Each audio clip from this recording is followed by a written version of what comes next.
Astronauts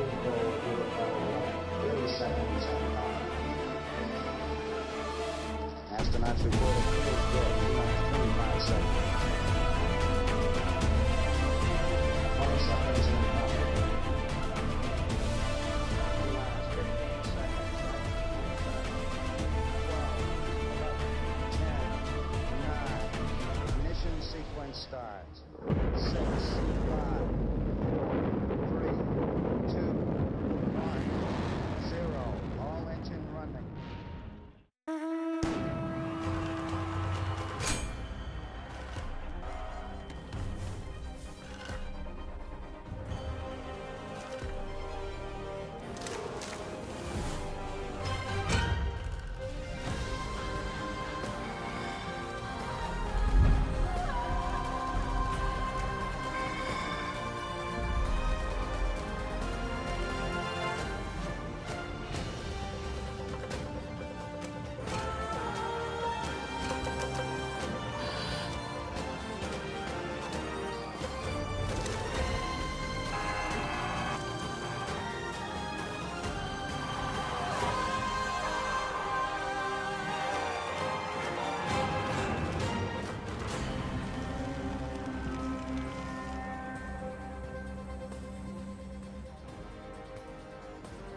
Good morning and welcome to Swansea for Ironman 70.3 Swansea, the 12th race in the Ironman Pro Series.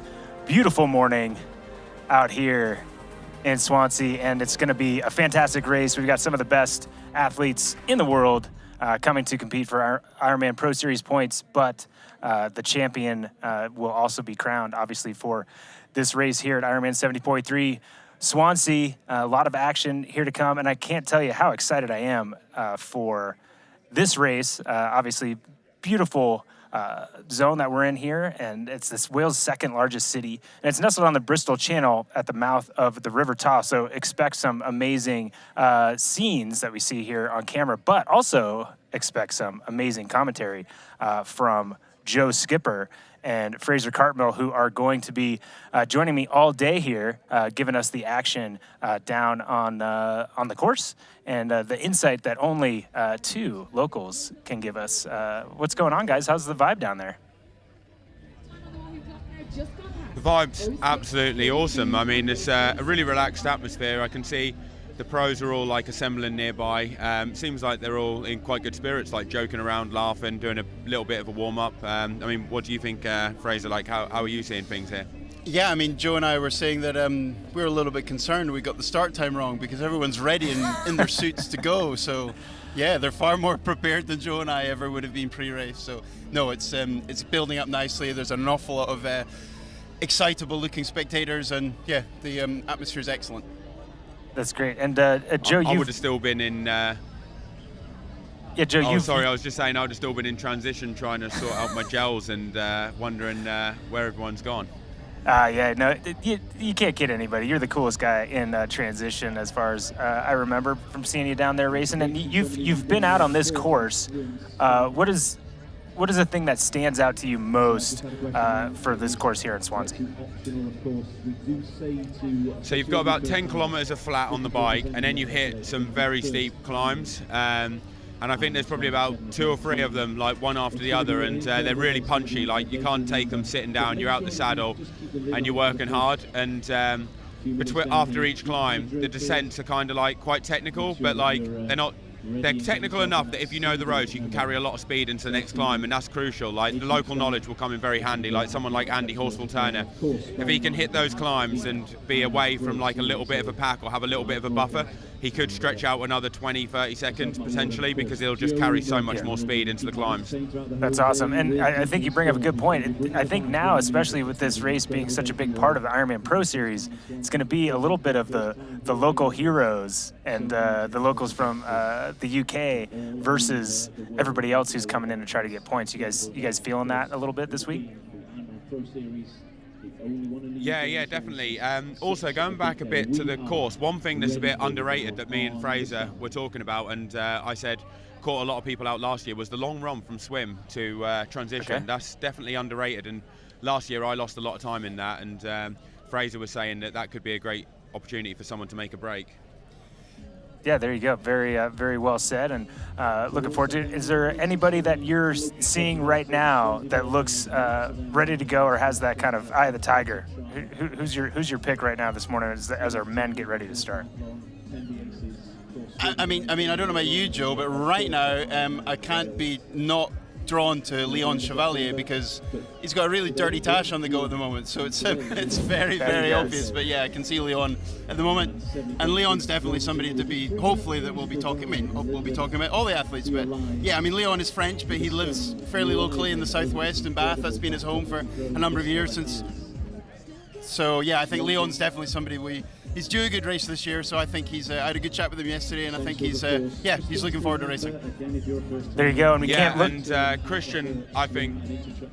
Oh, sorry, I was just going to say Christian Hogenhaug looks really relaxed, like joking around, laughing. I don't know whether or not that's a good sign that he's chilled out and going to play it by ear, or if that's just he's feeling great and he's looking forward to absolutely beasting it like he did in Frankfurt on the bike.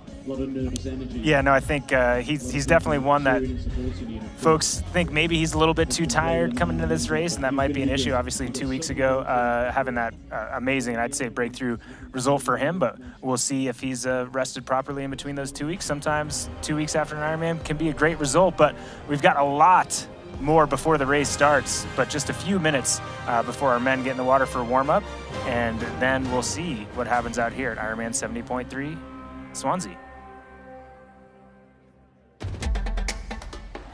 You know, and we know. The thing about challenging yourself is you're always looking for what's next.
Here's Elizabeth in the middle of the perfect workout for her. To create it, we analyzed her biometrics and genetics, her recovery rate, injury risk, and aerobic potential, her recent training sessions, the temperature, humidity, and elevation, the demands of her next race, and billions of data points from athletes just like her. With TriDot, Elizabeth gets faster. And what does she have to do? I just opened TriDot and did my workout. TriDot. We do the technology, you do the training.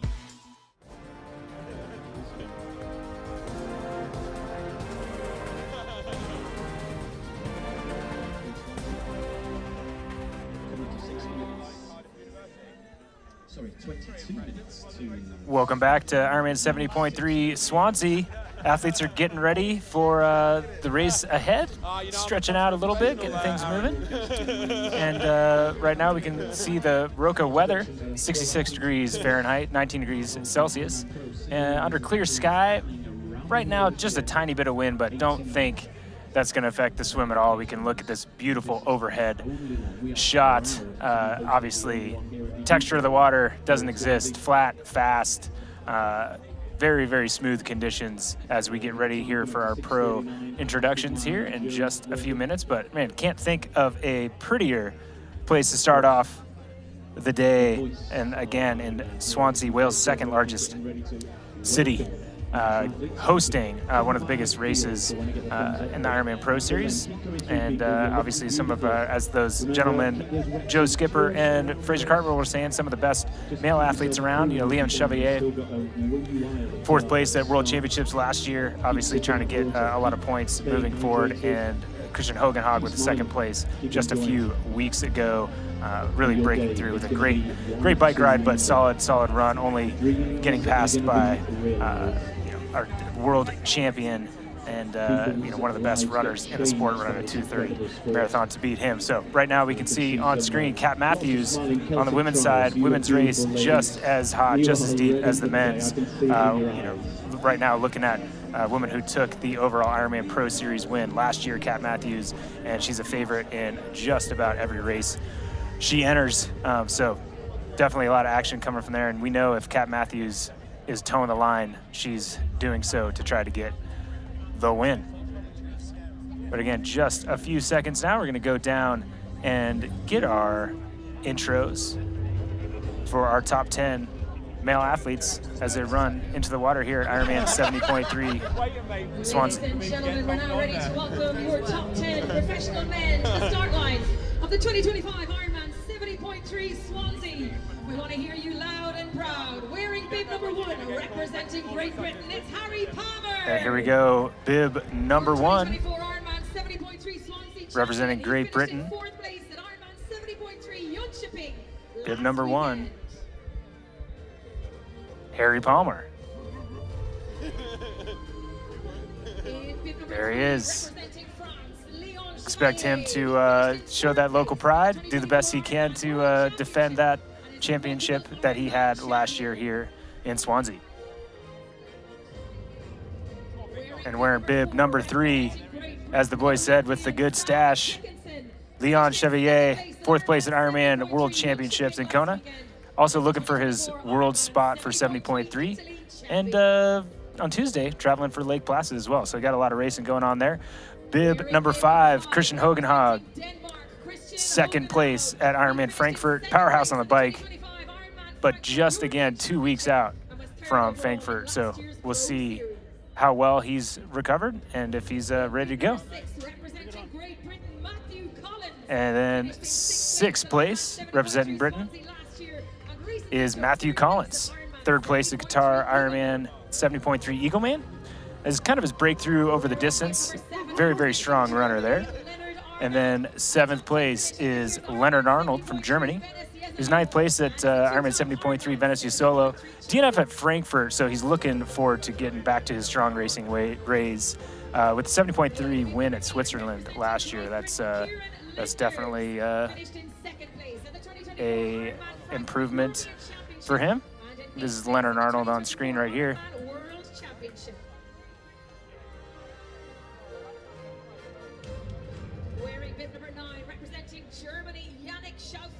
This is Kieran Linders, 8th at the Ironman World Championships in Kona last year. Rough start to the year with a crash in Texas and Frankfurt, but looking forward to knocking that off the list. This is Yannick Schaffler from Germany, 5th place at Ironman 70.3 Sweden, and super strong all-around athlete here. And this is Paul Schuster, 10th place at the Ironman Frankfurt, and a solid season so far this year.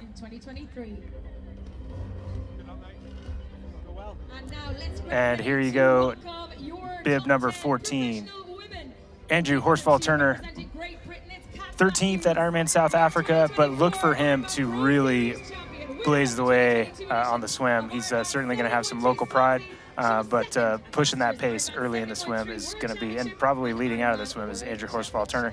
Let's go to the women. We've got Kat Matthews. Doesn't need any introduction, but we're going to give it to her anyways. 2nd place at Ironman Hamburg this year, win at Ironman Texas, and looking for some big 70.3 points to add to her already great amount of points here in the Ironman Pro Series. And bib number 3, Daniela Kleiser from Germany, 4th place at Qatar Airways Ironman 70.3 Eagleman, 4th place at 70.3 Yasolo, and first place at 70.3 Valencia. So look out for her to be looking for that podium position. And bib number 4, Hannah DeVette. She's going to be strong in the swim and strong throughout the day. 15th place at Ironman 70.3 World Championships in Topah last year. So look for Hannah DeVette to have a strong race here as well. Then Lizzie Rainer from the UK, one of those local athletes. She was 3rd place here at Ironman 70.3 Swansea last year, and 2nd place this year at 70.3 Aix-de-Provence. So she's had a breakthrough last couple seasons, really doing well. And here we go, our Ironman Pro Series leader at the moment, Ann Reichman. 4th at Ironman Hamburg, 5th at 70.3 Yasolo, and 1st place at Ironman South Africa earlier this year. And then bib number 10, Penny Slater from Australia. 4th place at 2025 Cairns Airport Ironman Cairns, and 7th at Ironman World Championships in Nice in 2024, finding her way around the red carpet. And then we've got Rihanna Hughes from the UK, Rebecca Anderbury from the UK. This year she's got a 4th place at 70.3 Valencia and 8th place at Ironman Hamburg. And bib number 14, you've got Hannah Knighton from New Zealand, 11th at Ironman 70.3 Nice this year. Looking for another good result. Again, trying to find their way around that red carpet. And then we've got Daisy Davies here looking for a great race here as well at Ironman 70.3 Swansea. Ladies and gentlemen, please make some noise and give a big cheer to all of And heart going out to the crowd. This is Hannah Monday. Expect to see her pushing the pace in the swim today and having a solid race all the way throughout. So there are our top 10 favorites for our pre-race kind of picks for the men and the women. Fantastic field, as we said, coming into here for Ironman 70.3 Swansea.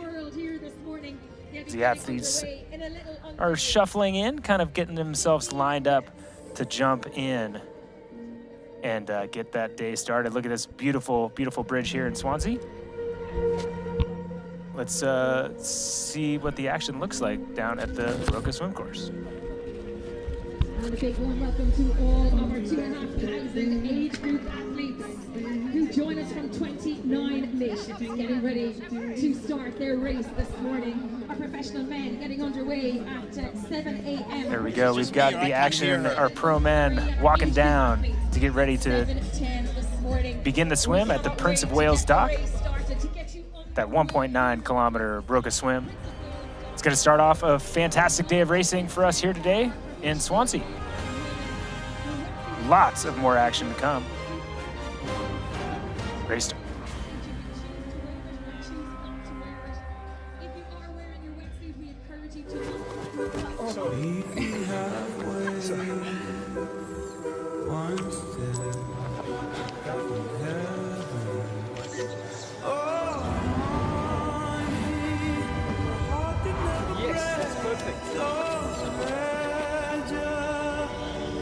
There's no limit to how far a dream can take you.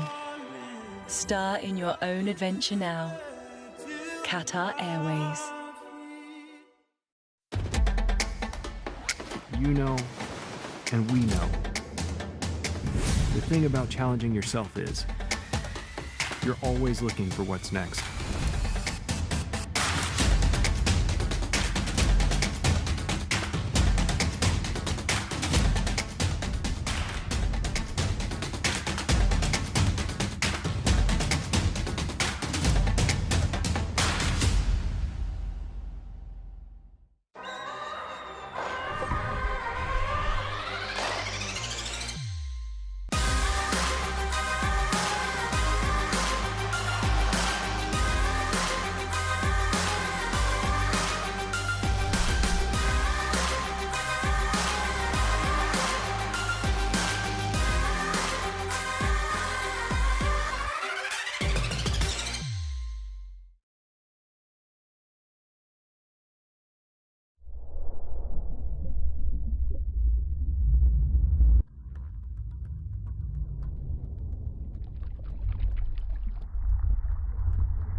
Athletes are warming up here on the Baroka swim course at Ironman 70.3 Swansea.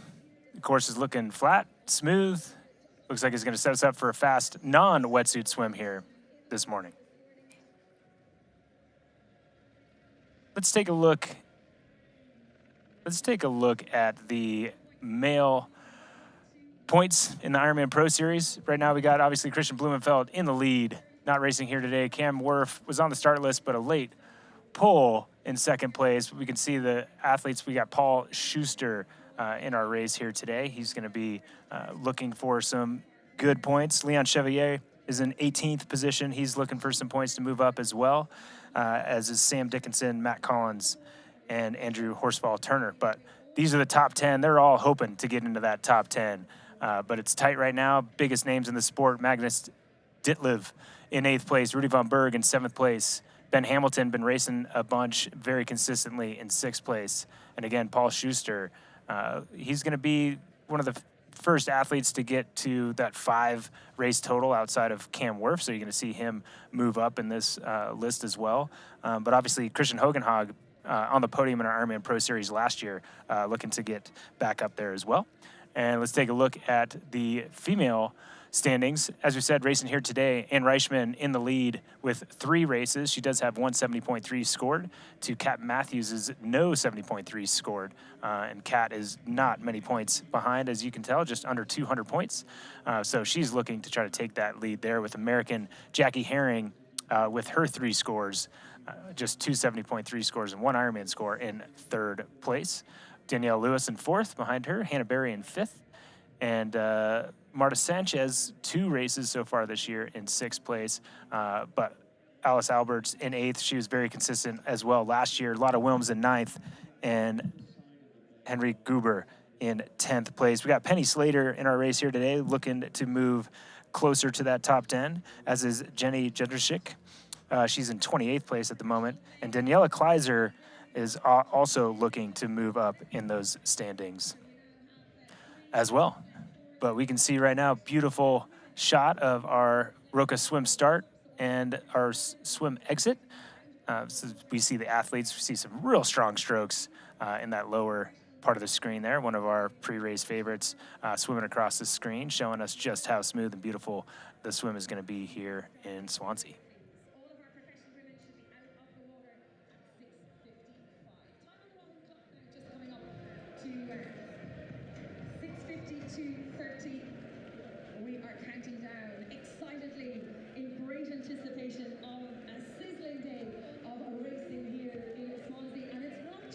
There we go, beautiful shot. It takes all different ways to get ready for your race. Sometimes you need to sit in silence getting ready. Sometimes you need to get out those yayas, as they say, and get a solid warm-up in and get ready for that swim. But just a few minutes now till we get to chat to, again, our reporters out on course, Joe Skipper and Fraser Cartmel, who've got the eyes on the course and the eyes on the athletes down at the race venue. But let's take a look at the courses these athletes are going to be cruising through here today in this beautiful surroundings of Swansea. Can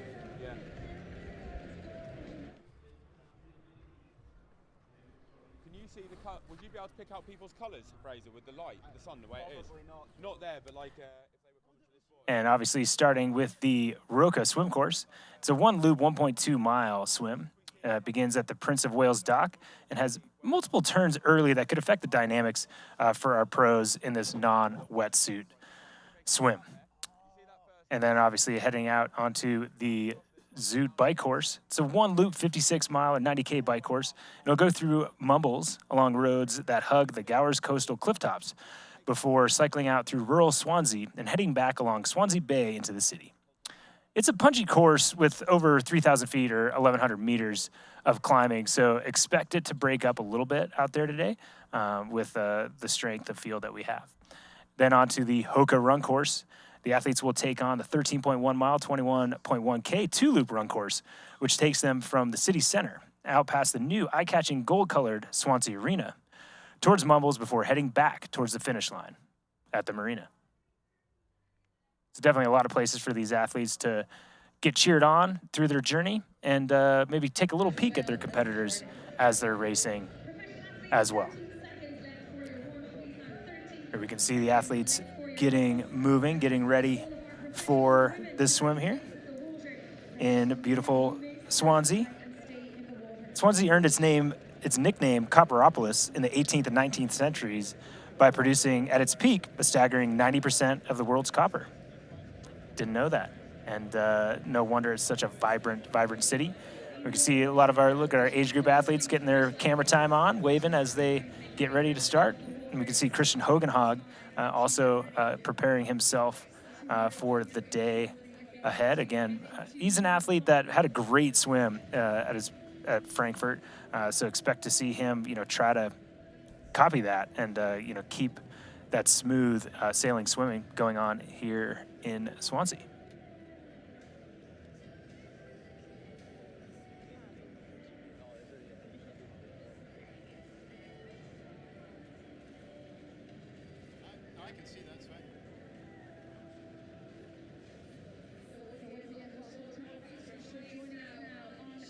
And we can see that is Leon Chevalier in the orange cap coming up. Also getting himself ready for the start.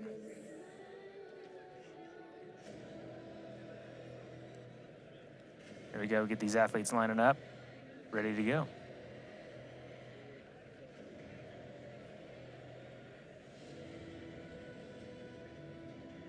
Just about 4 minutes to go till we start the race here in Swansea. Beautiful surroundings here as we get ready to see some of the best athletes in the world battle it out. You take it in when they go. And we've got Fraser Cartmel and Joe Skipper. Let's chat to you guys. We've just got about 3 or 4 minutes, but as you see the athletes rolling into the swim start, what are you noticing as we get close to that gun? Yeah, I mean, Matt, we are just a little further along the dock, so we're going to hopefully get a good eyes on the the athletes coming around about 300 or 400 meter marker. So we will be able to see an awful lot more shortly, but I can just see them lining up between the two Roca boys, so good to go. Yeah, what are you guys expecting to see tactically? Again, this swim, flat, fast conditions, non-wetsuit, but a lot of turns. Does that set itself up for an athlete like Horsfall Turner to really dominate, or how do you see the dynamics of the swim?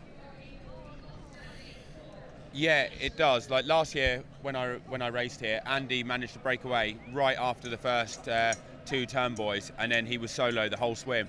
We're currently standing at the 4th turn, and like Fraser says, that's only 300 meters, 400 meters at most into the swim, and you've already got 4 turns. So this is like the perfect point where if you are going to break it up, this is where it will split, because then you've got about a 700 meter long straight bit. So if you can manage to get through this last turn in the group, you might be able to stick it for the majority of the swim. So we're hoping to see some action here and see if someone takes out hard and see where some of the favourites are. And we're going to keep eyes on people like Leon, see whether or not he's in a good position before starting the long stretch. And yeah, we'll keep you updated and let you know what we see.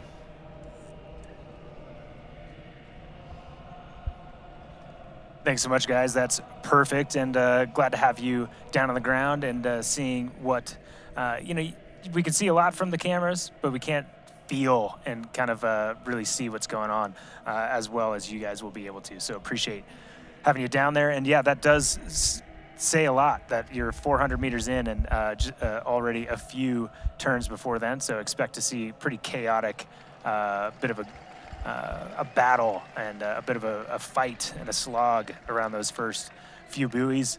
We'll see if the athletes decide to be kind to each other on those lines, but I kind of doubt it. But we can see the men are lined up perfectly side by side in the water here in Swansea, ready to get rolling here at the Ironman 70.3 Swansea.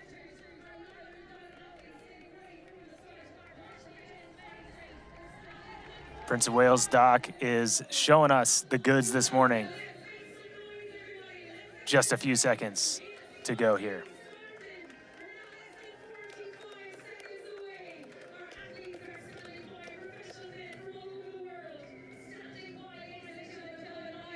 See Daisy, I believe that is Daisy Davies there in our green cap, getting ready to go. And I believe that is Lizzie Rainer as well. So those two athletes, some are pre-race favorites, getting ready, watching the men, maybe looking and see what the tactics might be for these first turns and what the best approach is. But looks like we're within a few seconds here. Doggy paddle initiated. The gun will go. And we are off. Your men are racing at Ironman 70.3. Swansea. Direct line across the bay as these athletes really spread out going into that first buoy. So very, very wide range of athletes, across the left and right side of the screen, which is surprising to me as they're all going to be heading to this first turn here in just a few seconds.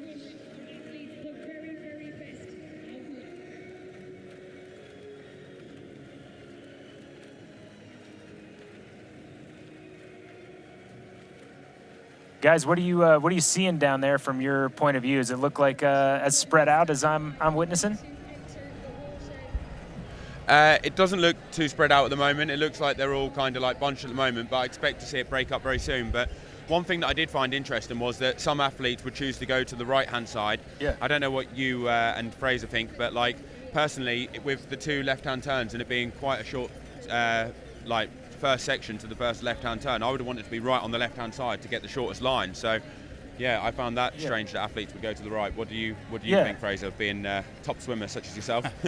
I mean, I totally agree, and Joe's absolutely spot on. I think any athlete who goes a mind to swim fast would have been wanted to be hard on the left with that first left-hand buoy that they're just approaching.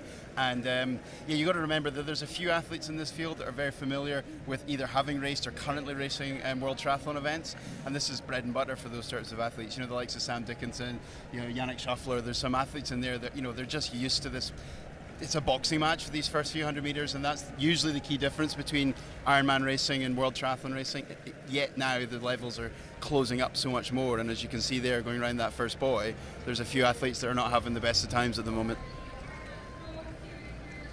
No, definitely a little bit of a battle there going around that first buoy. You see a violet cap in the front there, cruising through, so you guys can tell me who you think that might be, if that's Harry or Sam. But we do have our pro women lining up just a few seconds before they start, as we see our men hitting again another turn, hard left turn, as it does start to, now we see a peak and kind of a triangle going behind our lead swimmer there. So things starting to stretch out just a little bit as our women line up. We see some last minute changes of tactic. Woman in the orange cap going from the right side of our screen all the way to the left, trying to find that maybe the more open line as they get ready to start here at Ironman 70.3 Swansea.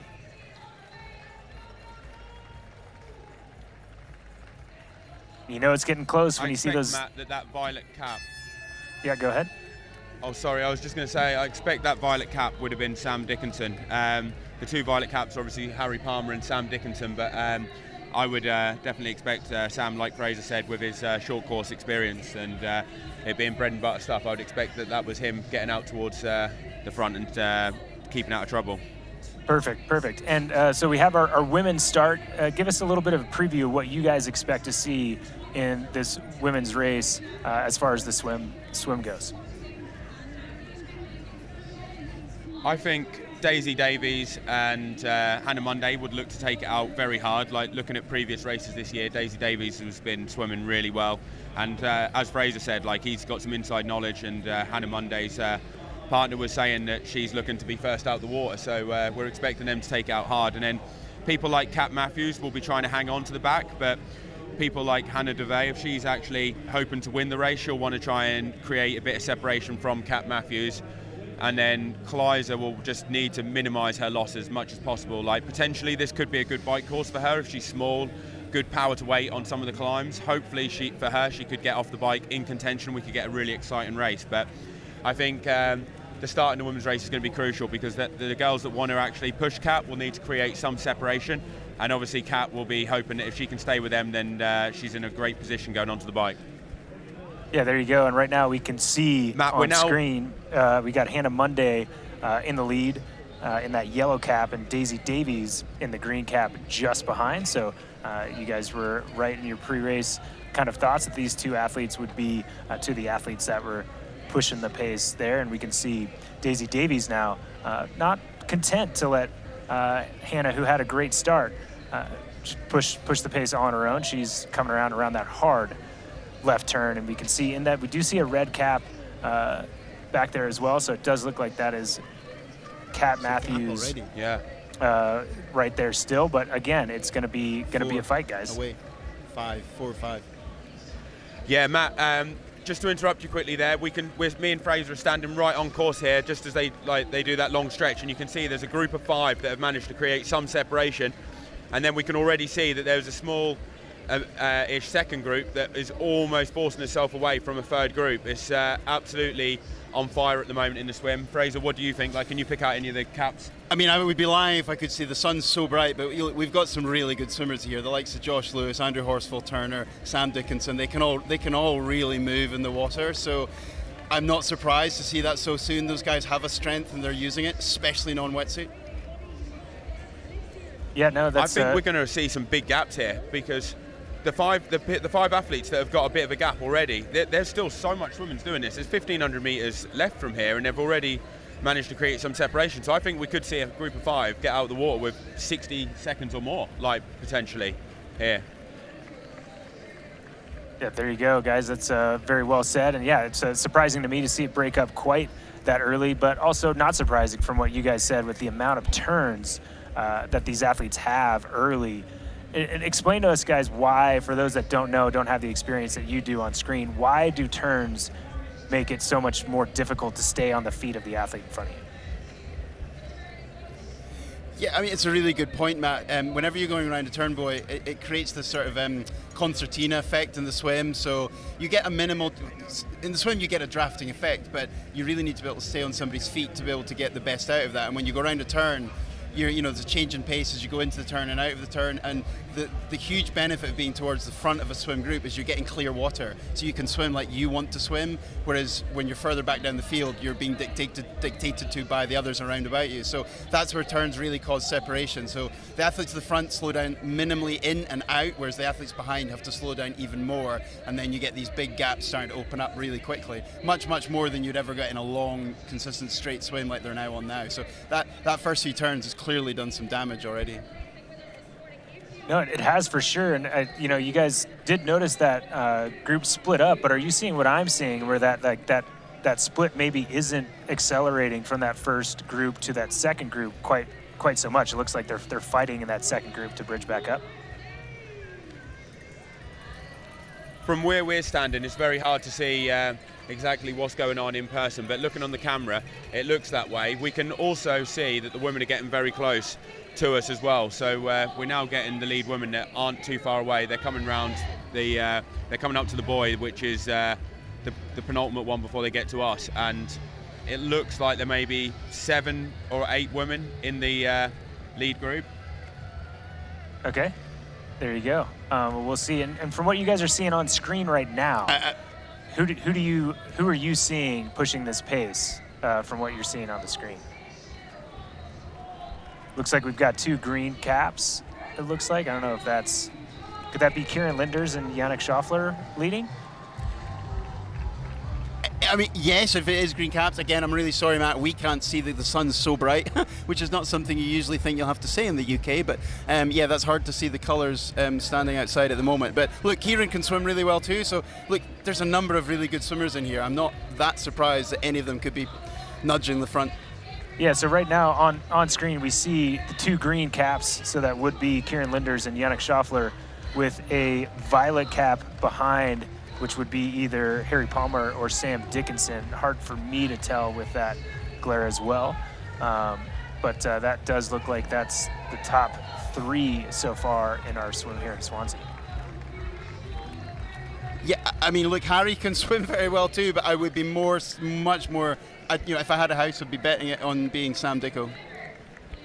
Yeah, if that was Harry, that would be an incredible swim for him, and would really set him up to have a good chance at trying to repeat his victory from last year. But I would go along with the lines with Fraser, that it's probably Sam Dickinson, looking at how he's been swimming in previous races this year, and obviously his experience of like racing the WTCS circuit.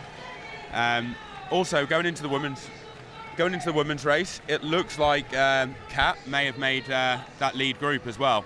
So she's looking to be in a great position. Like, what can you see, Matt, with the women? Yeah, not seeing too much right now, but we did just get confirmation that it is Schaffler leading the men's swim, followed by Linders. It's a lot more swimming to come.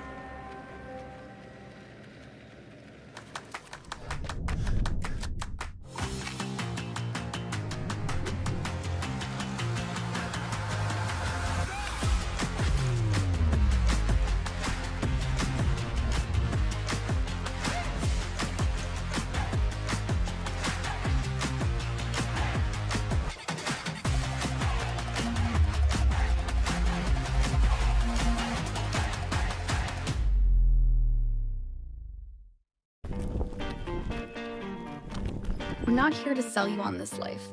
You already chose it. No shortcuts. No hype. Just work. Same as you. Built to outlast. Endure.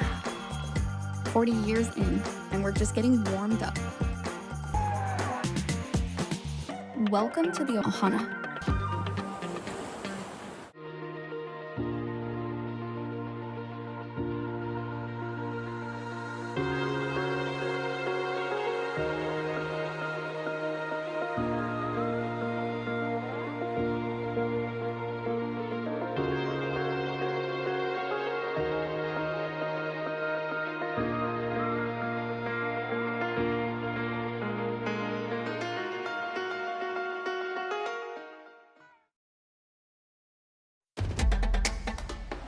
You know, and we know. The thing about challenging yourself is, you're always looking for what's next.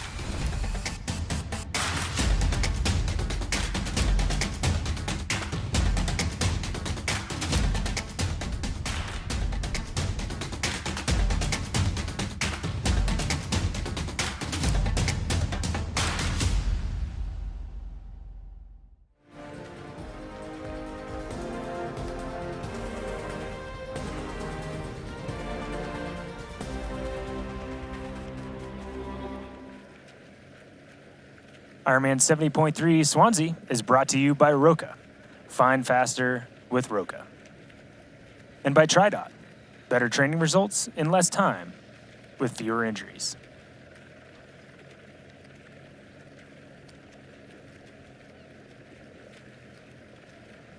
The swim is rolling here at Ironman 70.3 Swansea, and we see Schaffler leading this men's group, followed by Kieran Linders, and it looks like Sam Dickinson in third. And then a couple of our red cap athletes, which we'll try to identify when we see a little bit more out of that glare. But right now we can see our start list on the left-hand side of the screen, and those colors next to those names are the colored caps that we give kind of our pre-race favorites, or those to look out for. So you can look at those and try to identify the athletes yourself, as I am and Joe and Fraser are identifying as well. But absolutely beautiful swim stroke and dynamic racing from these athletes in the front, as we do have a group of 5 that has separated themselves from those athletes chasing behind.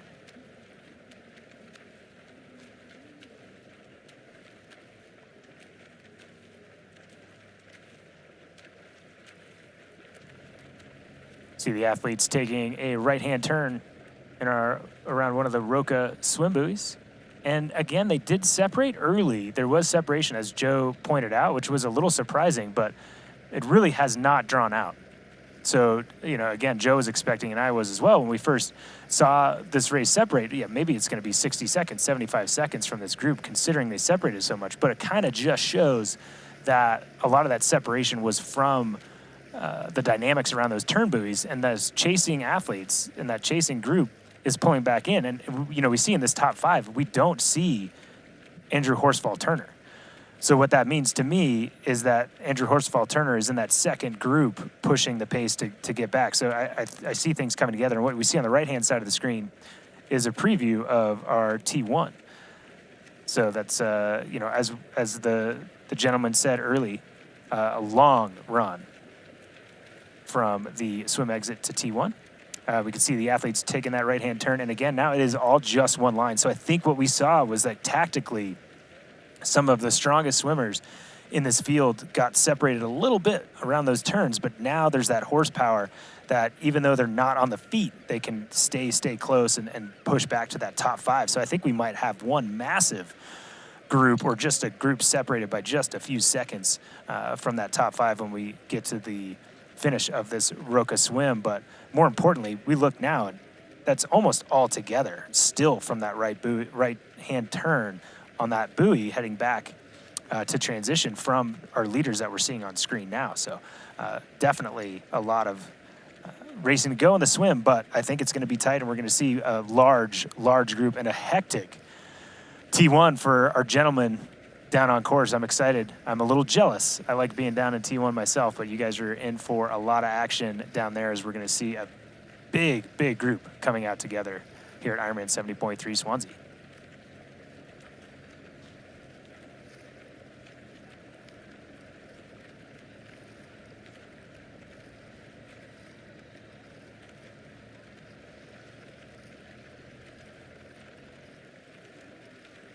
And there we go. It looks like we had Sam Dickinson now pull around, taking his turn at the front with Kieran Linders and Yannick Schaffler chasing behind.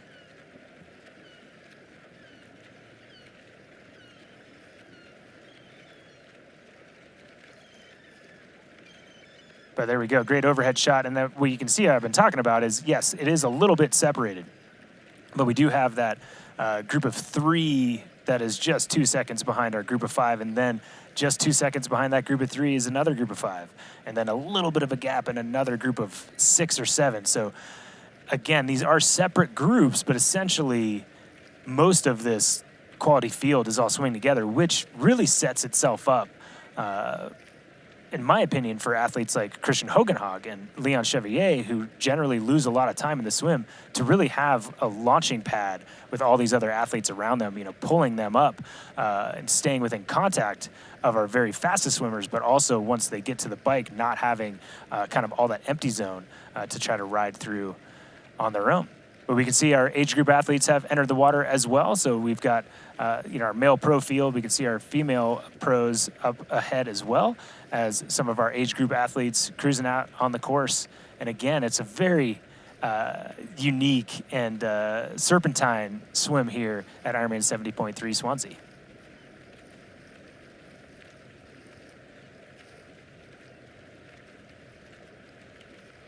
And back to the front, and I believe we are with our women's lead. So right now we can see in that green cap, we have Daisy Davies, and on her feet is Hannah Monday. As we can see, a hard right-hand turn from these two athletes. They might look over their right-hand shoulder to see if they've got a gap. We did see a red cap not too far behind those two athletes, so that's either Daniela Kleiser or Hannah DeVette.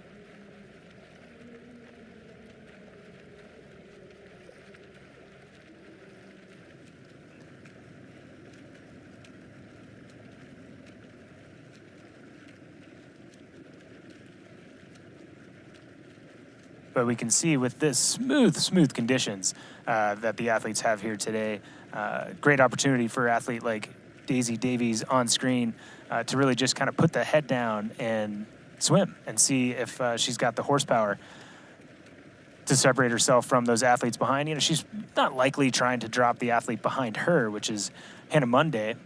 You know, she's going to look for her probably to take a turn at a certain point as she turns over on her back to see if she's created any separation. We can tell her from the shot above that she has not. as they swim up on one of our dropped male pro athletes. We have a group of about 6 or 7 athletes. I do think I see a violet cap there in the end. That might be Kat Matthews. Again, did see red cap of Hannah DeVette, I believe, in there as well. But we can see the women's field is separating itself a little bit more than the men's, but a decent sized group in the front with about 5 or 6 women. But let's hear a little bit from one of our pre-race swim favorites, Andrew Horsfall-Turner. Hometown race, Andrew, and you got your first podium here last year. Yeah, first podium here in Swansea last year. It's my hometown race. I literally live on the bike course, which is pretty cool. So my wife and my 2 children are going to be out on the course, end of the road tomorrow, supporting me. So yeah, nothing better. Yeah, I think there's a massive advantage to being a local. The bike course is one of a kind. You don't see anything else like this on the circuit. Knowing every pothole, every corner, every branch of the trees, everything leads to a bit of an advantage, and just I think being a slightly strong rider definitely suits. Yeah, the swim course here is pretty technical. I'm favour myself as one of the stronger ones here, so I try and get to the boys in hopefully first place, but maybe second or third, and you just have to navigate around those first 2 boys. Can get a little bit chaotic, but if you do screw up the start, there is a nice long straight where you can make up some ground. Being a pro series race, I think you kind of just have to expect there to be fireworks out there. Everyone's going to be gunning for it. I think a really great race for me could be top 3 to 5, but you never know. There you go, great words from Andrew Horsfall-Turner, and I think he's got that 3 to 5 in him for sure.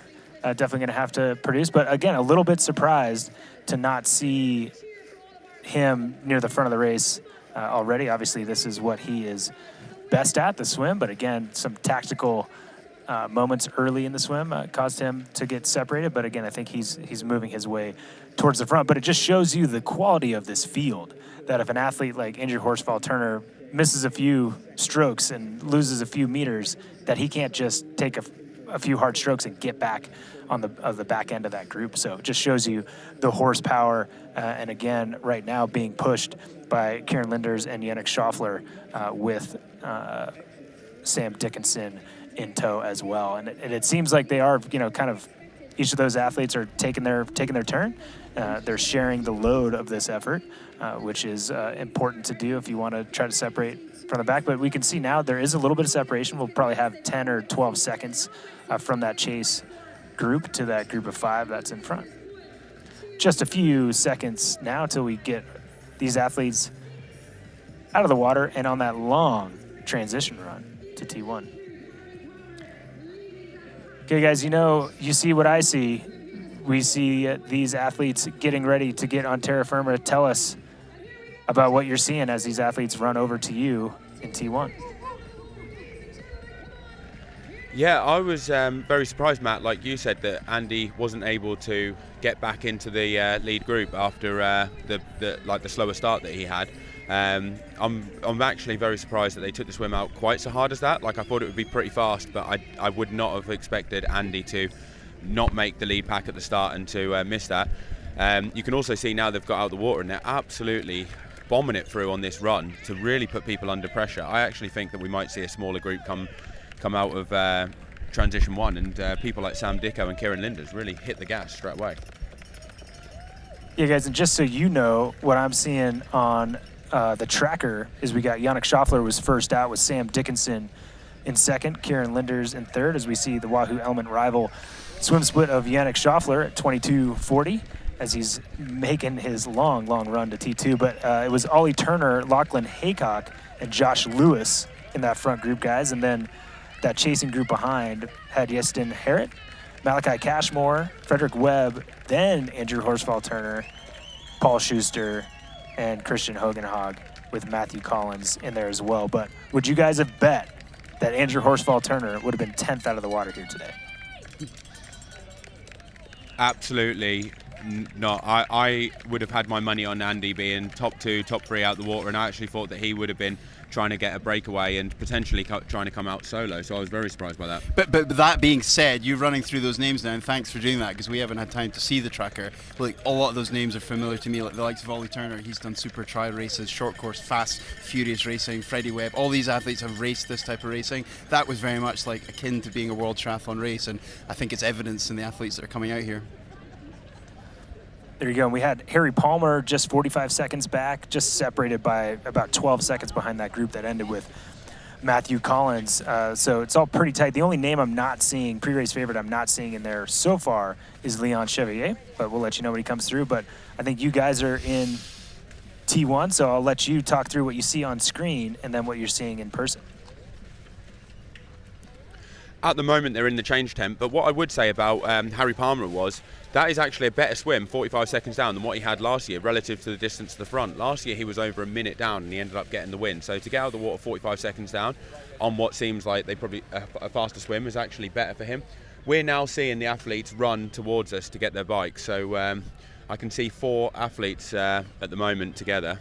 And also, just to add quickly, Matt, it will be interesting to see the tracker catch up with what's now the damage that's been done on this run, because it's such a long run, and I bet you've seen some change in positions and what athletes have exited the swim to now getting to. We're now seeing 1, 2, 3, 4 athletes gone, which is, you know, clear. That's effectively your front group. Yeah. Sam Dicko actually with a little bit of a gap getting onto the bike at the mount, probably got like 7, 8 seconds, would you say? So he's actually broken a bit of the elastic. I mean, literally, Joe and I are here now. We've got Group 2 coming through. So we've got Josh. We have got, who have we got in here? Horsfall Turner, and we have got Freddie Webb with the 4th athlete that I can't quite get my name on. So 5th athlete. So here's our top 10 coming through transition now. 2 distinct groups.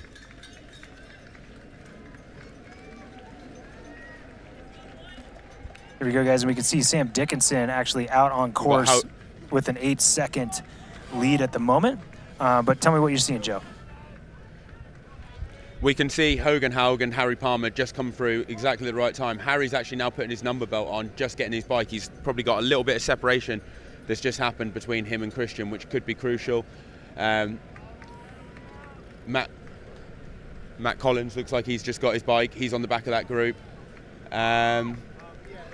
It is absolutely full gas through here. Like, you can really see the effort on the athletes' faces. Like, they're all absolutely sprinting to try and minimise the gaps, but still no Leon, which is actually a surprise. I would have thought with this many out that we would have been seeing Leon. What do you think, Fraser? Like, how do you think this is going for Leon? Yeah, I couldn't agree with Joe more. And it's, I mean, look, big Leon fan, but this isn't looking good for him at the moment, because there's a lot of horsepower up the road already, and they're just going to keep extending. And that's the thing, they're on their bikes and they're rolling, and he's still here running, and that gap's just getting bigger every second. Yeah, guys, I saw 24:53 the time for Leon Chevalier. And to put it in perspective, Harry Palmer's was 23:25, so he's a minute and 10 seconds further behind Harry Palmer. So nothing that he can't, you know, on a great day overcome. But we saw in Nice he didn't really have the horsepower over this distance. But guys, you can see now, we see our women getting close to the swim exit. And again, just so you guys can be reminded, that is Daisy Davies in the green cap, and Hannah Monday right now looks to be first with her feet on the ground in the yellow. Yeah, Fraser had the inside knowledge yesterday that she was going to go for the first out of the water, so it looks like she's done the business, what her partner said, so that's good to see. Leon's actually also, I've just got to say, he's just come through transition. He's actually saying that he got lost on the run to transition, so not sure what's happened there, but he's solo at the moment. He's now getting his bike, but he's definitely got some chasing to do. Yeah, that was pretty surprising. But in good spirits, like, he had a quick chat with us to tell us he was lost, so that's always a good sign when an athlete's not looking, you know, he looked like he's on a mission now, and he's got his bike and off he goes. There you go, and as we see... Apparently, Kat was going to put some shoes on, we heard, on the run to transition. So this will be interesting, because the run's actually quite long, but like, shoes would cost you a bit of time. But obviously, if you don't want to risk hurting your feet or anything like that, it could be a sensible option. But this could be interesting to take note in the women's race, whether or not some of the others do that. Yeah, very well said, Joe. And I've had some long transition runs myself, put some shoes on, and for those of us with delicate feet, it certainly helps. And injury prevention down the road, right, if an athlete has a niggle that they're working through. But right now on screen, we can see Hannah Monday with our Wahoo Element rival swim split, 24:43, and not just the fastest swim, but continuing to push the pace as we go there. Actually, on screen there was Daisy Davies, but it was Hannah Monday with that fastest swim. So Daisy Davies pushing the pace through transition to try to get to her bike first, guys. Yeah, and again, it's really interesting to see this play out because Hannah's local. She works here. She's a medic. She went to medical school here in Swansea, I believe. Not from the area, but calls it home now. So she's had a delayed start to her season, and this, I believe, is her Pro Series debut of racing. In fact, it may well be her Pro debut. I should double check. But so a big race for her. So that's lovely. And Daisy, also fairly local. She lives in the southwest, fresh out of World Triathlon Series racing. She was at World Under-23s just last year in Spain and was 12th, I believe. So she's very used to racing fast, and she's had some good long course races this season already. There you go, guys, as we see our women's leaders in the change tent, doing their best to be efficient as they go through and grab those bags. Talk us through what we're seeing on screen, guys, for those of us that are maybe used to a transition area, not these bags. Well, in transition, it's absolutely carnage because you're all trying to find your number. A load of the pros are all together, so it can be pretty tricky. But what I did see there was also Hannah DeVette in the lead group, and I think that was Lizzie Rainer as well. So it looks like there could be 4 of them up front. Haven't seen Kat on the pictures at the moment, so I'm not sure if she did make the front group. We'll be able to have a bit more confirmation of that in a second because we can now see the women coming past us. Yeah, let me talk you through here. So our front group right now, we've got, as we said, Hannah Monday, Daisy Davies, Hannah DeVette, Yasmin Holmes, Molly Seville, and Lizzie Rainer, along with Hannah Knighton, just a few seconds back. So that's one big group. And then, guys, catch this. Kat Matthews, 2 minutes and 14 seconds behind. So she's kind of in no woman's land with then Penny Slater and Tina Chrisman behind her. So that is a large gap from a woman we saw make the front group at the World Championships last year in Nice. Is that surprising to see that big of a gap from Kat Matthews? That is extremely surprising, but that means we've got a race on our hands. So there you go. I'm actually really looking forward to see how this pans out, because it's going to be extremely exciting, especially given some of these the women that we have got in the front group. 2 minutes is going to be a tall order. So I think it's going to be an exciting race, and it's going to be very interesting.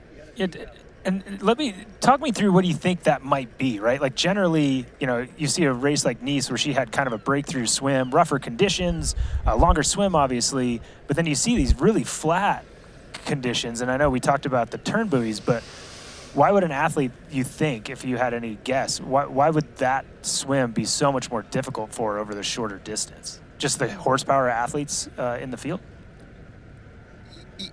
Yeah, I think you're spot on, Matt. And look, you've hit the nail on the head. That dock today looked like a swimming pool. It was a big, flat body of water. And, as we've said already lots of times this morning, there are some very capable swimmers who are used to racing fast in the field. And, Kat, has a very good swim behind her. Of course she does. Racing, like you said, the longer distance field. This almost feels a little bit like a hybrid between a short course race and a middle distance race. So I am surprised, like Joe said, I am. And I also agree with him. It's going to make for a cracking race because she's going to get to work on her bike now. And yeah, look, would we bet against her being the first bike back into T2? Probably not. I also think as well that when you have the first buoy very close by, if you've got good takeout speed, it can really help you. I'm not the best swimmer, but with a buoy close by, it really helps me because I've got a good sprint and I can kind of get in a good position. Whereas in a swim where you have a very long straight at the start to the first buoy, because I end up fading, I end up actually swimming worse. I'm actually a lot better off in one of these swims where the buoy's a lot closer, where I can get a good sprint, get in a good position. I think some of the athletes, like potentially Kat, maybe lost it in the first 50, 60 metres, got stuck behind people when she got to the first buoy, and then all of a sudden that then front group has then gone and you can't bridge it. You need to be with them when the separation happens. we've just seen her now run through transition. She's just got a bike and she's just left. She's totally solo. She looked very focused, but didn't look too happy, I would say. Fraser, would you? She definitely didn't look like the race was going as she had hoped. No, Joe's absolutely spot on. She didn't look happy, but why should she? But she's on her bike now, and as long, she didn't put shoes on, which is interesting to see, or socks, which we saw with Daisy Davies. I noticed that, which is perhaps why she lost a little bit of time running to her bike. So sensible, smart, get those aero socks on while you can, when you've got the time, coming out the front of the swim and a longer run to transition. Yeah, guys, and we see on screen right now Sam Dickinson pushing the pace in the front, and as they went through T1, there's kind of a group of 4 that separated themselves with Kieran Linders, Ollie Turner, and Yannick Schaffler with a little bit of gap, another 20 seconds or so. What you're seeing right now on screen with Sam Dickinson, do you think he's just riding tempo, expecting the race to come together, or is this Sam Dickinson trying to get himself, as he looks over his left shoulder, trying to get himself a little bit of a gap and keep in the front as long as possible?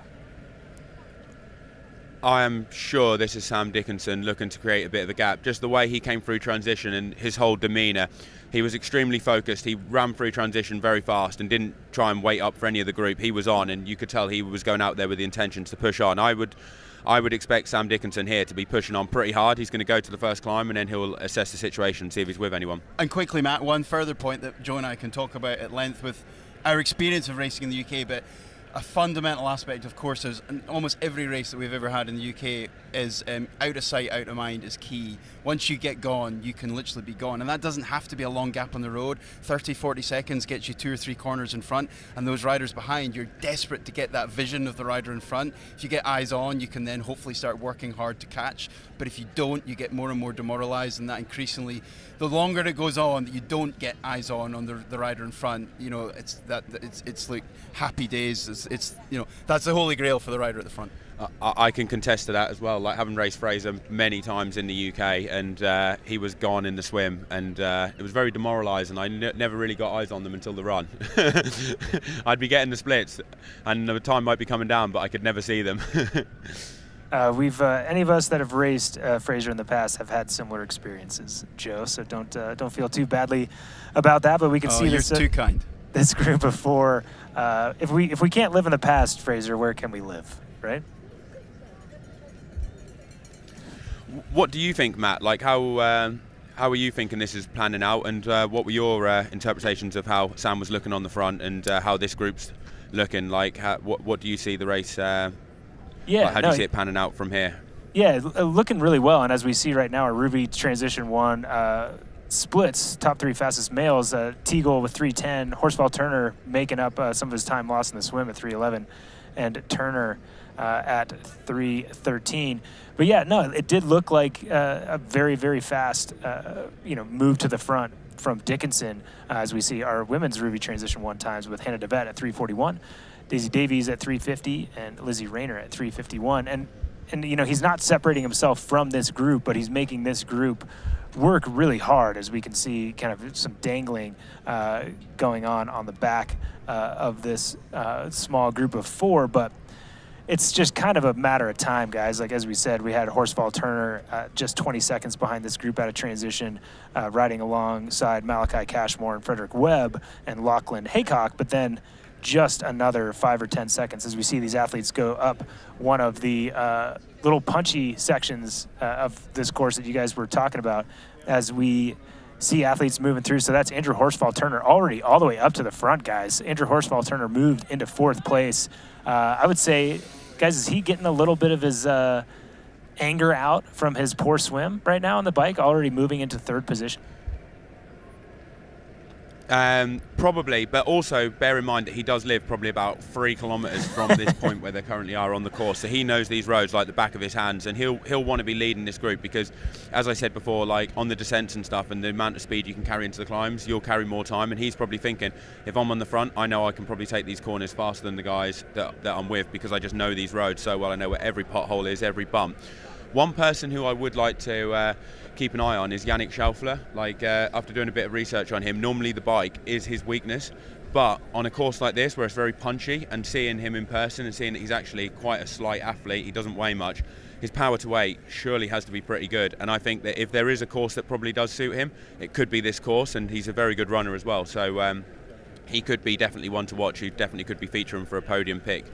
Yeah, guys, and let's talk quickly. As you're seeing what I'm seeing, right? And as an athlete who's raced courses like this, you're probably thinking something similar to me, which is, people think, oh, if you're in that front group and everything's together, it's great, it's easy. But it's like, talk us through the stress of logistically not getting yourself in a position to get a penalty in the beginning of a race like this. I mean, these guys are shuffling like a deck of cards right now.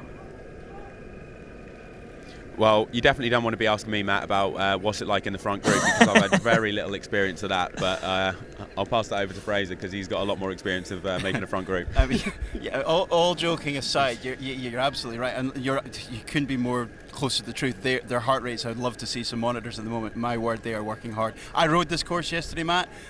Needless to say, significantly slower than these athletes on screen are going right now. But it's hard. This is a hard course.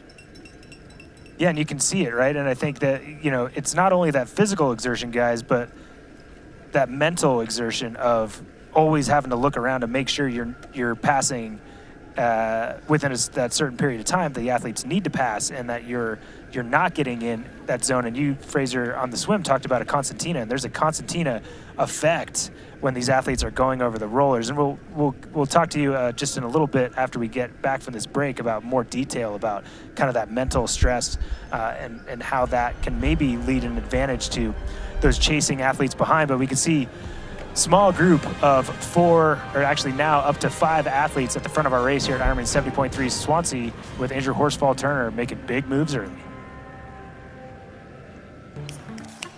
What do you want? What's that really good non-alcoholic beer I keep hearing about? Do you have that really great non-alcoholic beer that I keep seeing? Do you have a non-alcoholic beer that actually tastes good? It's athletic. You're holding it. You mean athletic? You're looking at it. I think you mean athletic.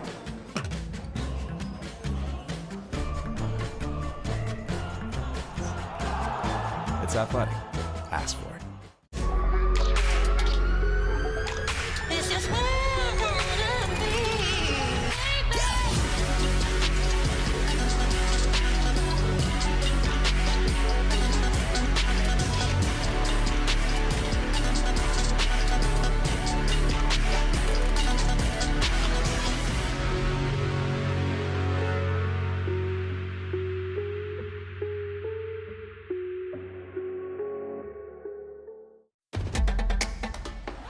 You know, and we know. The thing about challenging yourself is, you're always looking for what's next.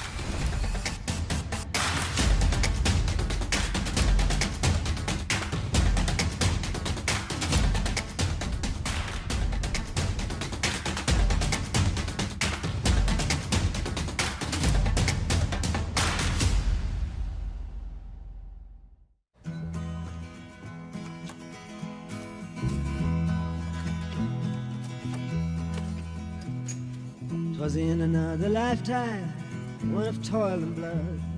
When blackness was a virtue, the road was full of mud. I came in from the wilderness, a creature void of form. Come in, she said, I'll give you shelter from the storm.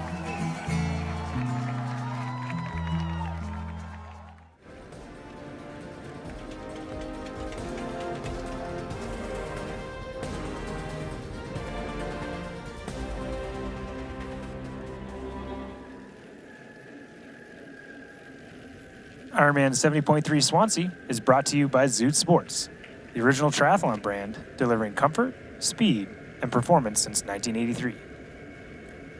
And by Athletic Brewing, brew without compromise. And we are back at the front of the race here at Ironman 70.3 Swansea. And I believe this might be Andrew Horsfall-Turner in the lead as we look for caps there, but for numbers. But it looks like he's out the front pushing the pace as we get back to the women's field. And talk us through what you guys are seeing. Yeah, so currently we're looking at Daisy Davis leading the race, which is superb. I mean, not an entirely surprising thing for us to see. We know that she can swim well. We know that she's got current form. She had an excellent race at the Challenge Championship in May, I believe. Second to Hannah DeVette, who's also, well, looks like literally sitting on her wheel, quite literally. Well, not on her wheel, but second wheel. And yeah, I mean, we've got a great race in our hands. There you go. What do we expect? These two athletes, again, they're not going to get splits on, pre-race favorite Kat Matthews, but would you agree that these athletes probably showed up thinking, I'm going to do my best to get second place? And now, as Joe said, it's kind of opened up a little bit for an opportunity with Kat Matthews, obviously strength and class athlete of the field, but giving up 2 minutes before they hit terra firma is a lot to give. I don't know if they would have turned up thinking that, to be honest, because when you're on the way up and you're getting better and better results, you kind of embrace the challenge of taking on some of the bigger names like Kat, and I think that they would have been thinking, I'll give it a crack, I'll take her on, and I think they would have been thinking, I'll take the swim out hard, put her under a bit of pressure, and hopefully I can try and get the scalp of a massive name. I mean, there's nothing to lose for these girls, is there? Like, they can go all out. If they beat Kat, that's absolutely incredible. No one was expecting it, and that's a huge, huge result for them. And if they don't, then they haven't lost anything, because Kat was such the overwhelming favourite going into the race that people just expected it that way. So I think they'll have embraced the challenge, and they'll be taking it on. And now seeing how long they can stay out in front. And when you get to the run, you don't know what can happen. On paper, people are like meant to be a better runner, but on a course like this where you've had to go over threshold so much on the climbs, work quite hard, and also the fact that Kat's lost 2 minutes, is she feeling 100% as well? You have to take that into account. If she was on a great day, she would have probably hoped to have been a bit closer to the front. So is that going to impact her run later on? Is she going to be firing on all cylinders? In the grand scheme of things, she is building up to Kona, and this is coming off like a brilliant result in Hamburg, where you would have had to have some downtime before starting the Kona build. So if she is going to be in a vulnerable state in a race, this is going to be the time where these girls can potentially take that scalp. I mean, what do you think, Fraser? You're building up to a race in October, and you've just done a massive result at the World European Champs in Hamburg. You need some downtime, don't you?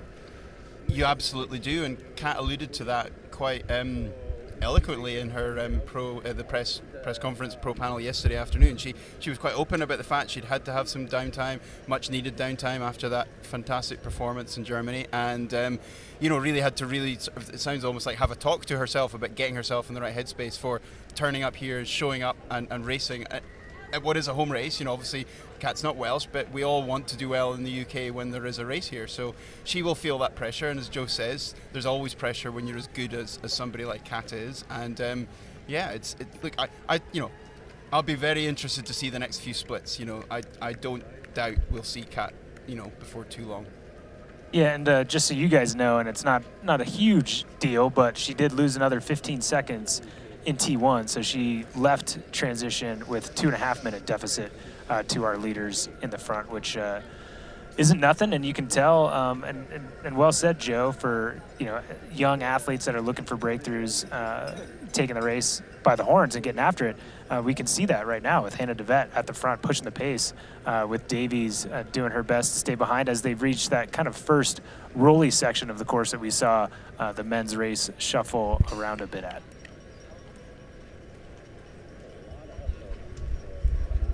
Yeah, and when we get to these rollers, if Kat is to make time, this is where I'd expect it, because the course is harder at the start. The last, I would say, 25 kilometres of the bike course is very fast. It's a downhill bit back towards the seafront, and then the last 10 kilometres is completely pan flat. So a lot of the climbing is all in the first 65, 70 kilometres of, or not even in the first 60k, because you've got the first flat 10k run out as well. So basically you've got a 50, 60k section in there where it's just up and down the whole time.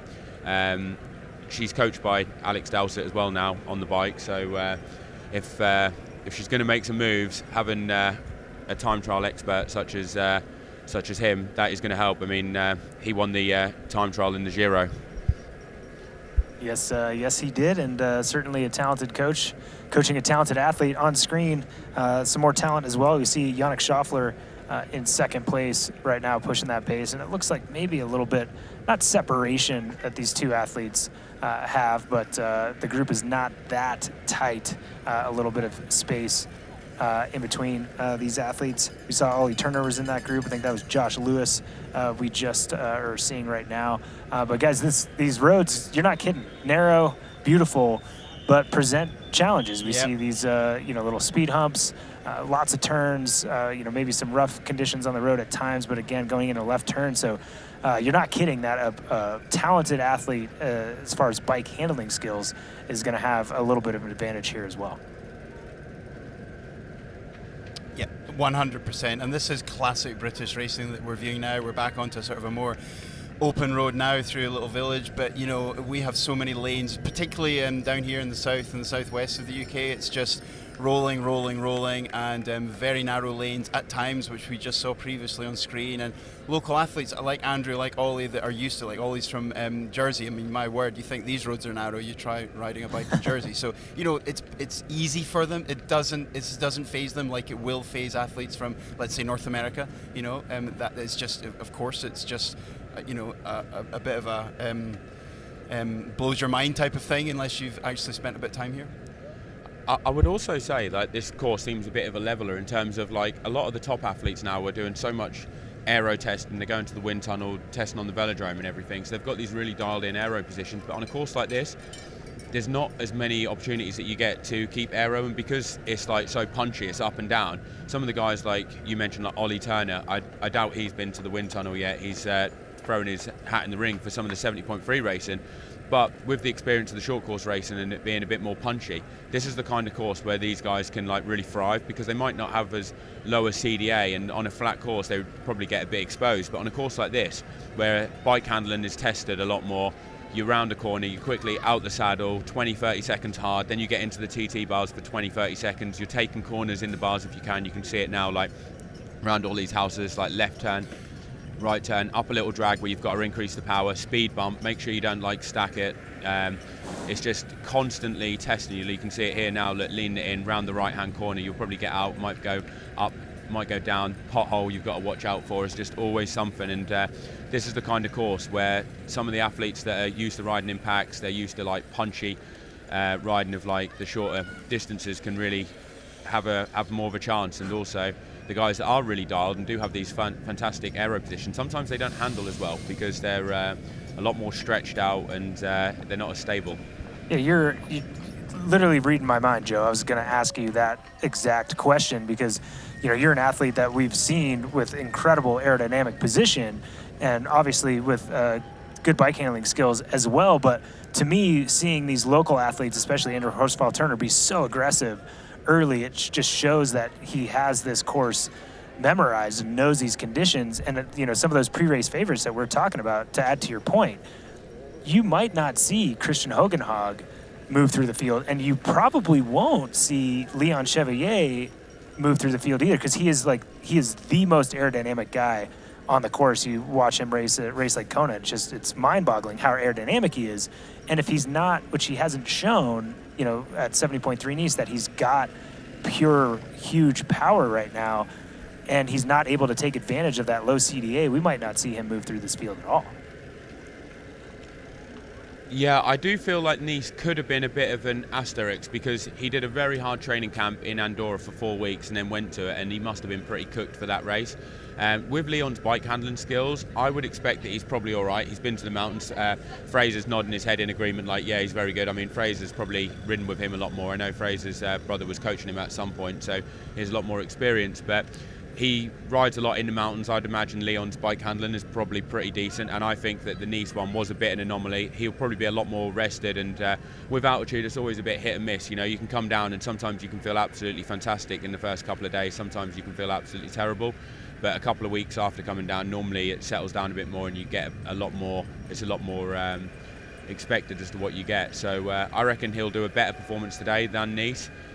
Whether or not he's got the power that he needs is yet to be seen. But what do you think, Fraser? Yeah, I mean, Joe's hit the nail on the head. Andrew could not know this course better. I mean, he will literally, all joking aside, know every every twist and turn, which is to be expected when it's your home roads. And I laughed having ridden the course yesterday. Like most athletes that come in and drop in for a race, you pre-ride sections of a course, you maybe drive a course. There's not a snowball's chance in hell any of these other athletes are remembering or memorizing this course. It's just not happening. You might tell yourself he's going to, but it's not. So Andrew knows it. Like he is never coming off the power when other athletes are going to have to, because they're being taken by surprise by the corner that's coming. He's not, and that's the difference. Obviously the riders behind him, they're able to follow his lead. On the back of that as well, Matt, I just want to say I've just seen the splits come in from the first checkpoint, and Christian Hogenhaug lost 30 seconds to Andy Horsfall-Turner in that first bit. So that shows you that local knowledge really can make up for a lot, because we saw how powerful Hogenhaug was in Frankfurt. He rode off the front, so that just goes to show it's not all about horsepower on a course like this. You've really got to be able to handle your bike. Yeah, for sure. As we see Kat Matthews on the screen doing her best to move through the field. And just to touch on, guys, I agree with you with Leon Chevrier. My only point is that he doesn't have that huge advantage on this course that he does on other courses with that aerodynamics. And he's proving that he does have that strength. And you guys are right. You make great points about that altitude camp. He's actually made a little bit of time and one of the fastest movers on course right now through that first check. But we can see one of the best athletes aerodynamically and tactically. We see her get low and then right back on her aero bars as Kat Matthews through this very, very fast descent, guys. And I think on screen, this actually normally it doesn't do it justice, but I think this shot is doing it justice. Like, it is that fast and that technical. We see Kat Matthews really have to get on the brakes as she was coming up on this athlete, not being able to know exactly how the athlete was going to take that corner. She, again, is being tentative and I think is smart, and she's obviously being safety conscious, not trying to make turns around blind corners around an athlete that's also moving pretty quickly. But Kat Matthews is going to, she's signaling to this athlete, being like, hey, I'm trying to get by, not trying to get an advantage, says a few words as she goes up this little roller, guys. Yeah, I mean, just since we've had Kat on screen, I would be very surprised if one of the things that Alex has worked with her on is bike handling skills. I would be amazed if she's not been out riding, following his wheel, repeating sections of courses, maybe not this course, but just finding technical aspects to improve on. And Kat's a good bike rider anyway, so you take somebody like Alex on board to improve and fine-tune the bits that, so I think she'll be holding some fast speeds. Yeah, I mean, let's not forget, we all saw Nice and what she did on that last descent, and I think she, on Strava, had a faster descent down that final descent than Cam Wurf did. So there's no doubt she was already starting with some pretty high skill levels on the technical side of things on the bike. But right now, again, looking at one of our front women, Hannah DeVette, trying to do her best to stay away from Kat Matthews as long as she can today here at Ironman 70.3 Swansea.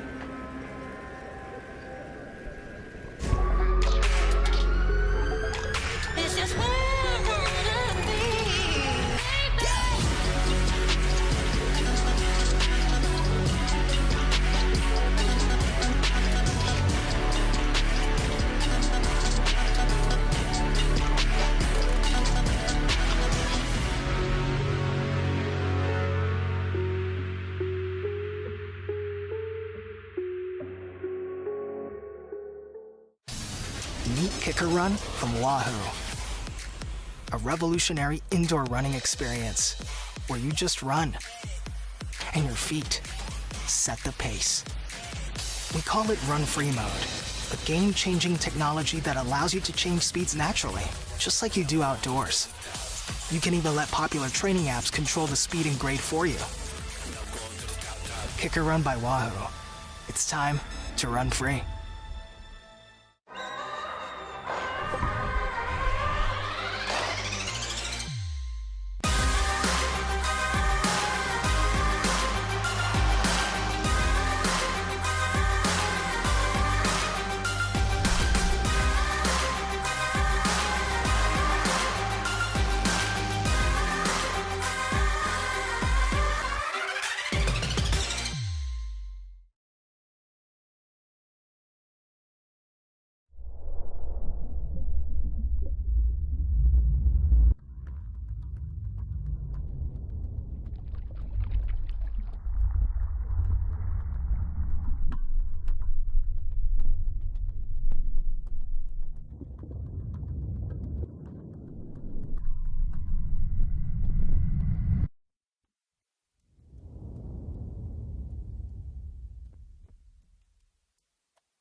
No, it's not.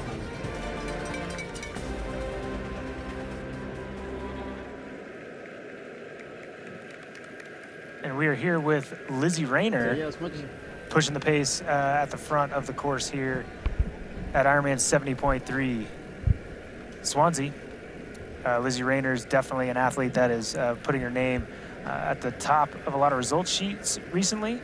She had a third place at 70.3 Valencia this year, as well as a second place at 70.3 Aix-en-Provence. And then 2024, a win at 70.3 Portugal was a breakthrough, and then top 20 at Ironman 70.3 Worlds in Topah. And definitely another athlete, guys, that is comfortable on these types of roads.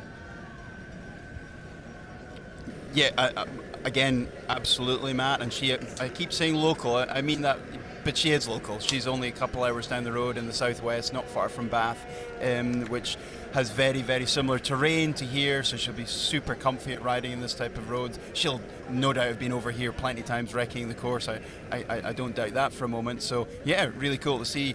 You know, it's nice to see homework, as it were, paying off.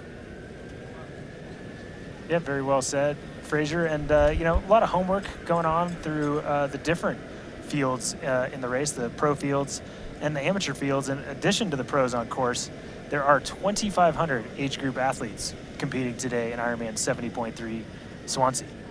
Among them are a number of triathletes using TriDot, the official training platform of Ironman, to get race ready. These TriDot athletes get the unique benefits of expert coaching and AI-powered training plans, including predictive race day splits to guide their strategy. Today's TriDot athlete is Connor Johnson. Let's hear from Connor about his goals and strategy for executing his race plan today.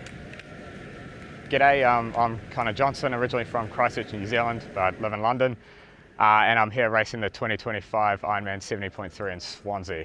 What made me choose this specific race? It was actually just for a laugh. I'm building up for Ironman Italy in September, and I wanted to do another half distance, and my coach George and his club kind of do this every year, so I thought it'd be just a good laugh to do. Never been to Swansea before.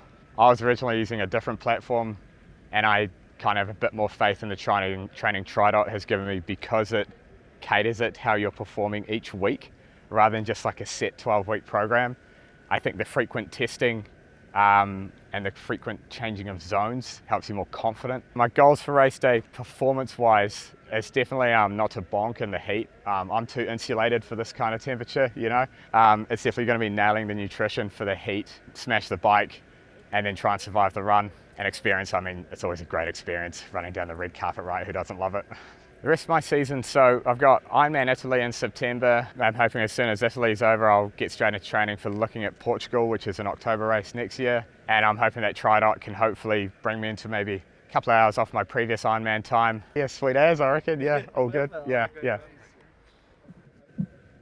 It's great stuff. And we'll be checking in on Connor's progress later to see how close his actual times are to his predicted splits. At the end of his race day, Ironman and TriDot will post his finish time along with his split times on their social media pages.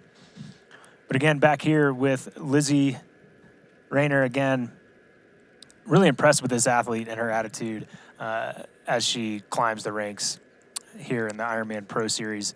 She grew up as a swimmer, but was pretty sporty. You know, she played cricket and was a cross-country athlete as well.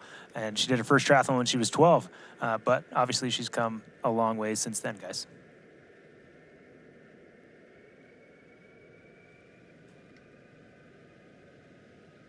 Knows the course. Interestingly, I saw a little fact that she lost 9 minutes to Kleiser in Valencia on the run. Kleiser was 8 minutes down out of the swim. So how do you think that will pan out on the bike? Do you think she'll put more time into her on the bike?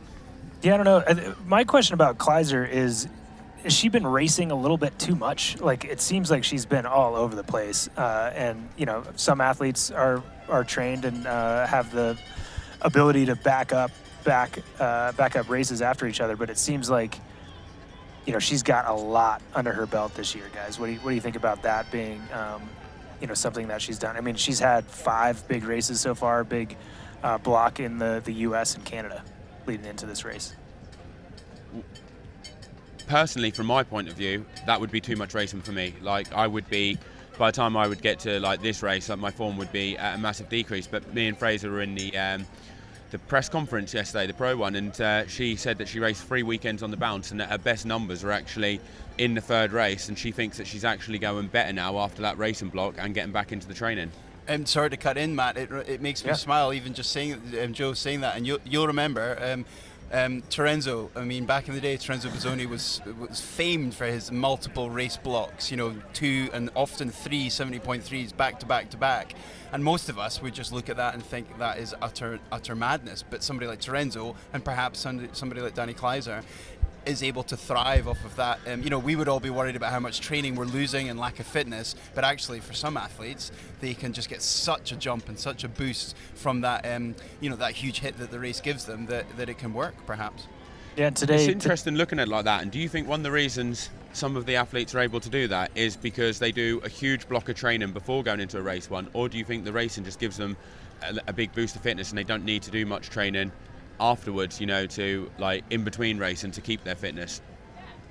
Yeah, I mean, sometimes it can be, it can go either way. You can have an athlete that overtrains, and by the time they get to races and you have that many races back to back, they're actually getting recovery and some quality work in between the races, right? So that you see them actually adapt a little bit more.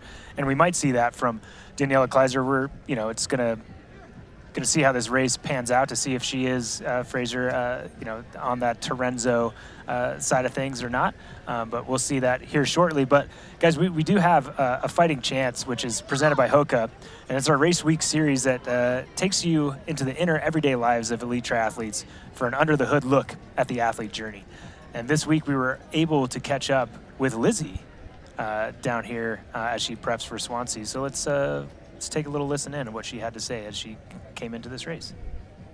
Echo, come here. This is Echo. Oh, this is my little training partner, confidant, therapist, best friend.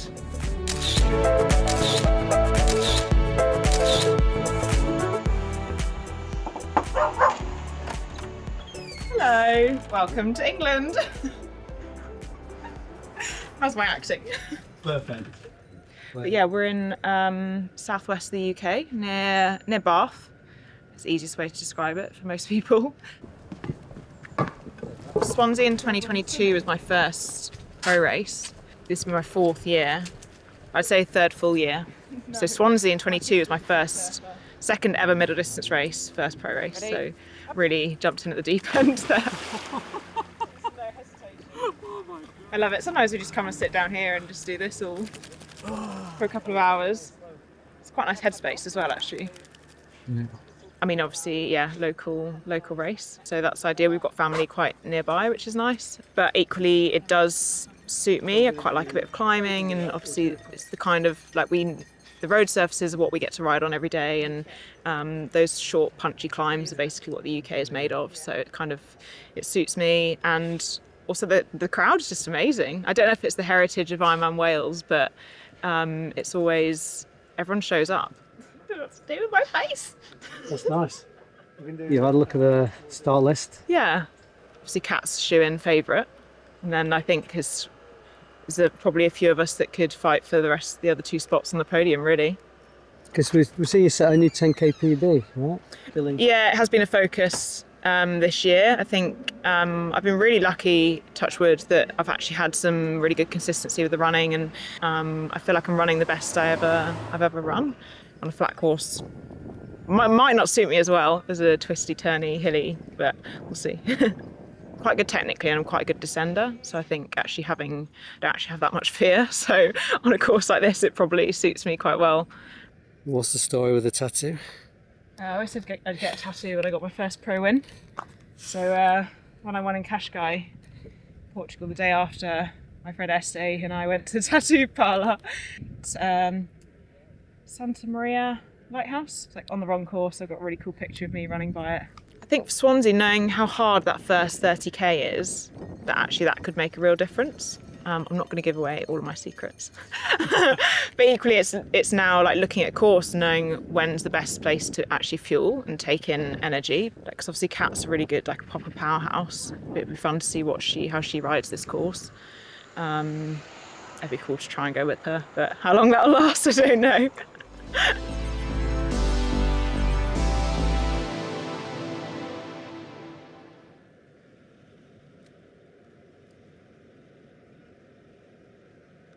For more of Fighting Chance presented by Hoka, watch segments on Instagram at Ironman Tri and full episodes on proseries.ironman.com and our Ironman Triathlon YouTube channel. Now, guys, we do have the women have gone through that first split and might not surprise you, maybe answer some questions whether or not she's feeling good or not. Kat Matthews has moved from 8th place all the way up to 4th, bringing back 50 seconds. That's 50 seconds on our women's leader in just 17.5 kilometers. So Kat Matthews is moving pretty quickly on this rolly and technical course, guys. Yeah, scrap what I said about her not feeling good on the bike. I think it was obviously in the swim she must have been a bit like blocked at the first turn point and lost a bit of time. She's obviously not feeling too bad to be riding through the field like that. It would be good if she does catch him, if some of the other girls are able to go with her. I really hope they can, just so we can see a bit of a battle on the run and just see Kat like pushed a little bit and a bit flustered. But yeah, she seems to be riding fantastic, and the fact that none of the other girls who she's caught earlier on in the bike were able to go with her shows that she's not messing around. She's putting down some good watts. Yeah, guys, and just real quickly, just set the scene here. We see this great 4-box here. It looks like Andrew Horsfall-Turner, upper left-hand corner of the screen, bottom left-hand corner of the screen, Leon Chevalier. And we could see there when we had him how aerodynamic he was. But what impressed me, as we're now on Andrew Horsfall-Turner, is that we had talked about this difference between athletes that are aerodynamic and sometimes their aerodynamics doesn't transfer into technical abilities. It's also a bike setup. Like, you could see Chevalier move from that aero position to his bullhorns and get out of his saddle immediately with no interruption, where sometimes if your aerodynamic position is so technical, that movement from the bars to the bullhorns takes a little bit and it's awkward, where you could see it's seamless for Leon, and you guys are right, he's not losing any steps on this technical course, even though his aerodynamics are something he often leans on. What amazes me about Leon is he spends so much time on Zwift, yet he's still actually able to ride the technical courses pretty well. Like, he rides out on the road a lot when he's on training camps and he goes to France and he's in the mountains, but the majority of the riding that he does when he's in the UK is all on Zwift. And it is incredible how he can handle his bike as well as what he does for the lack of riding he does outside. Don't you find that, Fraser, like, especially on these kind of courses? Yeah, for a normal person, I'd entirely agree, but Leon's definitely not a normal person. I mean, he's just an incredible bike rider, as we've seen in Kona, and, you know, hopefully we'll see today. I echo your comments 100%, Matt. He just looks amazing on the bike. Yeah, excited to see it happen. And Matt, talking about Leon as well, I did a little bit of digging on some of the athletes yesterday, and so a couple of the things that I found out about Leon was he's obviously a very smart guy. He got a degree in chemical engineering. But also, how would this fly with you guys? So he got married recently, and then he went on a training camp to Andorra, and he took his wife on his, and must have pulled it off somehow as a honeymoon, and it was an altitude training camp in Andorra, because I don't know about you, but like, that really wouldn't have flown with me if I'd have told my wife, oh, we're going to go on a honeymoon to Andorra, and I'm bringing like Harry Palmer and Freddie Webb with me, and that's the honeymoon she gets. I mean, what about you guys? Like, would you have been able to pull that off? Well, I think you're talking to two unmarried gentlemen, so obviously we don't have the skills to even get that far, but I think that's a great call. And that is one of the things I love. So you're actually like... yeah, it's a great idea. Yeah, so you're actually like, oh, well, if you can get married and do that, then yeah, sign me up. That sounds pretty good. But that is one thing that I love about Leon, and you see him with his wife now. They do love doing the thing together. Right, and and you're right. It is a move that you don't see that often. But I guarantee you, she was there. She was excited. They brought their dog with them, I'm sure, and made it feel like just home. And that's one thing that Leon has always kind of expressed, is that he doesn't want triathlon to be their entire existence. He wants to make sure he's enjoying time with his family and kind of his other experiences. Guys, he's often on the other side of the desk where you guys are right now doing commentary for the French feed as well. So, you know, he's an athlete that's, you know, not just about racing as fast as he can, which obviously he's pretty good at, but tries to, you know, mix things up a little bit. But guys, what do you think about Andrew Horsfall Turner's race up to this point as we see him still leading? And again, we cannot ignore that our expectation, if we were to see him leading this race, we would have thought he'd be doing it from the first turn buoy, and he's done it from a little bit different position than he expected to. Yeah, but I guess that's the beauty of racing. You find a way to make it happen, right? And Andrew is. We'll keep going back to the fact that he is in home roads. He's entirely comfortable riding here. It's a beautiful day here. I couldn't imagine a better day to be out on your bike, if I'm honest, Matt. You know, Matt, you'd love to be here. Maybe not riding your bike at the speed that Andrew's riding, but yeah. But you know, like he's having a day out there, and it's just lovely to see. His family, friends will be out on course. You know, there's a lot of nice stuff that comes from this story. So I really hope he's able to keep pushing on. Personally, from a tactical point of view, though, I would like to see him. If I was in Andy's situation right now and I was racing, I would have tried it hard at the start to try and get a bit of a break on the technical bits, what I knew.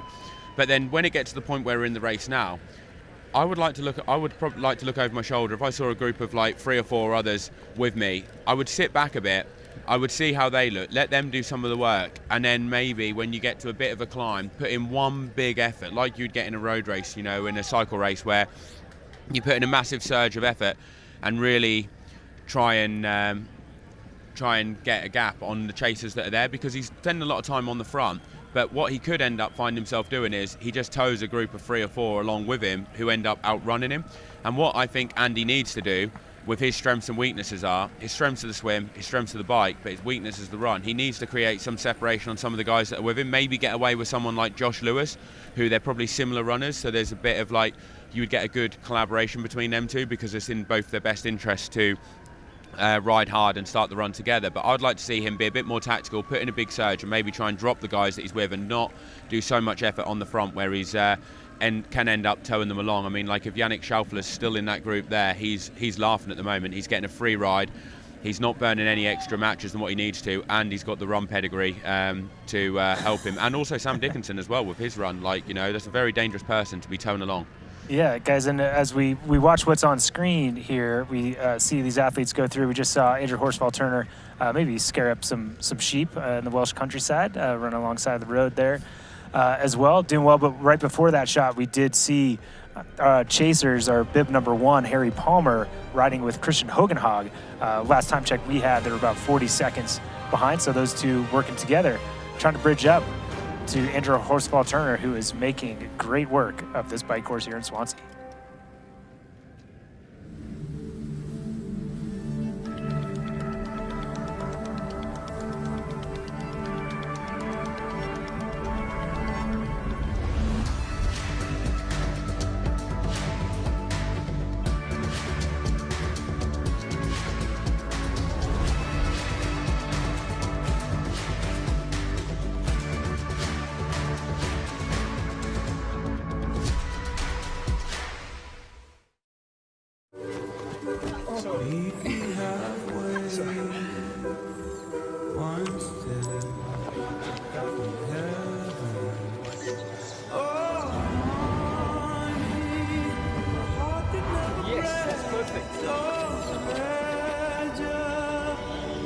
There's no limit to how far a dream can take you.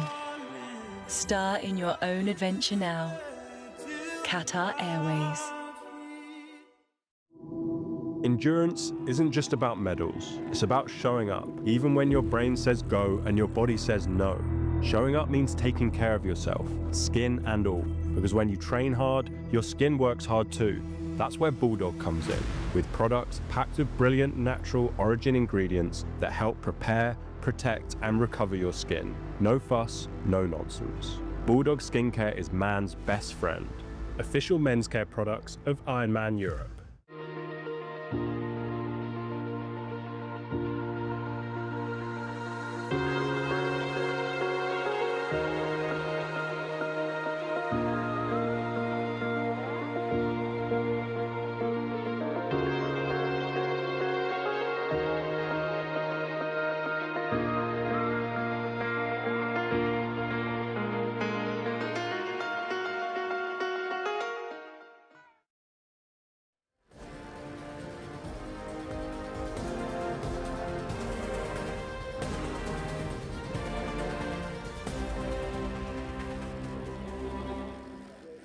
And we're alongside Hannah DeVette here early in the bike course here at Ironman 70.3 Swansea. She's got a little similar kit to Lizzie Rainer, so easy to mistake, but we can see she's on that black bike versus Lizzie's blue bike, so that's an easy differentiator. But both of these athletes having great races early here in Swansea. Yeah, and Hannah obviously winning some big races earlier in the year, so she's definitely on form at the moment. And you'd expect her run to be getting better and better with her partner being Hayden Wild, who also knows a thing or two about running. I mean, unfortunately had a bike crash recently, but ran 27 minutes something for 10K, which is, I find, to be honest, absolutely incredible for a triathlete. Guys, tell us what you're seeing here. How beautiful is this? And tell us the tactics and kind of what's happening here at the front of this race. I just pointed to the screen as to when we cut to that shot. I know I said it, but I rode yesterday. Luckily, was guided around the course by Hannah Monday's husband, amongst others, and local. So it's just beautiful. This is a fast descent down here, actually, as you can see. But look, absolutely no technical ability to it, other than you can really move down here if you want, but the guys are pedaling, so they're obviously making the most of it. Yeah, and is this a section of the course? Talk us through the ability, on these fast sections. Like, is this when, we see this small gap? Is this when you want to try to bridge that gap, or do you save it for a period of time where the course is a little bit tougher? I think potentially it depends what kind of rider you are. Like, if you're a Yannick Shelfler, you'd want to probably try and, if you're feeling good, try and drop some athletes on the climbs. Whereas if you're a powerful rider, a big powerful rider like an Andy Horsfall-Turner, Kieran Linders is quite aero and fast, and if you've got a big chainring, you can actually put quite a bit of a surge in here, create a gap of about 30-40 meters, and then it can be, and then when it slows down, you get onto the other, like the slower part of the course, you can really keep on the gas, and it makes it extremely hard for the rider behind to then close the gap once you've kind of broken that elastic, because some of the smaller guys can really struggle with the absolute power that you need to really go to go fast on these downhill sections like that, because you can see it wasn't like a really steep downhill, it was more like a gradual, fast one. I think you're hitting, like, I remember from last year, it's like 70, 80 kilometers an hour, but you had to pedal down it. Like, if you didn't pedal, then you would lose a lot of free speed. Yeah, no, well said. And right now we're seeing Yannick Schaffler in the group, trying to actually get up to that group. It looks like right now he's sitting in 5th position, but certainly some work. And, as you said, momentum can be a help here too. And as they hit this dip at the end of this descent, they're going to try to use that momentum to get up this roller and get across. And guys, we see this group coming together here, and it's going to be a group of 6 or 7 by my count. Yeah, and I find that Yannick Schaffler a really interesting athlete. Like, when I was doing the research yesterday and I kind of looked into him, he's actually a published author. He's got a degree, he's got a master's in finance, and he used to play for Germany as a junior in football, like, or soccer as you'd call it, Matt. It's actually very interesting, like, very talented guy. Like, he's got a lot of strings to his bow, isn't he? Like, Fraser. I mean, I can only do triathlon. Like, Jesus, like me, I couldn't imagine trying to write a book as well. Yeah, I mean, I caught Joe like deep down a Wikipedia rabbit hole. I had to drag him back out. I mean, it's really impressive. There's lots of interesting stories. Yeah, I mean, you're talking about writing a book. I think the three of us reading a book is, more of the challenge there. He's definitely on a different level. But guys, let's talk through this. Go ahead, Joe. I was just going to say I just do audiobooks now, Matt. Like, it counts. It counts. Okay, talk us through what we see on screen here. I think we've got, is that Sam Dickinson, bottom left, bottom right, Kat Matthews. Does look like Hannah DeVette, upper right, and then upper left. Is that Horsfall-Turner still, guys? Yeah, I think so. Yep. That's what I would say. Looking so talk us through what you're seeing and how the race is developing here. Well, with the lead group in the men's field, you can obviously see there's about 7 or 8, but it seems like the same characters are on the front pushing the pace each time, which is normally Horsfall-Turner, Kieran Linders, and I thought Josh Lewis, he was quite close to the front, wasn't he, a little while ago when the camera's on there. But no one really putting in any distinct, what looks like big moves on the climbs, which, I mean, I wouldn't necessarily expect Sam Dickinson to do that because he's in a great position. He's just got to get to the run in contention. You know, he's shown his cards already. Kieran Linders as well, he's done some good 70.3 runs, but some of the other guys, I would like to see some attacks from them because I really feel like they need to. Like if Andy wants to get onto the podium this year, I think a little bit of a buffer starting the run would definitely be helpful for him. And he's got the power, like having seen him race a lot of times, he can do it. I just think he needs to get the timing right and not do so much work on the front. Get some of the others to do it, get them to contribute. It's in a lot of their interest to stay away because although Sam Dickinson does have the run, he won't want Leon coming up to him. He won't want Hogenhow getting back in the game. Well, Joe, I've got some bad news because they just went through the 39.2 kilometer mark and they're pretty much with him. Hogenhaug is now in 7th place, 14 seconds back. Palmer at 19 and Chevalier at 19 seconds back. So Leon has already completely made up that. Like that's amazing. And for us them, right? doubting for any second whether or not that altitude camp had settled in or not. I know you guys didn't doubt that, or if he was, maybe not in top form coming out of Nice, but it seems like he's timed his build to this race and Lake Placid next week perfectly. Again, he's made up heaps of time in the first little bit of the race as, again, we are looking at Hannah DeVette on screen. Yeah, I mean, I'm not surprised at all. Leon is. It was a complete anomaly, that race in Nice. I really hope this starts to bode well for Leon in this race because, say June. Everybody wants to race well and race hard. I'm not saying he should get a good race. I just think that the caliber of athlete that Leon is, you want to see him racing well. And he's had a bit of a rough go. So it'd be great to see him race to his true. And it's great for us to see it. Yeah, and as we said, I think there's a reason why we want to root for someone like that who has that personality and is doing all these things to maintain, good life, work balance, so to speak. But again, on screen right now, Lizzie Rainer deserves all the credit in the world. She's put herself at the front of this race with one of the more competitive fields in 70.3 racing recently. Again, she's still in the lead in front of Kat Matthews, who, when we listened to her in the Fighting Chance, said, you know what, Kat's going to win this race. I'm going to, hope to get second or third. But right now she's still in that position and making Kat work for every second. And guys, we talk about racing and it's not, and Joe, you can speak to this. We know you've had some bad luck over some races. I know I've commentated some races where, in rough roads, maybe you'll get a flat tire or somebody can go off the road. If you're pushing that pace and making the favorite athlete chase hard, you're putting them in a position to possibly make those errors, as they chase, as they're kind of, putting their effort at the front and maybe not paying as much attention.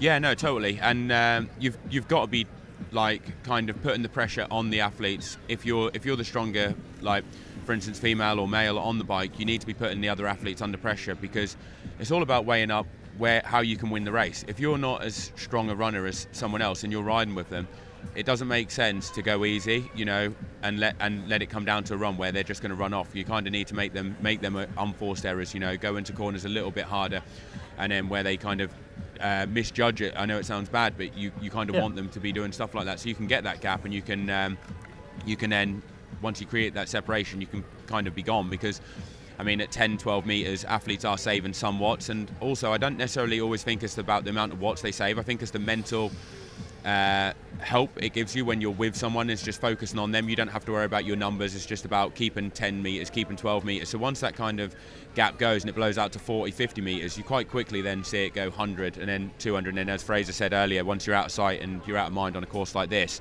the gaps can really balloon. But going back to Leon making the lead group, I'm actually really excited to see what he's going to do now. I don't imagine Leon, knowing the type of rider he is, he's not going to wait till the run. And I think he's definitely going to be putting some of these guys under pressure. And I wouldn't be surprised to see some proper attacks when they get to the hills next time round, because there's a couple of punchy climbs that are going to be coming up in the next 10 minutes or so. And I'm looking forward to see Leon drop some big watt bombs. Yeah, guys, we're talking about an athlete that was 24th out of T1, 2 minutes and 40 seconds back, and now he's, again, within 20 seconds. that's crazy, and definitely more to come there. But this women's race, love seeing, almost the matching kits of Lizzie Rainer and Hannah DeVette really pushing that pace as we're now back on the front of the men's race. And I think this might be a new figure. Can't tell quite from this angle. Maybe this is Sam Dickinson, actually, at the front of this race. But you can see now, guys, behind, everybody is together and there's moves. And who is moving to the front? That is Leon Chevalier, standing up, not wasting any time, guys, getting to the front of this group. And now's the opportunity to capitalize, right? Like, they don't know that Hogenhog's got on, let alone Chevalier. So instead of sitting in the back, just get straight to the front, as we see Sam Dickinson be like, what just happened? How many guys did Chevalier bring up with him on this group? He looks over his shoulder, guys, and again, like you said, Joe, an absolute attack. Like, we rarely see an athlete that's made this huge gap. Again, he's ridden over 2 minutes faster than all these athletes that have been riding in a group. And as soon as he catches them, he gets up out of the saddle and attacks them like he's in the Tour de France. Yeah, and I think Leon will be absolutely loving this, like just being a nuisance to him and really making some of those guys hurt. Like, it's quite fun, isn't it, when you catch a group as well? Fraser never really had to catch them. I end up having to catch them all the time. Like, when you do catch them, the one thing you want to do is actually make them suffer a little bit, don't you? But my word, guys, to be that talented. Look at him go. It's just so good. Look at him, like he's gone. I'm going to make the call now. He's won this race. Look, he's gone. That's early. You're saying it now. That's early, already. Fraser. That's early. Yeah, man. I think I appreciate Fraser's going to be getting his autograph when he comes into T2. Yeah, no, for sure. That's awesome. I appreciate that, and part of my heart wants to say that too. But he's got a lot of work left to do. But he is absolutely cruising, and it's always a treat to be able to spend time with these triathletes to talk about race week prep and everything coming in these races. As we see Leon Chevalier just absolutely cut up this bike course, guys. Let's hear a little bit from Leon as he came into this race. But guys, he is just cruising. Yeah, definitely feeling a lot fresher than before Nice. It's always a bit of a gamble coming down from altitude, and I did have my 4 biggest week of training. Yeah, didn't pan out the way I wanted, but I got some valuable time on course, and the big goal is the World Champs in September, and that's what matters. And so hopefully I do get my mojo back a bit this weekend, or if not this weekend, maybe in Lake Placid the following weekend. So kind of been chasing those good results, but yeah, I got to trust that eventually they will come back. In Nice, obviously, I didn't get the last slot for 70.3 Worlds in Marbella, so if I want to be up there on the Pro Series rankings, I need to get the points, and it's either Swansea here this weekend or Zellamzee 2 weeks out from Nice in August. And this, being 2 hours away from home just works a bit better, and I'm going to take a little gamble on my possibility of a good result in Placid over gambling with the World Champs in September. And last year in Cozumel, it was a week after a race in Dubai, and I did well in Cozumel. I got my stop for World Champs, so I think I've shown that I can do it, but yeah, you never really know until you do it again. Racing my training partners for the first time, Harry and Freddie, and we also got Will from the Valley, so it's nice to have a bit of a Cheatham coaching World Champs, and yeah, hopefully I can be up there and fight for the win. That's what I try. Guys, and I will say it's amazing to see, great to hear, and kind of his tactics and how the Pro Series has affected the way he's putting his season together. But it's sometimes it's a little bit awkward how much Leon Chevalier messages me and says how much he envies my mustache and how he's looking for the power of the mustache. And I think, guys, this might just be the power of the stash. We see Leon just getting after it with that dirty stash. Do you reckon I can grow one in 2 weeks for Leeds? Is that enough time, Matt? You've got it. I think you shaved this morning, so you've got a shadow already. I think you got it, guys. But man, I love it, and you could see that he said he's taking a little bit of a gamble, and he is just leaning into it, guys. Talk me through what you're seeing out of Leon Chevalier right now. It's just, look, if you were to try and conjure up the perfect position on the bike, I think you would be hard pushed to find one that is better than Leon's. It's just, I don't want to keep using, all the sort of adjectives under the sun to describe how good he looks, but it's just brilliance. Fraser, you're all about adjectives. You always have been, so don't shy away from that. We appreciate it. Yeah, I mean, guys, to me, the impressive part, and I know I said it as he made that pass, but almost always, especially when you see a group like that, and it's not like Andrew Horsfall-Turner was soft pedaling, looking over his shoulders, hoping for someone to pull through. He was pushing it, right? And you see Leon catch that group, and then immediately, instead of taking a little bit of a break and being like, okay, I'm going to soften up a little bit, then I'll hit him, he used momentum and just said, no, this is my race. I got to get up front. The thing is, Matt, there's pushing it where you're pushing a solid pace that you can sustain for 2 hours, and then there's pushing it for 10 minutes where you're really going flat out and you're putting people under some extreme pressure. And this is what I would have liked to have seen Andy Horsfall-Turner do when he put an attack in, would be just ride it really hard for 5-10 minutes, because you need to do that to kind of create that gap, force people. And then also what you've got to take into account is when you go around the corners, if you're 7th or 8th person, then that concertina effect, when you're the 8th person, you're still going around the corner. Leon's going to be like up and over the dip that you've got, and putting the power in towards the top of like a little rise that you have. So it will it will really be putting the people under the pressure, and I think that's what you need to do when you actually want to create a gap, you know, and get the separation. Because Leon doesn't really want to take any of them on the run. Certainly not like Sam Dicko, Yannick Schaufler, who we mentioned, Kieran Linders. He wants to create a gap on them, you know, because they're the threats when it gets to the run. Yeah, and I think that's a great point, Joe. And also he wants to, if they can stay with him on the bike, he wants them to have had to work harder than they're used to working on the bike, right? Like, this is an athlete who can run crazy fast after, you know, Ironman distance bike splits, you know, running sub 240 runs. Like, he is an athlete that is a great runner off of hard bikes, right? So he's putting it to them. And again, like, that dynamic racing, you can see maybe it's from a little bit of that training camp in Andorra. Like, he just looks like a cyclist getting out of that saddle and punching it. Whenever there's an opportunity where the road is offering a challenge to him, he's leaning into it, because he knows he's the strongest rider right now. And the more he pushes in the tougher sections, the more those athletes are going to be off the back behind, as we see him get soft over one of those little speed humps. Leon Chevier at the front of Ironman 70.3 Swansea. We're not here to sell you on this life. You already chose it. No shortcuts. No hype. Just work. Same as you. Built to outlast. Endure. 40 years in, and we're just getting warmed up. Welcome to the Ohana.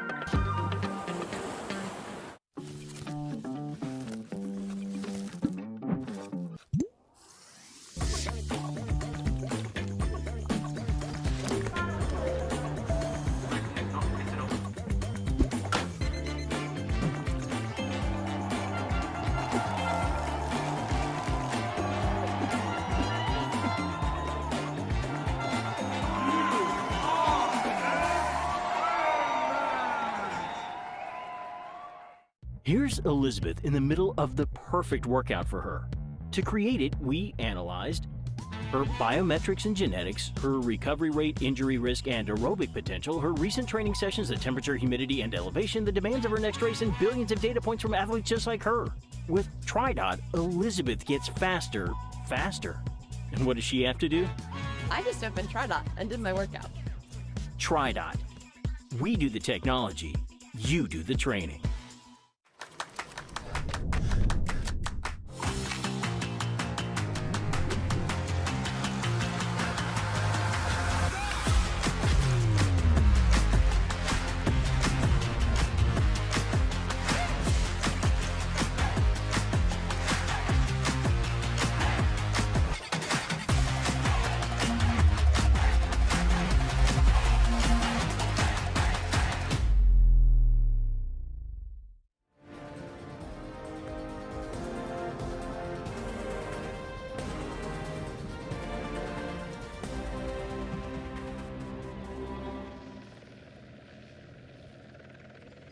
Ironman 70.3 Swansea is brought to you by Morton.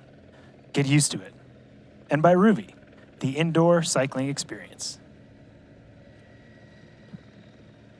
Amazing shot of our group here at the front of Ironman 70.3 Swansea as they've gone through 40 kilometers, cruising through that halfway point of the bike course here. As we see, Leon Chevalier has made his way to the front of the course. Andrew Horsfall-Turner not too far behind with Lewis, Linders, Dickinson, and Hogenhag coming off of a great second place just a few weeks ago in Frankfurt, doing his best to get himself to the front of this group. And guys, it does look like they have bridged back up to Leon Chevalier, so it is one big group, but Leon is the one pushing the pace at the front.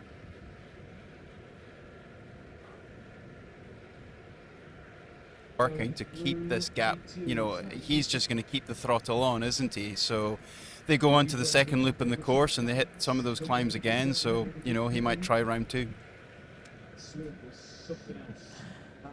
Yeah, looking good, guys. So right now, you know, we've seen this women's race is starting to develop as well. You know, we're going to continue to see some changes, and big change, guys. We have seen the women go through 39.2 kilometers. Kat Matthews still in 4th place, but just 7 seconds behind our leader, Lizzie Rainer, who is just 2 seconds on Daisy Davies and 3 seconds on Hannah DeVette. So it is a group of 4 at the front of the women's race here at Ironman 70.3 Swansea. So with that development and what we've seen in the men's race coming together, as we see right now, actually it looks like Kat Matthews, a little replay from when we were not live. Kat Matthews looking over to Lizzie Rainer on one of these rolly, punchy sections of the course and getting into the lead here at Ironman 70.3 Swansea over Lizzie Rainer, who's had the lead for a fair bit of the day. As we see this develop, guys, what do you give me your picks? I know Fraser already called Leon for the win. Joe, is you with that? Who we think on the women's side? As Kat Matthews has made up that gap, and no doubt that she's going to be able to get that win here today. I mean, yeah, I would go for Kat in the women's race. I mean, I don't really like picking the out-and-out favourite, but it's quite hard to really see someone else that could really push her on the run, because she's such a strong runner. So I'd have to just go with Kat, to be honest, on the run. For the women's. For the men, I would have a different pick. But who are you going to pick first of all for the? Who are you two going to pick for the women's? I mean, look, Kat is just showing us how much of a class athlete she is. I mean, she's dealt with that issue of losing some time in the swim, but we say it's an issue. You know, wonder what her mindset was. Did she really think that was too big a dip? When somebody told her, you know, she'd have got splits from her husband on course, you know, she's told she's 2:15 or whatever it was leaving T1, and I don't know if she would have been maybe she wasn't panicked at all. She just got to work, and here she is, 40k in the lead. Yeah, I'd agree with that, Fraser. And to me, you know, obviously I'd pick Kat Matthews and I'd pick her before the race. And to me, it still always shocks me is that, you know, I heard some, listen to a podcast or two every now and again, and heard some pundits talking about other athletes, possibly being able to take the win. And, you know, maybe she's not the favorite. Maybe Daniela Kleiser can even get the win. It's like, how much longer are we going to underestimate Kat Matthews over 70.3 distance? Like, how many world championship podiums does she need? How many second places does this woman need to be able to convince us that she is absolutely a gun at this distance? And I think she's showing it again today. What do you think about that, Joe? I think some people just like rooting for like a bit of an underdog, don't they, though? Like, yeah. I mean, when I watch the football, I always like rooting for the underdog team. I hate rooting for the favourites, but in this case, it just seemed too much of an overwhelming favourite that I couldn't really pick I didn't really have anyone who I thought could really give her a fight on the run. If Hannah was a little bit quicker on the run, I think it could been really exciting, especially when she had the 2-minute gap on the out of the water. But yeah, Kat's just really bridged it so quickly. Like, I wasn't actually expecting that gap to come down quite as fast as what it did. No, and that's what's surprising about this course, guys. And I know talking to you both before the race, you know, saying how challenging it is and how hard it is for maybe a group to stay together and it'll get broken up. Like, yeah, we know a good cyclist is going to be able to capitalize on that. But in both of these comeback stories on the men's side and the women's side, I think all of us would agree the quickness and the how quickly these athletes were able to get to the front of this race with those deficits is shocking, even though we know how good these athletes are. But let's talk a little bit about that in a second. But we're able to hear from Kat Matthews as part of our Fighting Chance series presented by Hoka earlier this week. Let's check in and see what she had to say coming into Ironman 70.3 Swansea. I'm already 4 weeks deep in my Kona block, and Laura Phillip is now 4 weeks behind. I'm totally focusing on myself.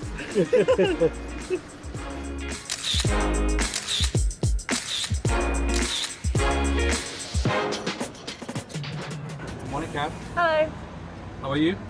I'm okay, thank you. Beautiful day. Just been for a little swim. We're going to head out on the bike course mainly, so a couple of hours. A bit more than I'd probably do normally during race week, but I'm going to try and ride some of the hills properly.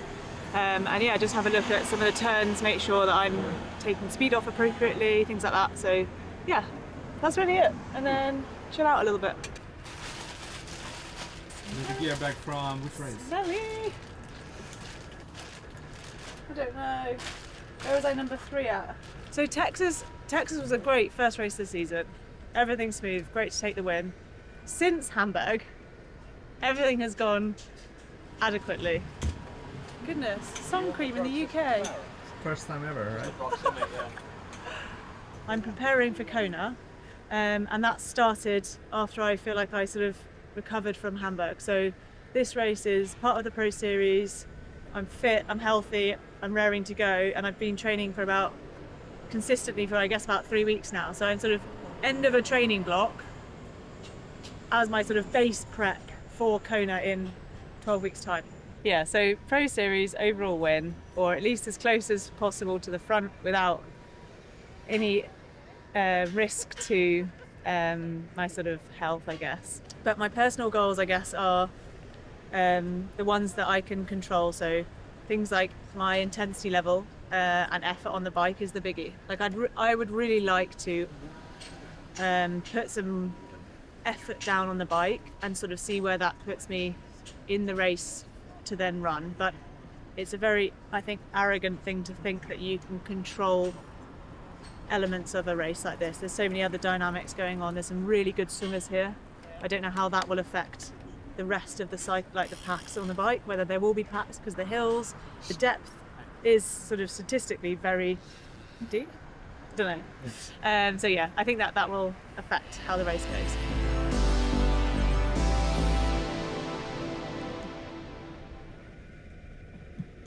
Yeah, great stuff from our women's leader, Kat Matthews. We're about 45 kilometers into the bike ride here at Ironman 70.3 Swansea. I'm Matt Lieto. With me today is Joe Skipper and Fraser. Fraser, what do we think about Kat Matthews doing the thing at the front of this race? Yeah, I think she's just sort of, to coin a phrase, in her happy place now. She's where she should work. When you visualize a race and you want it to go as well as possible, obviously you want to be sitting on the front, and there she is. She's got herself there now. She can just settle in, focus on her processes, all the stuff she's no doubt been probably working with Alex about, and that will be be really interesting to see what sort of time gap she can create now. Don't you guys think? Yeah, and the thing is with Kat, which actually takes the pressure off her a bit, because she's probably the fastest runner in the field, or well, second fastest. Maybe Kleiser's is a bit faster, but she's like got quite a big deficit. It almost takes the pressure off her a bit, doesn't it? She doesn't. It's not like you would be saying, "Oh, she needs to have 2 minutes or she needs to have 3 minutes." Like, just any buffer is means that she can kind of really dictate the pace on the run and go as hard as she would want to. Yeah, and well said. And on screen right now, guys, we saw just a pass recently with Anna Reichman moving into 5th place, overtaking Rebecca Enderbury. And so she's 2:10, about 2 minutes behind.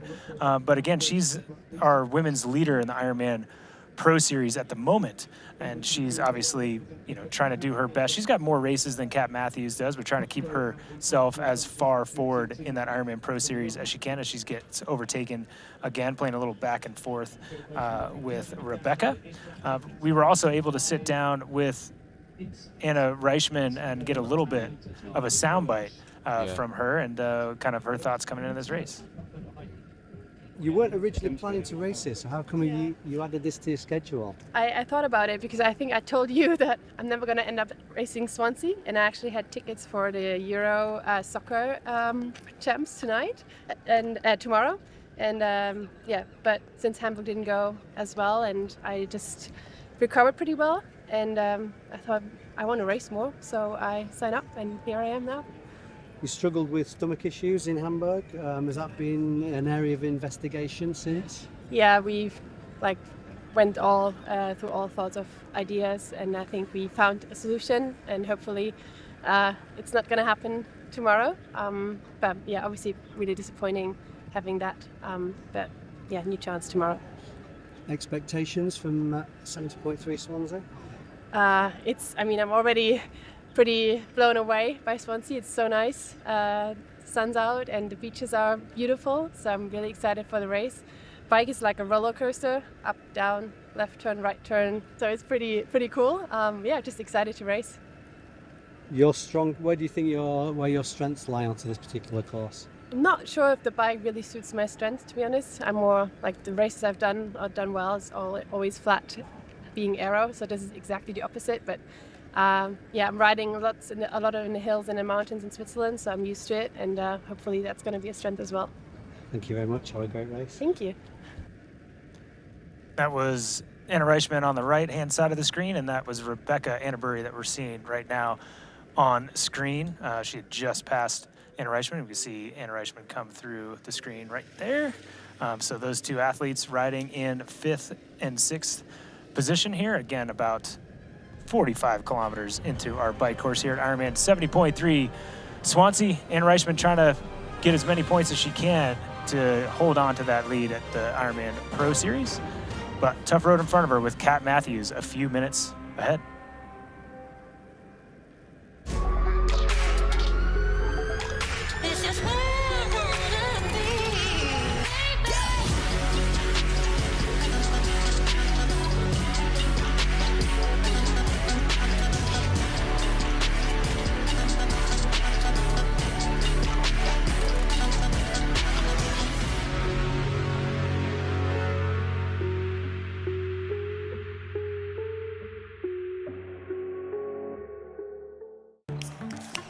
What do you want?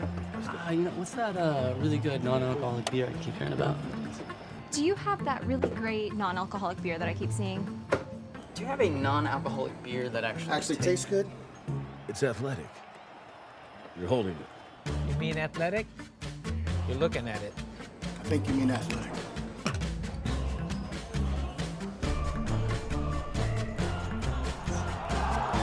It's athletic. Ask for it.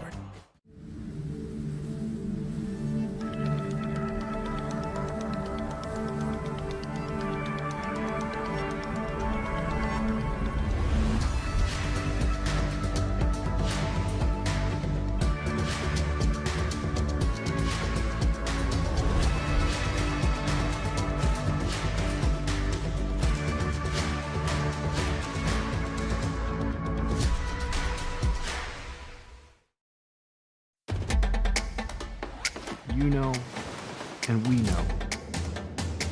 The thing about challenging yourself is, you're always looking for what's next.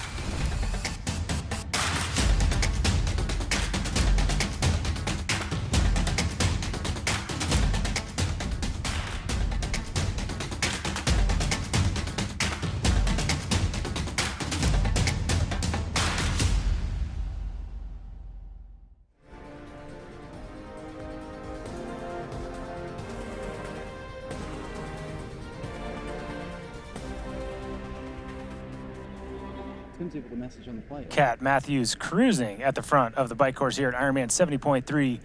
Swansea already opened up over a 30-second lead on previous leader Lizzie Rainer, and Daisy Davies not too far behind with Hannah DeVette still consistently hanging on in 4th place. These women are definitely, pushing each other's effort, and we'll see if, that effort early from Kat will come back to bite her a little bit, but I kind of don't think so. She's an athlete that has a lot of horsepower to give, And as you guys said, she already had so much strength on the bike, technically and power-wise.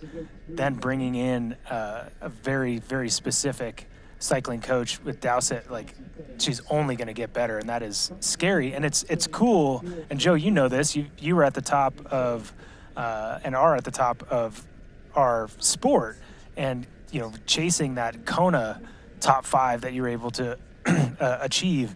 You kind of gotta take all those pieces and put them together. And I think Kat Matthews is finding that she's got the run is getting there, the swim is getting there. She needs to really step up every section of her game, including that bike, to be able to win a world championship. Because I think we all would agree, Kat Matthews will feel a hole in her resume if she does not get a world championship before her career's over. Oh yeah, for sure, and she's been so close as well. Like it's actually quite exciting in the women's race at the moment with her and Laura Philipp. Lock and Horns, the last few big races, like in Hamburg and then in Nice last year, because it comes down to such small margins between them, and they're normally battling it out for pretty much the whole day. But I feel like, for anyone that wants to get a world championships, you can't really have a weakness, but you also need to be very strong on the run, because it seems like more and more now in the sport, like it's coming down to a bit of a run battle. Like even like, for instance, when we saw in Frankfurt, like Hogan Haug had a huge gap at the end of the bike. He's still running 2:42, which would have been a fantastic run, but then gets beaten by Christian, who's running a 2:30. But I also think going back to the bike and like having someone like Alex working with you as well, making you stronger on the bike can really help you execute like a better run, because you get off the bike, you're less beaten up. And for me, looking at when I've ran my best in races, it's not necessarily been when I've been in my best run form, it's when I've been like actually riding really strong and feeling great on the bike, and then you get off and then you feel like you haven't really done too much of a bike and you can execute that. Whereas if you get off the bike feeling tired, you just can't execute nowhere near your ability. Yeah, no, I think you're totally right. And talking a little bit more about what you're saying about the run being so important, and talking about that men's race in Frankfurt, let's talk about the women's race in Hamburg. You mentioned locking horns with her and Laura Philipp, but can you imagine if you're Kat Matthews, you're doing all this work, you go to Hamburg, you go 8:05, ride a 4:22, run a 2:40 off, and don't win the race? Like, how quickly that bar is raising. I mean, we're talking about the best women in our sport now running sub 2:40. That's just insane.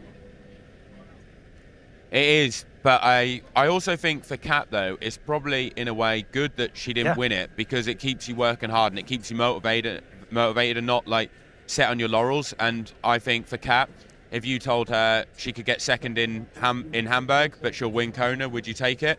Then you definitely would. And I think like doing them great performances and then still coming up slightly short, it shows that you're improving. What you're doing is working, which is really motivating, but then it shows that you still need to get better, because there's someone that's still getting the edge. And I think that's what really helps you get to reach your potential, and potentially maybe might help become a world champion later this year or next year. Who knows? You're totally right. And I think it is funny, though, because we all know how much Kat hates losing, right? And I think you're right. It fuels her passion to maybe get up to that world championship, but she definitely wants to get to that front. She's had seconds at a few world championships and some big races, but she continues to push the pace, and I think none of the three of us will doubt that has the ability and will one day win that world championship that she is chasing. And I honestly, guys, would not be surprised if the first one she wins is the 70.3 world championship. And I think she's showing today, obviously that swim wasn't up to what she wanted to, but that she has the ability. As we saw Hogan Haug at the end of this group. This group's now splitting up a little bit, guys, as we look now, these athletes going through some of our age groupers. So we actually did just kind of go past that front men's group that had Hogan Haug in it with Leon Chevalier, and Harry Palmer in that group with Dickinson, Kurt McDonald, Josh Lewis, and Yannick Schaffler. Now, guys, now that we've seen that group of 9 altogether, as we look at this AG1 supplemental stats through 49.9 kilometers, that's Leon Chevalier, 2:11.46 at 46.11 kilometers an hour, as we see some of our age group athletes moving through. As we see, I believe this is That is Hogenhog now at the front of this group, guys. Now, so we have this group of 7 or 8 athletes. What do you think now that we've kind of gotten through, they're over 60 kilometers into this bike ride now with this group? What do you think the tactics are moving forward? Are you going to see this man on screen, as he often does, try to break up this group, or are they going to kind of rest on their laurels and ride in together? Yeah. This current part, what they're on now, is like they're probably at the last 2 minutes of this climb. So if they are trying to break it up, this is where you really want to punch up and over. And then remember that really nice open section where they were pedaling on the descent. They're going to take that descent. So for Hogenhaug, if he does want to create some separation or anyone, this is a really good opportunity to push the pace, because you can create a gap for that before you start that descent. So this is quite a key part of the race. Interestingly about Hogenhaug, while he's on the screen, when I was doing a little bit of research yesterday, I found out something that I would not have thought at all. Fraser's got his head in his hands because he's thinking it was a very strange statistic, but apparently he was addicted to World of Warcraft, and he was really, really good at it, like online, and he only got into triathlon during a sabbatical at college when he was spending too much time playing computer games. His parents got him into doing sport, and a teacher of his was a triathlete, and that made him do it. But that makes perfect sense. That's the Danish method, You've got you've got like Norwegian double threshold, and you've got like the Danish, like World of Warcraft in the morning and Call of Duty in the evening. That's different horses for courses. He only started it was a big. Yeah, he only started getting good at triathlon when his Wi-Fi server cut out, and he couldn't get on a World of Warcraft. When I met him, I kind of figured that was what he was into, but I didn't put it on him then. But right now, as you said, you called it perfectly, Joe, this long descent. And please keep bringing those obscure facts that nobody needs to know to us, because I want to know. I don't need to, but I want to. But we could see Dickinson doing his best to hang with Hogenhog. And so right now, I'd say it'd be hard to argue against Hogenhog and Chevalier being the gun cyclists in this group and great runners, but I think, would you guys agree or disagree that they both know that they kind of need a little bit of time? There's some dangerous runners in this group that if they rest on their laurels and let everybody come in together, it's going to be hard for them to finish on top. Yeah, I would agree with that. I'm going to have to pick when we make our picks on the men's. I'm going to have to go through Kieran Linders, because one fact that I found out about him, which I can't believe that I didn't actually know, was that he's actually was born in the same town as me. And I don't know how I didn't know this fact about him, because it's a very small town and no one really comes from there.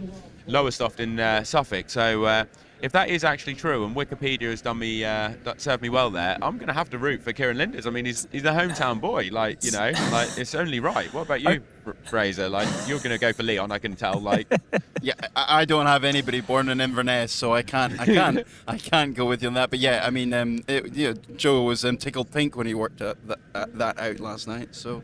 But I am really keen to see how well Sam Dickinson goes in this race, because he's looking really good on his bike, and he's still relatively new to this distance and the dynamics of the racing. Not that he's not new to racing; he's a very experienced athlete, and I think that's easy to forget sometimes when we watch athletes. You can perhaps pigeonhole them in the event that we're watching, and somebody like Sam has been racing since, I've no idea how young he was when he started racing. He's raced a lot. He's racing some very, very, an Olympic bronze medalist, let's not forget. So, he looks like he's relishing this push from Christian.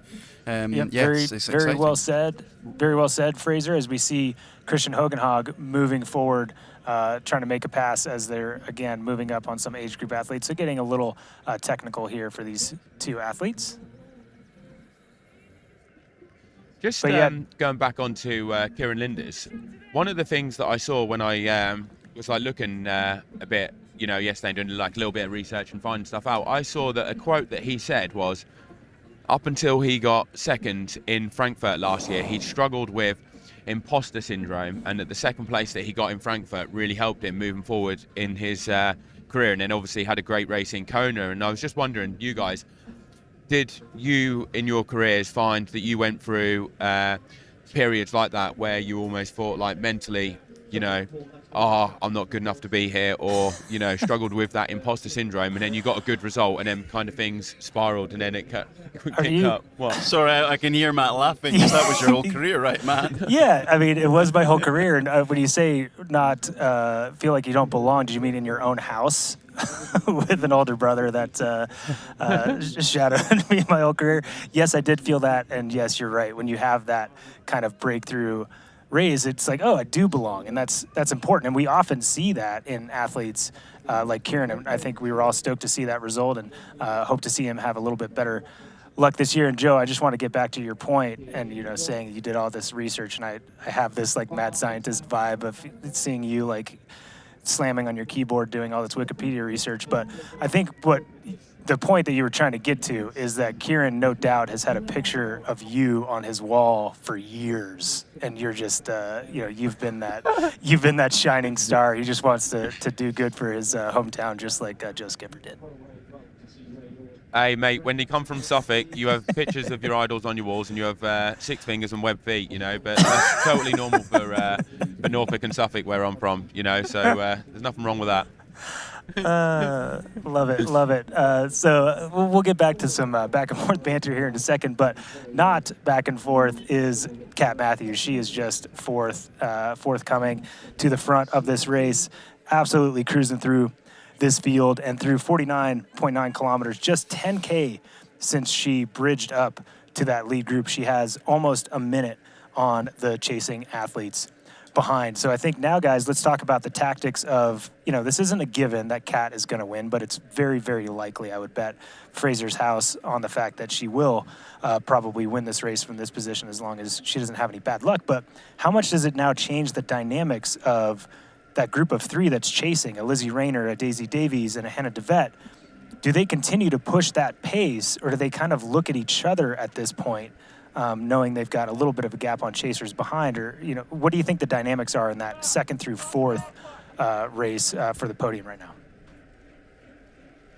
If I was in that second group and it was personally me, I would say to 2 of the other girls, let's take turns working. 3-4 minute turns, you kind of give it a little flick of the elbow when the course suits, and the next person comes through, and then the person on the front would go to 3rd, and you take it in turns legally, but like working hard.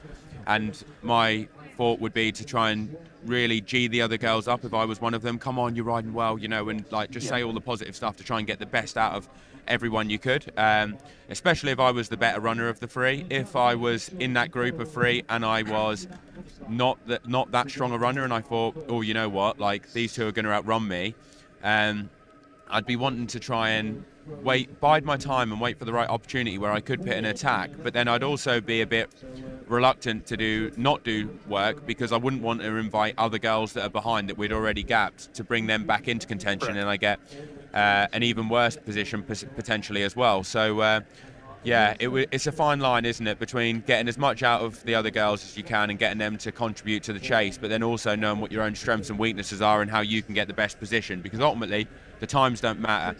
It's all about who you get in the highest position you can. So if you're in that group of 3 and you're a strong runner, then you're laughing. You're going to be trying to get the other girls to contribute as much as possible, so it helps you. And if you're not a strong runner, you kind of need them to contribute a bit, but you also need to be open to the fact that you're going to have to try and put a surge in to try and gap them if the course allows, and you've got the legs for it.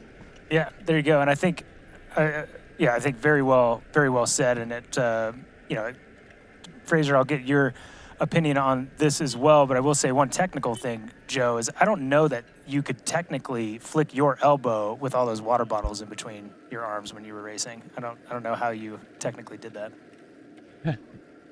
Yeah, but I haven't got any on the outside, above my arms now, have I? So I'm fine to flick the elbows. They're all on the inside, like you say. You guys changed the game, didn't you, with Ironman? So I've had to think outside the box a little bit now. You love it. You wouldn't want it any other way. Fraser, what do you think about as far as what we're seeing in the women's race? As right now we're on a shot of Rebecca Annebury and Anna Reichman, which again, with that question I asked, they're now just 75 seconds or 80 seconds behind that group of 3. So talk me through, do you agree with Joe? What do you think about the tactics of that chase group? considering they've got a Cat in front and then these two strong athletes chasing behind. Yeah, I do agree, of course. But not say of course. All joking aside, Joe's making some really intelligent points there about how the racing's going to play out now, and I think, you know, Rachel and Anna are clearly moving well as a pair, and then you've got the three that are in chase, and hopefully they will work together. You know, when we say work together, using each other as an ability to drive themselves forward. They know how strong Cat is. They're not going to be surprised to have seen Cat ride off into the distance. You know, it was only, I mean, it doesn't seem that long ago, but Cat won Ironman Bolton in 2021 on a road bike. Not because she didn't have a time trial bike, just because she decided that she would, that course that day was a tough, difficult circuit, and she thought that was a wise move, and it was, and she won it on it. So my point I'm making is, if she can do that, and she's 4 years down the road in terms of strength and improvement and all the tactical nuances that have come since then that she's learned from all her, amazing results. Kat's just, it's not a surprise to see her going up the road. It's not a surprise for her to be doing that to the other athletes behind. So, they hopefully are still really positive, and they're settling into the fact that they've got a great opportunity to come second. And I don't mean that in a negative way. Yeah, guys, and I think, what's rad watching Kat Matthews, obviously the rate of speed that she's cruising through this course and how aggressive she's tackling this course and trying to get as big a gap as she possibly can. But she's also, being very polite as you see her pass the age groupers, which can be tight at times, but she's saying, giving people a heads up that she's coming around and giving them a wave as she goes by. So she's, considering the other athletes' experience as well, as we see now a shot of Anna DeVette looking comfortable in her aerodynamic position. We talk about those two water bottles in between the arms we were talking about there, Joe, and looks like she's got all the fuel on board that she might need. And guys, we haven't talked about this yet, and it's something that we need to talk about over. I think we focus on it a little bit more over the Ironman distance. But tell us a little bit more about how big nutrition is in our sport. And I think it's, we've always talked about it being the fourth discipline. I think now it's even bigger. Like we talk about Morton and the fact that you can get 200 grams of carbohydrate, like, some of the best athletes in the sport, an hour. How important it is to be able to have that sort of fuel on board that's working through the gut efficiently to be able to have these fast run times, bike times that we're talking about. Oh yeah, it's absolutely massive now in the sport. I mean, I was only talking to Fraser last night about what I was calling the good old days when I first started doing the Ironman distance and like the 70.3s, and like nutrition wasn't really a thing and people didn't really know what to do, and you used to get some huge blow-ups, and it was quite exciting because people would have 10-15 minute leads and then they'd crumble with like the last 6-7 Ks to go. But now, because everyone's so well informed on like nutrition, I mean, you can, on Instagram, people are posting it up all the time. There's YouTube videos. I mean, back in like 2011 and 12, like there was nothing like that, It was just all about like you had to try it for yourself, or you had a friend or a coach and they would give you some advice. But people were taking 1 or 2 gels, in a race sometimes, and that was like a decent amount. Now it's for 4 or 5 gels in an hour. 150 grams of carbs is like pretty common. Some people might take slightly less, some people might take slightly more, and it just allows you to keep pushing pretty much for the whole time. I mean, when you're exercising at these intensities, you're just burning through carbohydrates. So the more carbohydrates your body you can consume and your body can actually absorb, then the faster you're going to go, or the more energy you're going to have for later on in the race.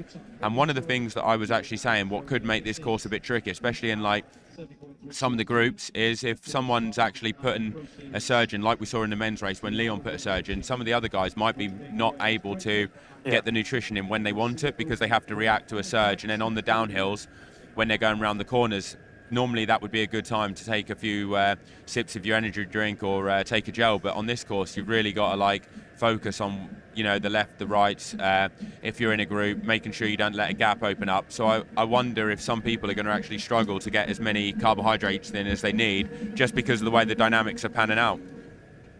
Yeah, no, I think that's well said, and it is crazy the difference. You talk about the good old days.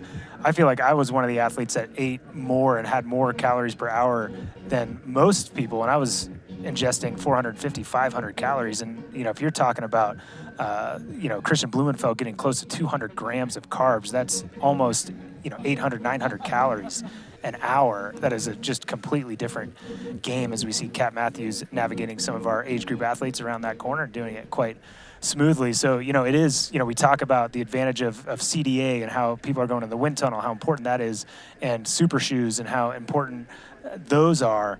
But I think just as, and I think maybe even more of what is creating the space for these athletes like the woman on screen to be able to run a 2:40 marathon off the bike is the fact that they just have the energy on board to do so.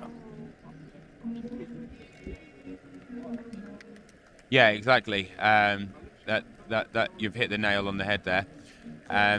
With how you see Kat pushing on the bike now, how do you think she's taken this? Do you think she's actually trying to put in a big gap starting the run so she's can, you know, really like knock it back a little bit if she wanted to, or do you think she's kind of like just riding within herself? How do you see it going, Matt? Yeah, no, I think she's putting the wood on the bike for sure, and I think she has the ability to do so. And I think, you know, she looked back at some races last year where she didn't get the full points, the 2,500 points that she wanted to in 70.3 races outside of the championship. So she wants to do her best to try to have a perfect score at the end of the Pro Series. And again, as you said, her goal is always to get better to try to win a world championship, and resting on your laurels if you have a lead in a race like Swansea is not going to get you any closer to a world championship. You got to push all the way through. Here's Elizabeth in the middle of the perfect workout for her. To create it, we analyzed her biometrics and genetics, her recovery rate, injury risk, and aerobic potential, her recent training sessions, the temperature, humidity, and elevation, the demands of her next race, and billions of data points from athletes just like her. With TriDot, Elizabeth gets faster. And what does she have to do? I just opened TriDot and did my workout. TriDot. We do the technology, you do the training. We're not here to sell you on this life. You already chose it. No shortcuts. No hype. Just work. Same as you. Built to outlast. Endure. 40 years in, and we're just getting warmed up. Welcome to the Ohana.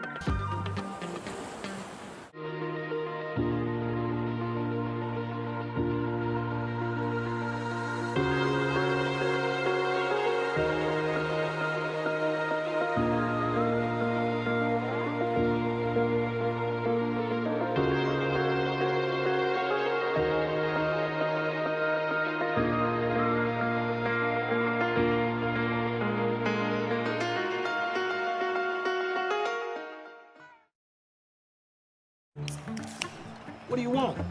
You know, what's that really good non-alcoholic beer I keep hearing about? Do you have that really great non-alcoholic beer that I keep seeing? Do you have a non-alcoholic beer that actually tastes good? It's athletic. You're holding it. You mean athletic? You're looking at it. I think you mean athletic.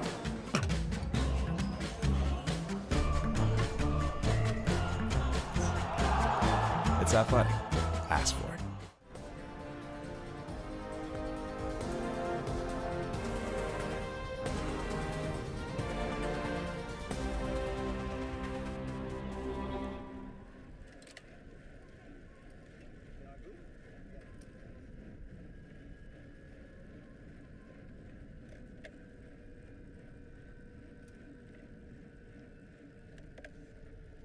We're here with Kat Matthews at the front of Ironman 70.3 Swansea, about 60 kilometers into the race, now with about a 90-second lead on the closest chasers, Lizzie Rainer, Daisy Davies. I'm Matt Lieto with Joe Skipper and Fraser Cartmill. Guys, we have split through that next timing, Matt, through 74 kilometers. And we have that group of 8, which contains Josh Lewis, Yannick Schaffler, Kieran Linders, Harry Palmer, Sam Dickinson, Christian Hogenhag, Leon Chevalier, and currently in the lead, Kurt McDonald. The one exception that we might have expected because he was pushing the pace so much early in the course was Andrew Horsfall Turner, now 90 seconds back in 9th place. But on the screen right now, Kat Matthews, again, still just driving. And you asked that question before break, Joe, whether or not I thought Kat was resting on her laurels or comfortable with that gap. What does that body language tell you guys? You think she's trying to get the most out of herself and her competitors aren't quite her worry today? Yeah, I mean, I think it's clear to see, isn't it, from the way Kat looks on her bike. She's just really, turning the screws, to think of a better phrase. You know, she's really obviously wanting to get as much out of this as she can. She's clearly feeling really good on her bike because, well, the damage that she's done since she left transition here. So, and you know, there's going to be there's crowds out in the course. There's, you know, it's a nice aspect of races in the UK that, you know, they're often multi-loops, and I remember it, and Joe will be the same. It's really nice actually. You get quite a lot of encouragement from the age groupers out on course. You know, other than them getting a fright when the rider comes past. Obviously, they've got all the motorbikes and things too. So yeah, she's clearly just enjoying the day, and good luck to her.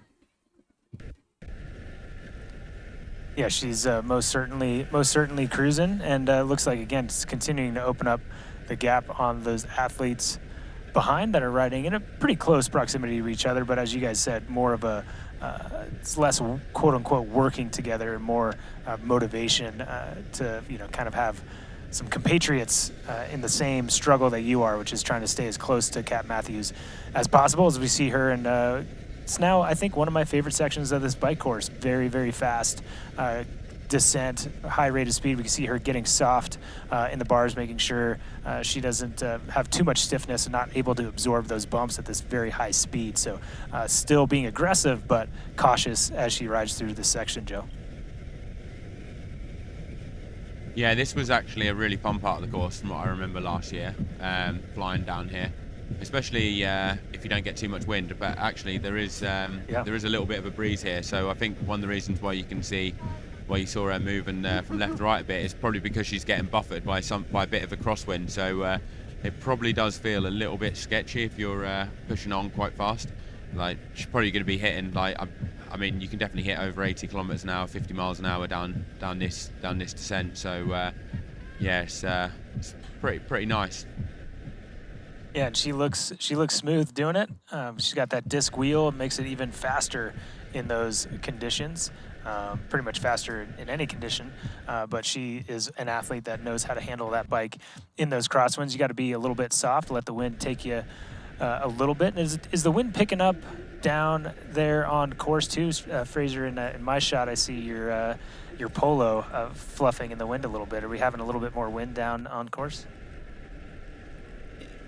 We absolutely are. It's really starting to pick up, and I was just thinking it's going to be interesting when they get back here because, you know, we're on the coast here. The run course literally hugs the beach line. It's going to be an exposed, you know, we could have some, I'm really excited. This is almost feeling like a world triathlon, you know, that type of style of race. We could have a pack dynamic early in the run because there's a few of these runners, they're all much of a muchness, and, you know, like, time will tell, but we could have quite a nice group of the lead men running together on the you know, then they'll be using pack dynamics to try and hide from the wind, and, you know, nobody will want to take the work on unless they're out and out faster and they're dropping people. So yeah, the wind's going to play a factor for sure. Yeah, and not just tactically. I think that you make a great point. We saw, you know, Kat Matthews and Laura Philipp having those tactics last year in Nice in a similar course alongside the Water and the Med.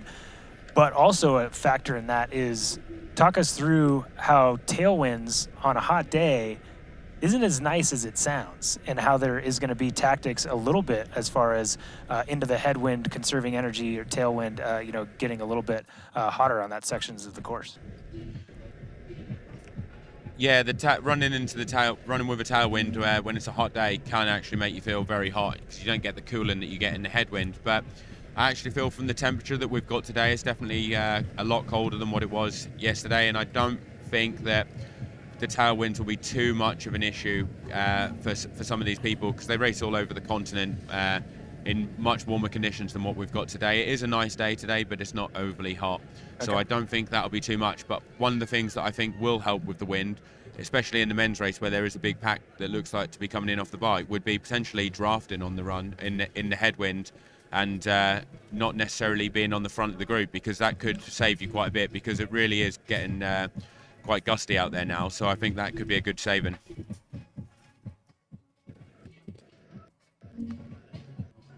Yeah, there you go. I think that's very well said. And guys, I want to ask you, as we see Leon Chevier on one of the hillier sections of the course, going to the front and pushing that pace with this group of 9. What do you see the dynamics coming in? Is it too late?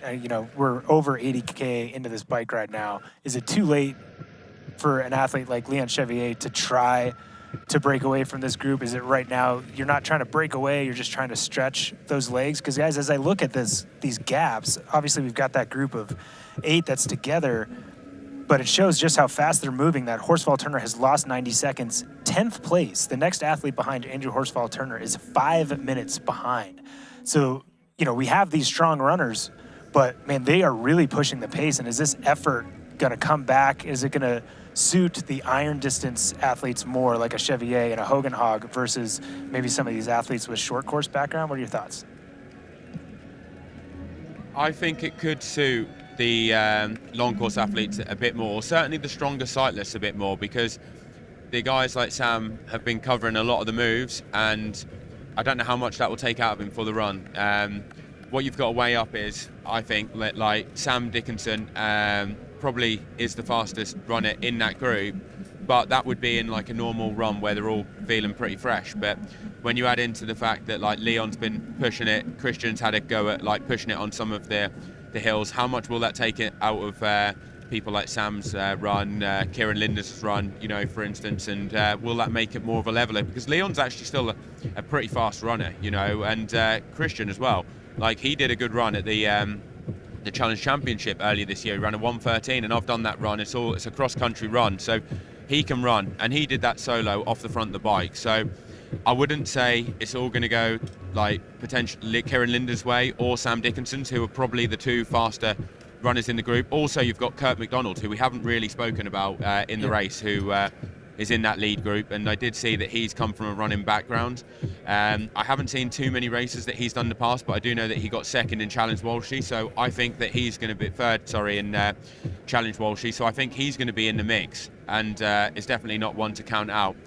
If Yannick Schauffele's still in there as well, he's been hiding pretty well, and we haven't seen him put his nose into the wind too much, and he could definitely be one to watch, like we mentioned earlier on in the broadcast. He's got some good run pedigree, so that's definitely one to keep our eyes on. Yeah, and there's no doubt that Leon Chevier is pushing the pace. He's not dropping anybody right now, but it's only a strong cyclist. I would bet that it's Christian Hogenhog in that second wheel. You could see the group starting to spread out a little bit, and then the hard part is, we're talking about this bike ride as being so fast, and they're really cruising this course. You see the grimace underneath that stash of Leon Chevier. You look at the times. Right now, the predictive time of 2:09 for Leon Chevier. That does not seem like it's that fast. Joe, just quickly looking, and not to call you out in any way, but you rode a 2:13 here last year. Tell us about how fast a 2:09 is on this course. Yeah, a 2:09 is extremely fast. It's a very tough course, and watching it on camera doesn't necessarily do it justice as to how hard the course is. It's more like the technical bits as well, where you can't necessarily go as fast as what you'd like to go, and you have to brake a lot for the corners, and that kind of ruins your momentum and slows you down a lot. I think that that if he does a 2:09, that's phenomenal. I mean, that's going to be a bike course record for sure.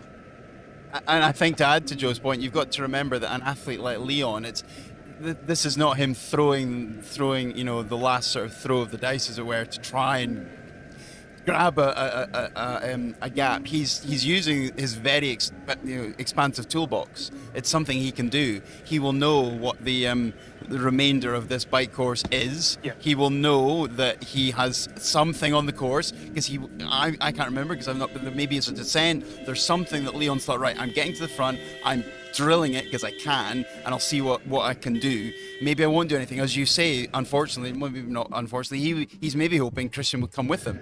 So we saw exactly the same, let's not forget, in Hamburg, when Kat just decided to to literally boot it and just get that clear out, get that minute, which almost won her the race. So Leon could do the same here. Leon is an excellent runner. He may be not the fastest runner, but as Joe pointed to earlier, he's probably trying to soften the legs of the likes of Sam Dickinson, expose weaker riders, the likes of Kieran Linders, who've done phenomenally well to stay in this group, if you ask me. So yeah, there's lots of things at play here which will probably be going through the mind of somebody like Leon, because as Joe reminded us earlier, he's a smart cookie.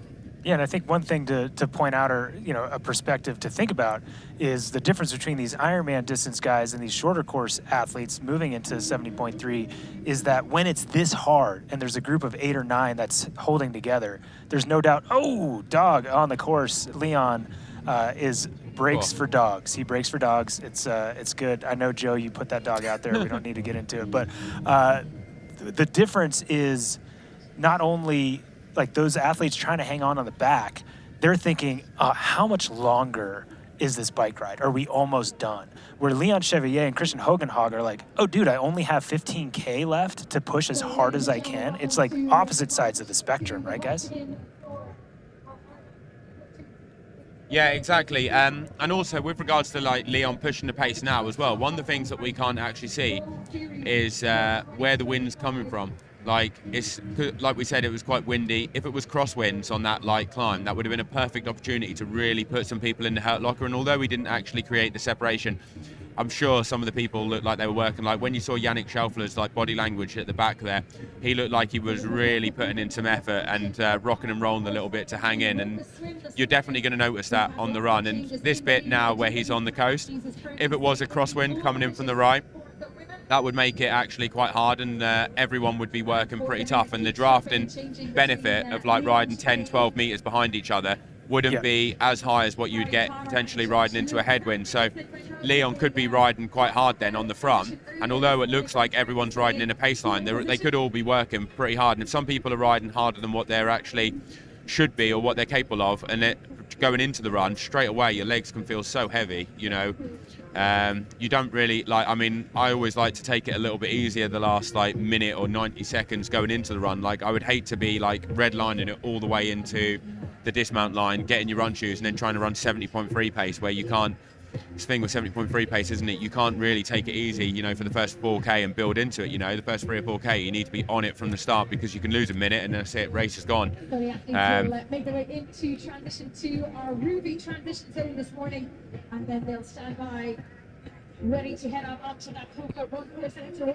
Yeah, guys, and now we can see these athletes, kind of, there's some jockeying going on here, and these athletes have to be aware and still, even if they want to get themselves in the right position before T2, there's still draft officials out there, and they need to make sure they're keeping their distance and making their passes when they need to and when is appropriate. As we see Sam Dickinson gets in that draft zone and is forced then to go all the way to the front in front of Leon Chevalier, whether or not he wanted to or not. But just the last few kilometers here, guys. Okay, we've got 8 athletes together.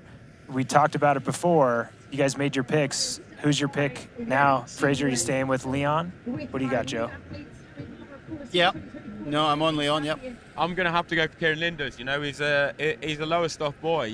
How could I not? It's like, a football team and you picking like the team who's the local rivals, it's just not done. Who are you going for, Matt? I know you're just saying that so Kieran keeps that poster on the wall, and I think well done and accomplished. He's going to keep that up there as long as he can. You know what? I think Leon. I think you guys were right. He's timed his training camp properly. I do think there's, Schuster and Dickinson, like there's some danger athletes as far as the run goes. But Leon, we saw him at World Champs last year. Like he is one of the best runners in the sport over the Ironman or 70.3 distance. And I think him pushing that pace this hard is going to make it hard to beat. And I think the difficult thing, and tell me if it's not, Joe, you've raced Ironman Lake Placid. How hard is it for Leon right now to put the fact that he's getting on a plane in 3 days and trying to do an Ironman in a week out of his mind so that he can punish himself to try to get this victory here today? And he heads to Lake Placid, actually. I personally wouldn't find it that hard putting it out of my mind, but I wouldn't want to be racing Lake Placid after doing this the week before because I did it last year and it wasn't too nice. But I wouldn't be thinking of Lake Placid now. Would you, Fraser? No, I mean, we joked about it earlier, but I think Lake Placid is a problem for Leon, for future Leon. You know, he's not thinking about that till tomorrow. And same with Hogenhaug. Hogenhaug's racing Lake Placid as well. Right. There's quite a few. Andy Horsfall Turner's racing Lake Placid. So there's a decent proportion of the guys and girls racing this weekend that are doing that double. Yeah, and Hogenhaug's 2 weeks out of an Ironman. That was a huge effort and breakthrough performance. Talk about that real quick, Joe. What did you think about that performance from Hogenhaug? I would hate to be Christian's legs after Lake Placid, or his body. Like, it must be like from the outside he's smiling, from the inside he's crying, isn't it? But fair play to him. If he gets a result here and gets a result in Lake Placid, I heard that his missus pregnant and the baby's due around the time of Nice. So I think he's trying, and from what he said in the press conference, he's trying to bank races now because I guess it's a bit of uncertainty going ahead to September as to where he'll be racing. So it does make perfect sense, to make the most of it now, and then I guess September will be a bit chill with the baby. Or, well, as chill as you can get when you have a newborn, probably more harder actually than doing an Ironman. But I guess, as Fraser says, that's a problem for future Christian, Christian now. That is for sure. Guys, athlete we haven't talked too much about, defending champion, hiding in this group possibly, right there on screen behind Sam Dickinson, Harry Palmer. Are we overlooking, we're talking about Leon, we're talking about Dickinson. Is Harry Palmer in a position, obviously he is, but is he in a spot where you think he can possibly take this win or finish on the podium here today? Yeah, I actually think we have been doing him a bit of a disservice, to be honest. And if it hadn't have been for Kieran Linders actually coming from Lowestoft, I would have picked Harry Palmer for the win. He would have been my pick because he is actually a very good runner. And he's done some 70.3 worlds last year. He was top 10 last year when he won this race. He did actually do a really good run, and he looked pretty comfortable, to be fair, at the front of the race. So yeah, I wouldn't overlook him. And he said in the press conference that he ran his career best run split in Sweden last weekend, so he's on form to run well. So no, you're absolutely right. We have been sleeping a little on, but he's had a crafty race then, because we've managed to sort of avoid seeing him, which is good for him, maybe not for us because we haven't seen him on screen, but who knows, the run might be a different kettle of fish. Yeah, and we're talking about possibly some of these athletes hanging on to this pace. And certainly two of those athletes that were not hanging on to this pace, that were saving some of their matches, are Sam Dickinson and Harry Palmer, because you can't get to the front of this group at the very end of this bike ride if you've been chewing your teeth and trying to hang on for dear life. Yeah, one thing I would say as well is I don't actually think that he would be hanging on, because he bridged up with Hogenhaug and got in at the same time as Leon Chevalier. So he was obviously riding faster than the lead pack at that point. So it shows that he was probably one of the stronger riders in the group. And like Fraser says, the fact that we haven't actually seen him in the coverage and the fact that we slept on him is actually probably a really good sign that he's actually been saving his legs quite a bit, and that he's probably going to do something on the run. So yeah, I would expect him to do quite well. Guys, we brought you on the coverage to make sure that we didn't overlook the Brits, and you just slept on Harry Palmer. What's going on? I did sleep on him, yeah. I mean, he's that's to his credit though, mate. He's saving his legs for the run. I mean, to be fair to us, we've been backing his de facto British French, but de facto by virtue of where he lives, training partner Leon. So Leon, Harry, and there's Freddie Webb as well. There's three of them that. Oh, penalty 10. Penalty 10. Oh, yeah, there's three of them that have had penalties. Wow, who was that? I think that was Harry. Was it Leon? I saw in there. No, yeah, Leon in there too. I think it looked like three white tops. What a shame. It's quite possible. I did see a crosswalk there too, so let's just make sure that is the case, that those are penalties and weren't misdirected. I think you're correct. So yeah, did not expect to see that, and we'll see obviously a little bit different gaps going into transition than we were planning on. We didn't get any word from course about penalties or see any cards given, but we will get that word to you all watching as quickly as we can. But definitely some confusion going around that corner and a few athletes going into what looked like the penalty tent or just being misdirected in a different direction than they were hoping to go. But we'll see. Coming off of the bike here in first place, looks like that is Sam Dickinson. Gets off the bike, racks that bike as quickly as possible. We had Kurt McDonald just behind him, Josh Lewis behind him, and then Christian Hogenhog, and still waiting to see those other 4 athletes who's coming through. So Leon Chevalier, I think it was just a misdirection. There was something weird going on there, guys. So 14 seconds behind for Leon Chevalier, Harry Palmer 15 seconds, Yannick Schaffler 18, Karen Linders 22. Yeah, so there was like a crosswalk section that was going through there that those athletes looked like they just misshot it and were misdirected maybe there briefly, but all the athletes, no penalties from what we're seeing on course. But right now the Wahoo Element Bolt split right now, 2:12.10 for Sam Dickinson, who was first off of the bike. Fastest bike split coming in, though, 2:09.46 from Leon Chevalier. On screen, Sam Dickinson. Again, guys, first into transition 2. And tell us a little bit about how hectic that was and what those athletes have to kind of get out of their head. They thought they were going to be in transition in one position, and then, 200 meters out, half of them are off their bikes and got to get back on course. Yeah, that was very hectic watching them come in, and you could see that they were absolutely flying through. They weren't hanging about once they racked their bikes. It was like it almost looked like a full-on sprint. So Sam looked like he was trying to put the pressure on through transition. I think to try and get a bit of a buffer out at the start of the run, so he can dictate it a little bit. Yeah, and I think maybe even capitalizing on hearing and seeing that confusion around that corner. I mean, obviously we were confused. If you're an athlete in that group, you're going to be confused too. But if you're in the front and everything's feeling fine for you, you got to take advantage of it. And guys, that is not what I expected.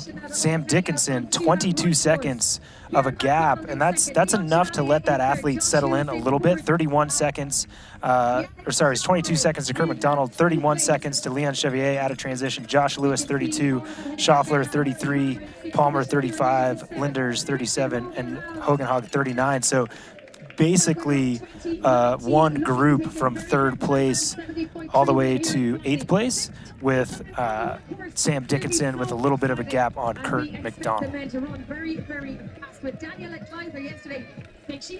Yeah, I mean it's very, very fast running out of transition here, as you'd expect, because they're just going to their default, and an awful lot of these athletes' default is world triathlon level of racing. So the first K or so is going to be, rather rapid. A little bit technical aspect through town initially to get out on towards the waterfront. So again, they'll be looking to take the appropriate racing line. They'll want to take the apex through the corners. I'm not saying they're going to be cheating, but they're definitely going to be making sure they can make any corners straight as possible. So yeah, they'll get into a rhythm as quickly as they can, and then out onto the sort of the meat of the run course out on the promenade. There you go, guys. Right now we're over the shoulder of Leon Chevalier. Tell me your impressions, Joe, on what Leon looked like and now what Sam Dickinson looks like on screen. They both look pretty good, to be fair. But if I was, if you guys were Sam Dickinson now, with opening up that little gap through transition, what would be the way you'd take this? Would you be pushing it hard for the first 5K to try and establish a gap and try and get in the heads of the other athletes, or would you settle in, let them come back to you, but just use it as like an easier first, say, 2K to kind of get your legs? How would you take it? Like, what would be your game plan? Yeah, I think it's a great question, and it's a good thing that I am not Sam Dickinson, because he'd be caught already at this point. But yeah, I think you can go one of two directions. It is a poker match, so if you can get through halfway and those athletes haven't made any time up on you, maybe a few of them start giving up a little bit. But I think what it really depends on is what your legs feel like when you get off that bike, whether you have that option or not. You either, if the legs don't feel good, then you soft pedal as long as you can, so to speak, and let those athletes catch you and hope you have a response when they do. And if your legs feel great, just go for it. And Fraser, I want to get your opinion on this right after we go to a quick soundbite from Sam Dickinson from earlier this week. Coming off a second at the European Champs, do you think you can go on better this weekend, mate? Yeah, I hope so. I really do hope so. It's going to be a tough one, but competition's stiff as well. However, if I have good legs, then anything's possible. So yeah, it was a tough race last week. Callan was ripping the bike up, as always. He's such a strong cyclist, but we had a decent group. Bike course was rolling, a bit easier than this one. So this one's going to be a bit more challenging, especially to keep the group together. So hopefully the stronger bikers will prevail. And yeah, and then when it comes to the run, I think there'll be hopefully quite a few of us together and can make it exciting for the fans. But yeah, if I have good legs, hopefully I can come out on top. This course is going to be, I think, in the mind. Obviously you need good legs, but if you can race intelligently, especially taking into account the conditions and making sure that like you fuel when you need to fuel, and that, as I was saying a bit earlier, like don't beat yourself.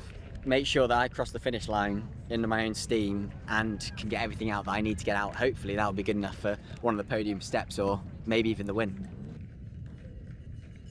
Yeah, great stuff from Sam Dickinson as we see Leon Chevalier on screen. And I believe I'm going to throw it down to you, Fraser, to answer the question that Joe posed. And is that Harry Palmer? No, that's not Harry Palmer. Who is that right on Leon's shoulder, Joe? Or sorry, Fraser. I believe that is Harry and Liam, and they're training partners, right? So it's a bit like what we watched in Frankfurt with Casper and Christian. Similar. Awesome. And we see right now those two in the background running together, chasing Kurt McDonald, who's on screen, and it's all coming together a little bit. And you guys, Sam Dickinson was smart in pushing that pace. The safest place to be is in the front of a group coming into transition, but he did get almost a little bit lucky getting that 20 seconds from that confusion that was behind. But tell me what Kurt McDonald has shown us right now, Fraser. You can follow away too, of course. Yeah, I mean, he looks good to me. He's got good arm carriage. He's running with a nice cadence. Like, I mean, there's nothing about Kurt that makes you think he's pushing too hard. So that's interesting. It's good. It's exciting. So, a new name for us to talk about, and another athlete that we've maybe not seen on screen. Yeah, sorry, there I lost you a little bit there, Fraser. But yeah, we do see Kurt McDonald running quite well with being shadowed by training partners Leon Chevalier and Harry Palmer. So right now, battle for second place is tight. Those two athletes are going to get on the shoulder of Kurt McDonald here in no time. And we don't know. Maybe Kurt was saving himself a little bit so that he could respond when these two athletes get up to his shoulder, but we will soon find out.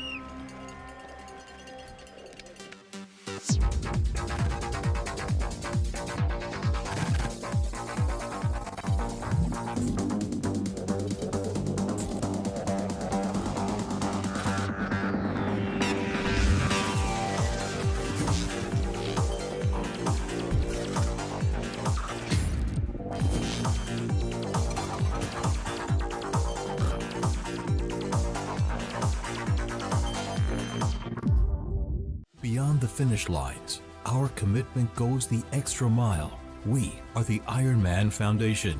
We've given back more than $55 million to support our mission of leaving a positive impact throughout race communities. Without our amazing athletes, volunteers, and givers, we wouldn't be where we are today. Together, let's continue this journey of impact. Join the Ironman Foundation and be a part of something extraordinary.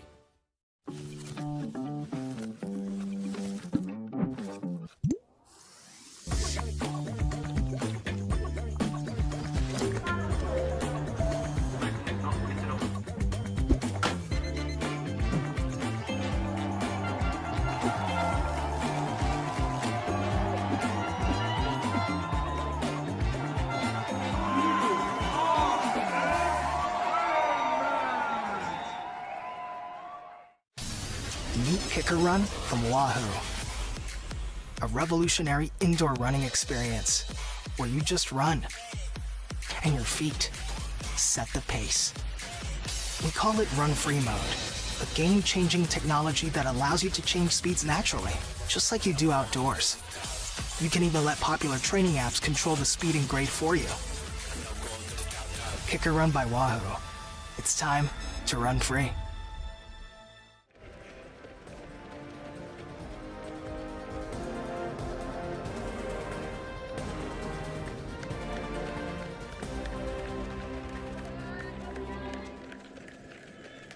Ironman 70.3 Swansea is brought to you by Qatar Airways, going places together. And by AG1, better finishes. Start with AG1.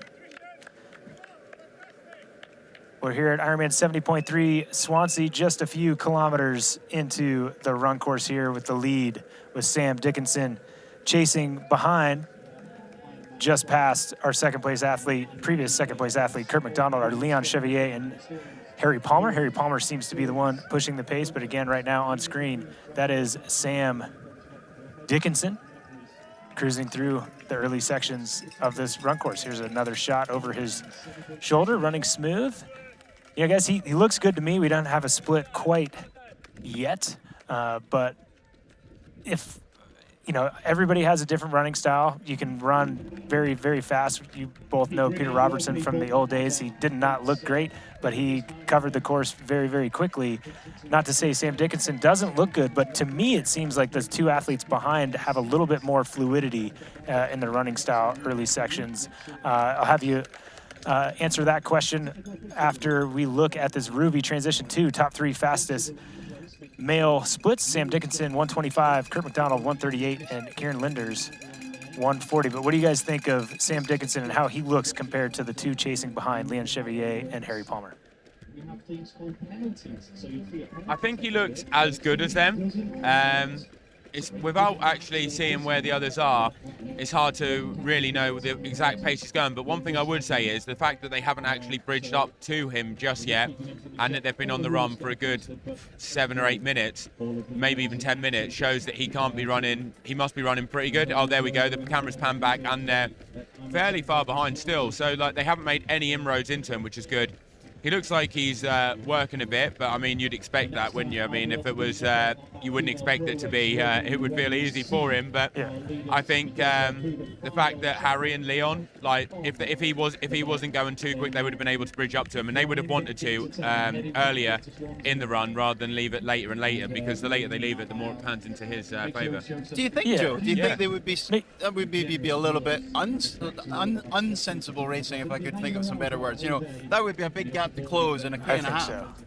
But it was only do you reckon? 10 seconds at the start? It was 30 seconds. Was it? It was 30 seconds to those two. Kurt McDonald was 20. Yeah, I guess so. Yeah, I guess. Yeah, so they've now probably by... Yeah, I guess... probably by the look of this shot, they're probably about 15 seconds back, but I think you make a good point.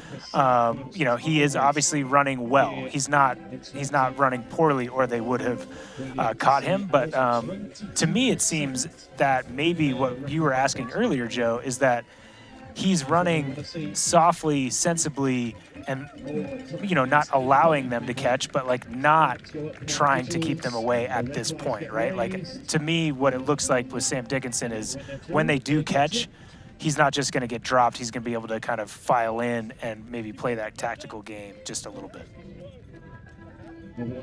That's true. And would you say then it looks like the others kind of took their eye off the ball a bit, because Sam was kind of for the majority of that last part of the bike, he was in third, fourth, fifth, in the middle of the group, and it was Christian that was at the front, it was Leon that was at the front, Harry was not too far behind. But then all of a sudden, coming into transition, the others messed up a little bit. It looked like at first we thought they might have had a penalty, but it seems like they almost took a wrong turn. Sam came flying through in transition, and a massive decisive point at the time that he's managed to gain is just through a great transition and coming into the bike well. But that really echoes his background. He's a world triathlon racer at WTCS. The fundamentals of riding in a pack is, for a lot of those riders, they will hover and just sit within the pack, but the one place you want to be as you get towards T2 is the front of the pack. Well, what did he do? He got himself to the front of the pack. So he's just racing on instinct, that's what he's good at. Doesn't matter he had maybe a little bit of good luck, and those guys had a little bit of bad luck, putting the foot down just a few hundred meters to go. But, we could see guys in this kind of shaded section of the course, when the camera was just a little bit more to the left. Those athletes are coming up. They're getting close, but Sam Dickinson looks like he's in a smooth position and running well. And we're going to get splits on these athletes here pretty soon, because don't forget, it's not just Leon Chevier and Harry Palmer. We know Kieran Linders can run very well as Yannick Schaffler. Josh Lewis, talented runner as well. So there's still a lot more to go. It's not just these 3 athletes at this point. A lot of talent and a lot more running to go, guys. Yeah, there is definitely a lot more running. I mean, normally when I've done 70.3s in the past, it's not until the last 10K where it can make or break. And there's a lot of people that can do a good first 10K, and then the wheels start falling off once you get past like 12, 13 kilometers into the run. Is this Harry Palmer we're looking at now? Yeah, it looks like he's dropped. He looks good. Harry looks great. Like, I actually think, like, looking at him run there, it looks really smooth and controlled, but it looks like he's covering the ground fast. Certainly and does. The fact that he's dropped Leon bodes well. Yeah, no, he looks great. He's got that strong, proud running form. And again, if you've dropped Leon Chevier in the first few kilometers when everybody's got some energy, that's a good sign. And we can see, it looks like, guys, he's going to be on that shoulder of Sam Dickinson in not too much longer. Okay, here we go. More athletes coming through.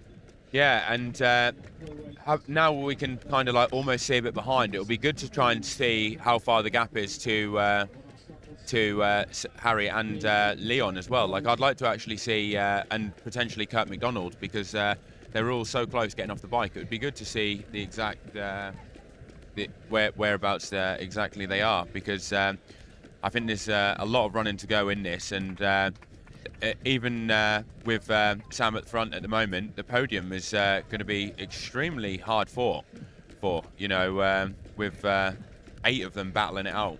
Yeah, absolutely. And guys, we're in a section of the women are in a section of the bike course where, the feed isn't always, we're not always getting pictures. We want to get an update through 80 kilometers. Kat Matthews obviously still in the lead, 2 minutes and 15 seconds now, up on second place, Rebecca Anderbury. So she's made big moves and moved up to that chase group as we get a nice shot of Kat Matthews, as they call it. So she's still in the lead there, but Rebecca Anderbury, big mover, now all the way up in second place. Lizzie Rainer hanging on the wheel of Rebecca Anderbury, 2:16 back, and then Anna Reichman at 2:50. So Hannah DeVette has lost a fair amount of time. So we've seen her all the way back 5 minutes and 23 seconds back. So that podium and that fight for that podium is a lot different than the last time we looked at the women's race, guys. And also, unfortunately, we're seeing there, but it would look like Daisy Davis has unfortunately had hopefully just a puncture and hopefully not a crash, but she's dropped off the tracker full stop, which is, that's a real shame because she was having such a good race. Yeah, no, hate to see that. But wouldn't have expected through those 2 time splits to see that race go up as upside down as it has now. So big race for podium positions here in the women's field. And I'm impressed by Rebecca Anderbury really taking control and riding consistently, riding with Ann Reichman for a long period of time. But then when the time was right, dispatching her and moving up into second place. But the woman in control, in the driver's seat, so to speak, bib number 2, but number 1 on course, Kat Matthews. Yeah, I mean, it is going to be interesting when the women get out onto the run. I mean, Lizzie has shown clearly this year that she is a very talented, athlete full stop, but she's running really nicely, and nobody would want to get into a sprint finish with her. She's proven to be very, very good at those. Obviously, Ann Reichman runs really well too. If I was going to make a call from those athletes, I would have thought that Rebecca would be maybe the one that would struggle to hold on, but hey, who knows? She's got herself into a fighting sort of position for the podium, so great racing. Yeah, guys, and honestly, I would say I'm actually impressed, and we know that Kat Matthews didn't have a great swim, but the fact that second, third, and fourth are all within 3 minutes of our leader, that is Kat Matthews, to me is actually speaks highly of the caliber of the field. Kat is just that good. But again, I am impressed with how close these women are keeping it. Yeah, it means it's a great race. I mean, you know, unfortunately we've lost one of the actors in Daisy. We hope she's okay, but yeah, it's going to be. I mean, the men's race is already proving to be really close and exciting. So yeah, it'd be interesting to see the sort of four-way battle that might unfold on the, well, maybe not a four-way, sorry, but a three-way battle for second, third, and, you know, those final 2 podium slots on the women's race. Yeah, and guys, you know, we see Kat Matthews, and we know she's going to come off, as long as nothing unfortunate happens, with a significant lead off of the bike leading into the Hoka run course. What do you think tactically for an athlete that, again, is really pushing to, obviously wants as many Pro Series points as possible, knows that one of her competitors in the series is in the race today, Anna Reichman, who's in the lead, but again, with one more race than Kat has on the board, does Kat go out hard and run through, you know, the first lap as hard as she can, theoretically, to, you know, prep for 70.3 World Championships and get as much fitness as possible, or does she get out, run comfortably, run smooth, just make sure she gets the win, or does she go as fast as she can across the line? I mean, personally, I would probably try and run pretty smooth, like use it as a decent training session, like so I'd be working pretty hard, but I wouldn't want to completely kill myself, because I'd want to get the race done, get the top points, hopefully not take too long to recover from, and then just get back into training, and then potentially do another race or carry on the build for Kona, which she has stated that she's already started. But I feel like going absolutely smashing it and potentially going 90 seconds, 2 minutes faster, but then just taking a lot longer to recover from, isn't going to be the best thing if you don't have to do that, like, going forwards. You know, I think that's a good point. She's a smart athlete, but we do know how competitive she is, and always wants to prove to herself that she can be better. So I think we all probably agree that's what she could do and what we would do, but we're not Kat Matthews, so we'll see how much she lays down that effort once she gets into transition and again onto the run course. But great overhead shot of transition zone in downtown Swansea. Beautiful space for a race today, as we see Kat Matthews cruising just the last few kilometers of this race course. But Matt, let's not forget, I mean, the whole point of the Pro Series is that every second matters, and Kat it will not be lost on Kat that the harder she rides and the faster she runs, like Anna Reichman is going to have to work even harder. Yep. Yeah, and it's one of those things that then, if you're thinking that, and I think that's very well said, Fraser, is that the difference on the tactics is she only has to push the pace if she thinks women that are in the race today are going to be near her at the end, right? Like, every second does matter, but she's not gaining any time on Laura Phillip or any other competitors that aren't on the race. But we see her getting off of that Zoot bike course and cruising into T2. Kat Matthews, comfortable lead. Let's take a look and see what her bike split was. 2:26.34 for a very, very difficult and challenging technically and physically bike course here at Ironman 70.3 Swansea, as we see her gingerly take her way around that transition area, looking to get into that tent and grab that run gear bag and get out onto this Hoka run course, guys. Yeah, she when she came past us, she actually looked like she was like bombing it a bit. She didn't really look like she was thinking, all right, I've got a decent buffer, I'm going to kind of like go into cruise control. She looked like she was almost like running through transition, like she was trying to minimize her losses to someone that she was chasing down or something like that. So I don't know how easy she's definitely going to take it. Do you, Fraser? She looked like she meant business, didn't she, even then? Yeah, I mean, she's not messing around, is she? I mean, she's putting on a masterclass. And look, I think it's amazing if that's what she's going to do here, and I wouldn't doubt it. She is going to put on a clinic and really go for it on the run. You know, what better way to sort of pick off a really great sort of extended block of racing? And you know, as Joe's already talked about quite a lot, she's got pretty much half an eye, almost 2 full eyes on Kona after this, and she's good. Tim Dons just sent me a message to say that she's heading off to altitude next week for 6 weeks. So there's some inside information. That's Don't know awesome. how Tim And knows, but you he can does. see her actually giving a bit of a smile while she was sitting on that bench putting those shoes on.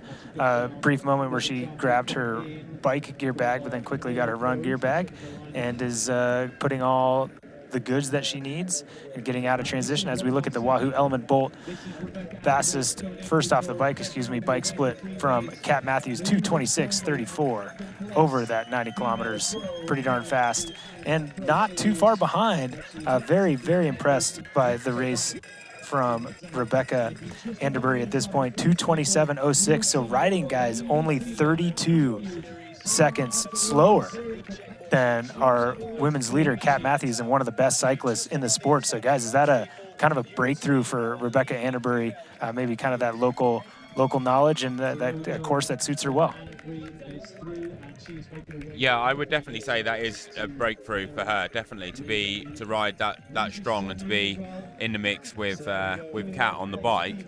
And she was like looking like she meant business when she came running through as well. Yeah. She's actually coached by Sam Proctor, who coaches India Lee, and he's obviously had some breakthrough results over the last 18 months. So yeah, it looks like her coaching's definitely working, and Sam's a very good running coach as well. So if he's made some improvements in her running and we can see her do a good run, maybe Kat is going to have to run pretty hard, and it's not all clear cut. She could have a race on her hands here, and I definitely don't think it's over. No, she might for sure. And guys, how good does she look? She looks so smooth. That running, she just looks so composed. There's no doubt. And I think, you were talking about it a little bit earlier, Joe, is that, running fast in triathlon isn't just about being a better runner. And for me, the way she is posturally and how good she looks, to me, speaks to the fact that she is doing so much work on the bike that bike didn't take anything out of her. She looks like she's running fresh off of a training day. But before you guys respond to that comment, we do see Rebecca Anderbury 2:08 back off the bike, Ann Reichman 2:51, Lizzie Rainer 2:55. But what do you think about that, Joe? Do you think maybe she's even riding or running better because she's just not feeling the effort of a bike ride like that?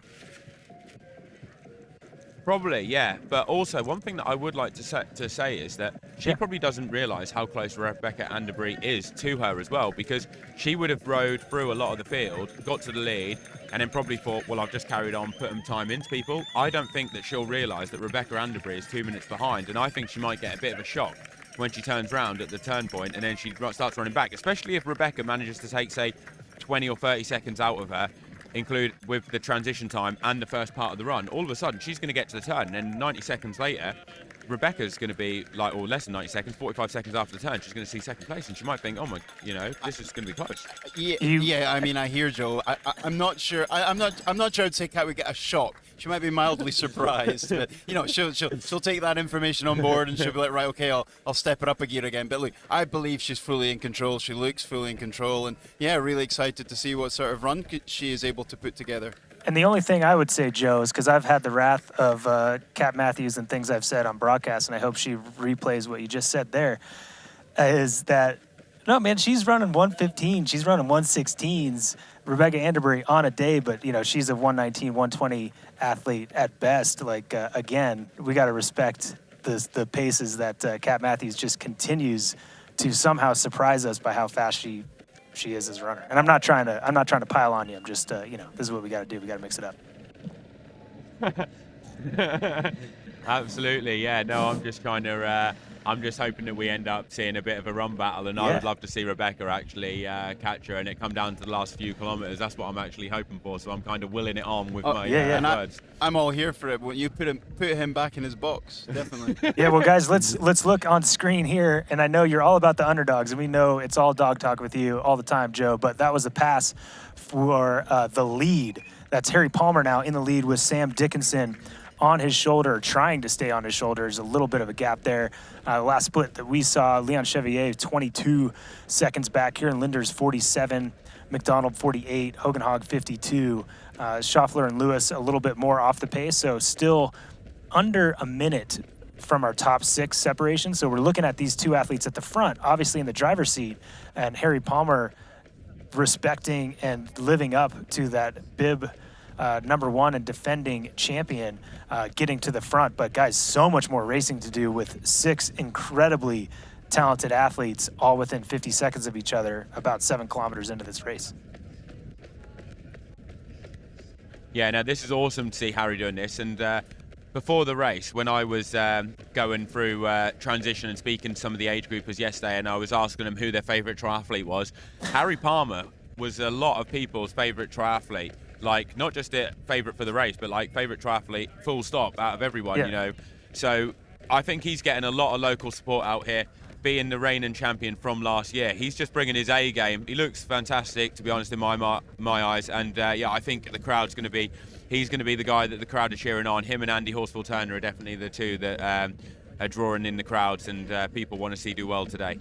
I love it. I love it, Joe. And you know what? I'm picturing you asking these questions and these athletes being, you know, spectators and fans being really excited to share that, sorry, you're not their favorite triathlete. It's Harry Palmer. And I know that was heartbreaking for you, but we appreciate you putting in that hard work for us and getting the details. But right now on screen, it's a battle. Harry Palmer, Sam Dickinson, and 4 other athletes close on their heels. A lot more racing to come.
Was in another lifetime, one of toil and blood.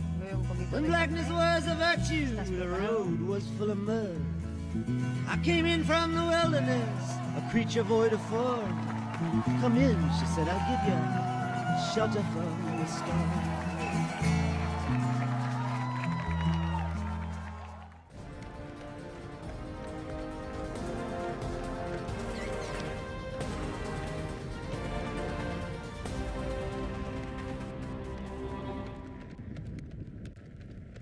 Harry Palmer in the lead, Ironman 70.3 Swansea.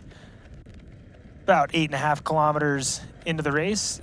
Defending champion moved himself to the front, running with Sam Dickinson. Right now we have an overhead shot over the shoulder of Leon Chevier, big mover on the bike ride, athlete that we know is searching for good points for the Ironman Pro Series, also heading to Ironman Lake Placid in just a few days to race next weekend, having a fantastic race so far here today. And again, big mover, very aggressive bike ride from the man on screen. And again, he's 35 seconds off this duo on screen with Harry Palmer in the lead. And a fighting chance presented by Hoka is our race week series that pulls back the curtain and gives you a behind the scenes look at everyday lives of elite triathletes around the world.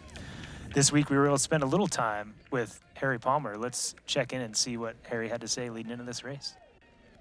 Well, we don't want to keep you too much from your pre-race training. What you got planned today? I was just going to go get an ice cream, actually, to be honest.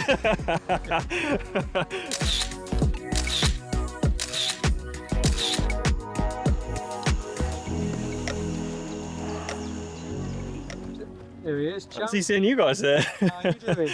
I'm good, mate. How are you? Mate, what's happening? Well, just out for my final prep session before 70.3 Swansea this weekend. And yeah, it's pretty warm, not going to lie. Mate, returning champ. Returning champ, yeah. This year, although, it is going to be Pro Series, so competition is quite a lot harder than last year. Not to say last year was easy, but this year it's going to be different gravy, but I'm really looking forward to getting stuck in and just, yeah, giving it everything I got. I think, yeah, there's some amazing guys on the start list, but my main competition, Leon Chevalier and Freddie Webb. So Leon, I really want to beat him because I train with him every single day. And so, yeah, as long as I beat Leon, I'll be happy. But I can't underestimate the Raging Bull, Freddie Webb. He could do damage. So there's plenty of guys on the start list. And I'm just really looking forward to getting stuck in.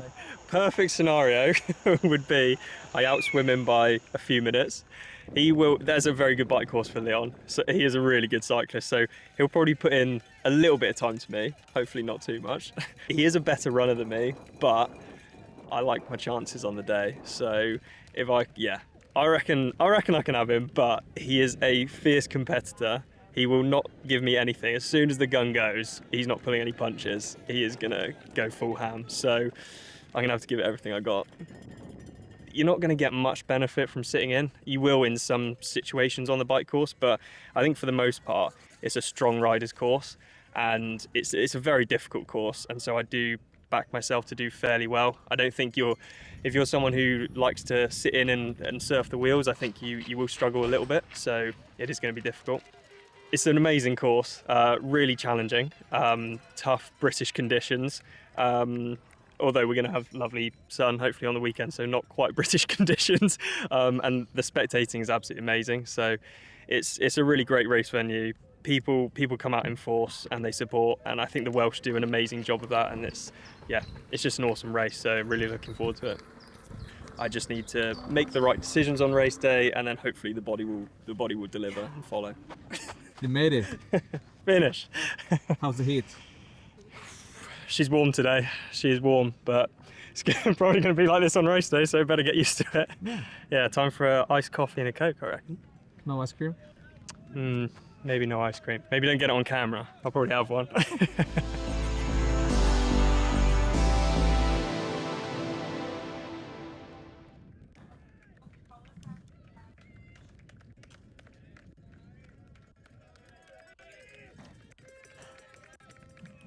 Great to hear from Harry Palmer as he puts in possibly the winning move, definitely a decisive move, dropping Sam Dickinson, putting him in his rearview mirror and looking incredibly smooth as he does it. Doesn't look like he had to adjust his stride at all as we see kind of the split screen now. We got Leon Chevalier, bottom left-hand side of the screen, upper left. That is Harry Palmer, lower right, Rebecca Anderbury, upper right. That is our women's leader, Kat Matthews. So first place, upper left, third place, lower left, first place, upper right, second place, lower right. Lots of action happening out here on course. Men and women absolutely getting after it. Again, that men's race, last split we had, Palmer, Dickinson first and second, obviously about 10 seconds now to Dickinson. Leon Chevalier was 35 seconds behind the leaders at that point. We can see that overhead shot of Leon still trying to bridge up to those two athletes, but on a little separate section of the course, so doesn't look like he's pulling back time right now. But as we look on the women's side of things, man, Rebecca Anderbury looks fantastic. We know Kat Matthews does. We've talked about it. She looks very smooth, very composed. Doesn't look like she stretched herself too much on that bike. Looks as smooth as we're used to looking at Kat Matthews as she runs. But a little, again, breakthrough race. Possibly Rebecca Anderbury looks fantastic and definitely exchanging punches with Kat Matthews and doing so smoothly. And again, for that athlete to ride within 30 seconds of Kat Matthews, who rode through that field, is an incredibly impressive bike split today from Rebecca Anderbury. And we can see right now our Ruby Transition 2 top three fastest female times. Ann Reichman with the fastest 1:53, Kat Matthews at 2:05, and Rebecca Anderbury at 2:15. as we watch Kat Matthews and listen in to this ambient noise as we see her running through this flat and fast section of the course.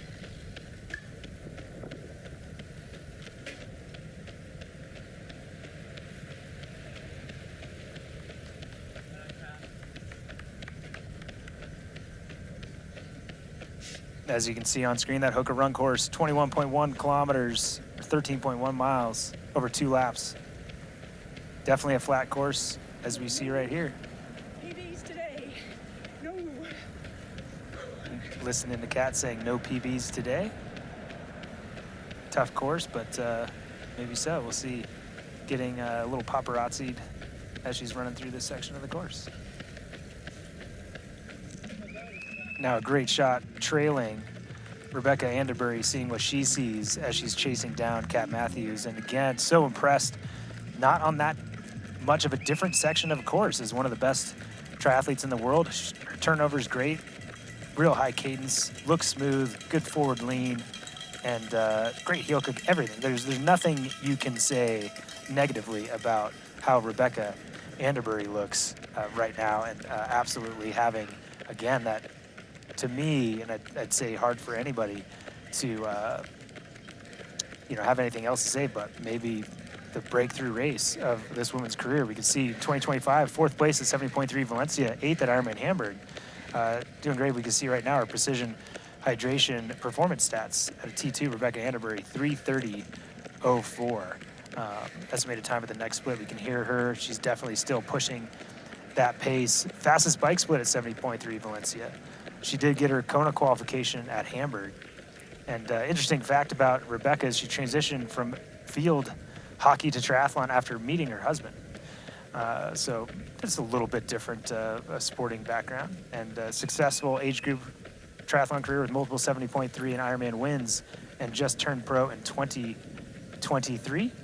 And she's showing that she's, making a good choice as being a professional triathlete. She's a qualified pharmacist as well, so she's got something else to fall back on, but she's not falling back on it. She is falling forward into a great career, professional career in the sport of triathlon, and so impressed by Rebecca Anderbury, because I don't think any of the pundits would have picked Rebecca to be in the fight for second place or the podium position in this stacked field here today, and she is absolutely showing that she's not one to be overlooked anymore, and that bike prowess that she's showing, maybe under that tutelage of Sam Proctor, as we know is a very, very talented coach, is paying off. But woman on screen right now, still in control and running quite well, is Kat Matthews, still putting in the work to try to get herself across this finish line as quickly as possible, because as Fraser and Joe said earlier, every second does matter, and Kat Matthews wants to get as many points on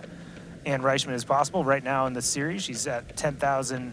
Ann Reichman's at 10,060 points, with Kat Matthews at 9,880. But biggest differential is Ann has one more race on her.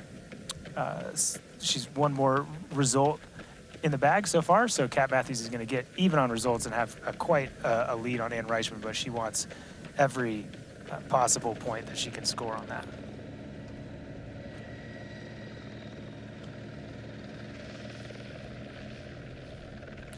As we're back with Leon Chevalier. He just went through timing mat here, so they're through 11 kilometers. Leon is now 46 seconds behind in 3rd place, with Sam Dickinson at 10 seconds behind Harry Palmer. So Leon Chevalier is 35 seconds behind Sam Dickinson, running in that podium position. But Kieran Linder's just behind at 11 seconds and currently running about 2 seconds a kilometer faster than Leon Chevalier. But actually, sorry, on screen right now, that is Harry Palmer, who is running 3:30 minutes per kilometer.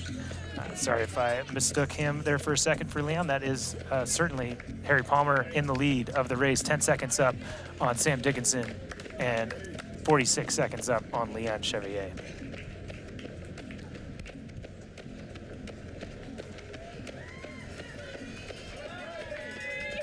See him in one of the shaded sections of the course.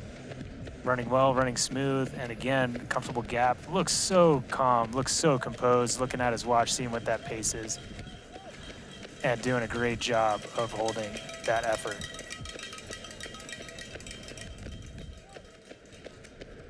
It's time to check back in with our Tri-Dot athlete, Connor Johnson, to see how his predictive times compare with his actual times. And we can see his predicted swim was 33:55. His actual swim, 31:15. Good on you, Connor. That's pretty good. You got 2 minutes in the bag, 2.5 minutes in the bag. Nice work.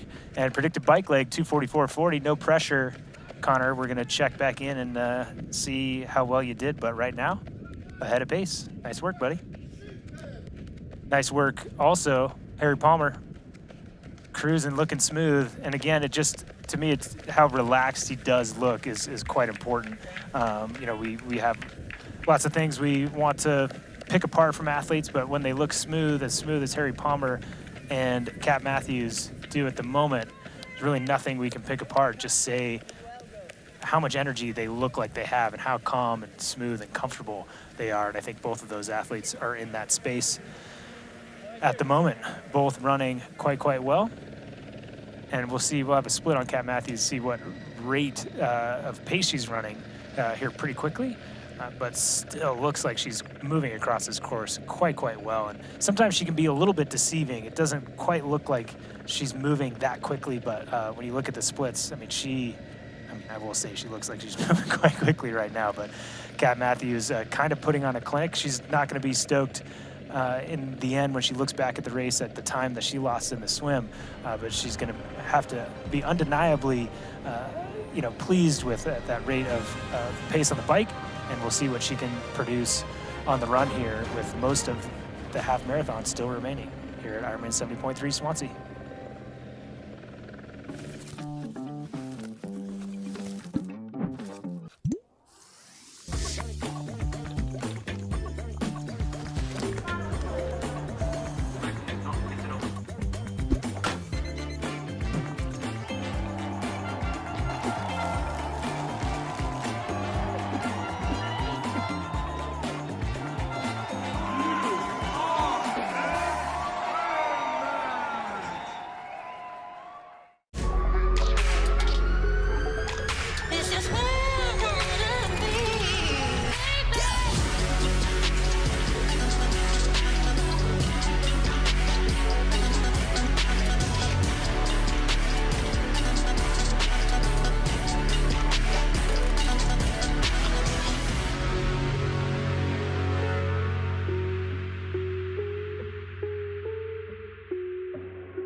There's no limit to how far a dream can take you. Star in your own adventure now. Qatar Airways.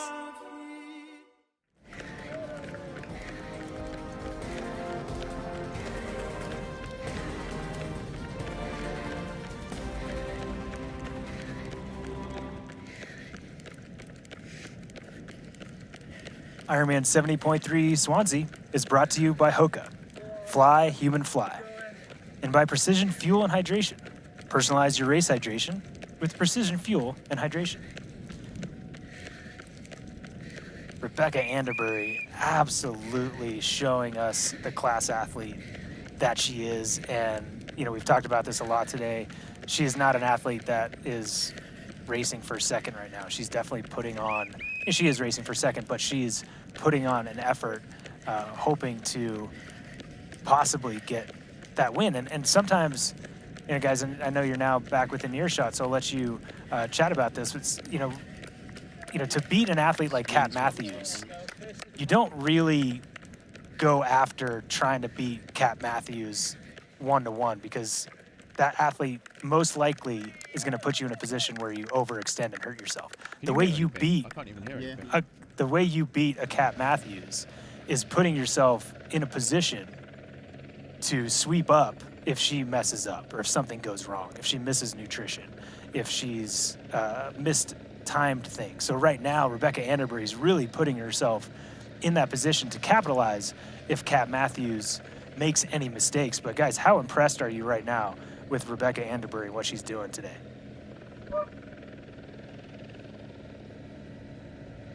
Oh, Rebecca is absolutely moving superbly. I mean, I think, I think given the nature of how hard she's had to ride, I'm really impressed with how it's sort of fluid she looks running. You know, she's moving well. I mean, like we talked about earlier, she's not Kat's caliber of runner rather, but you know, 120, 122, that ballpark of running is not bad running, is it, Matt?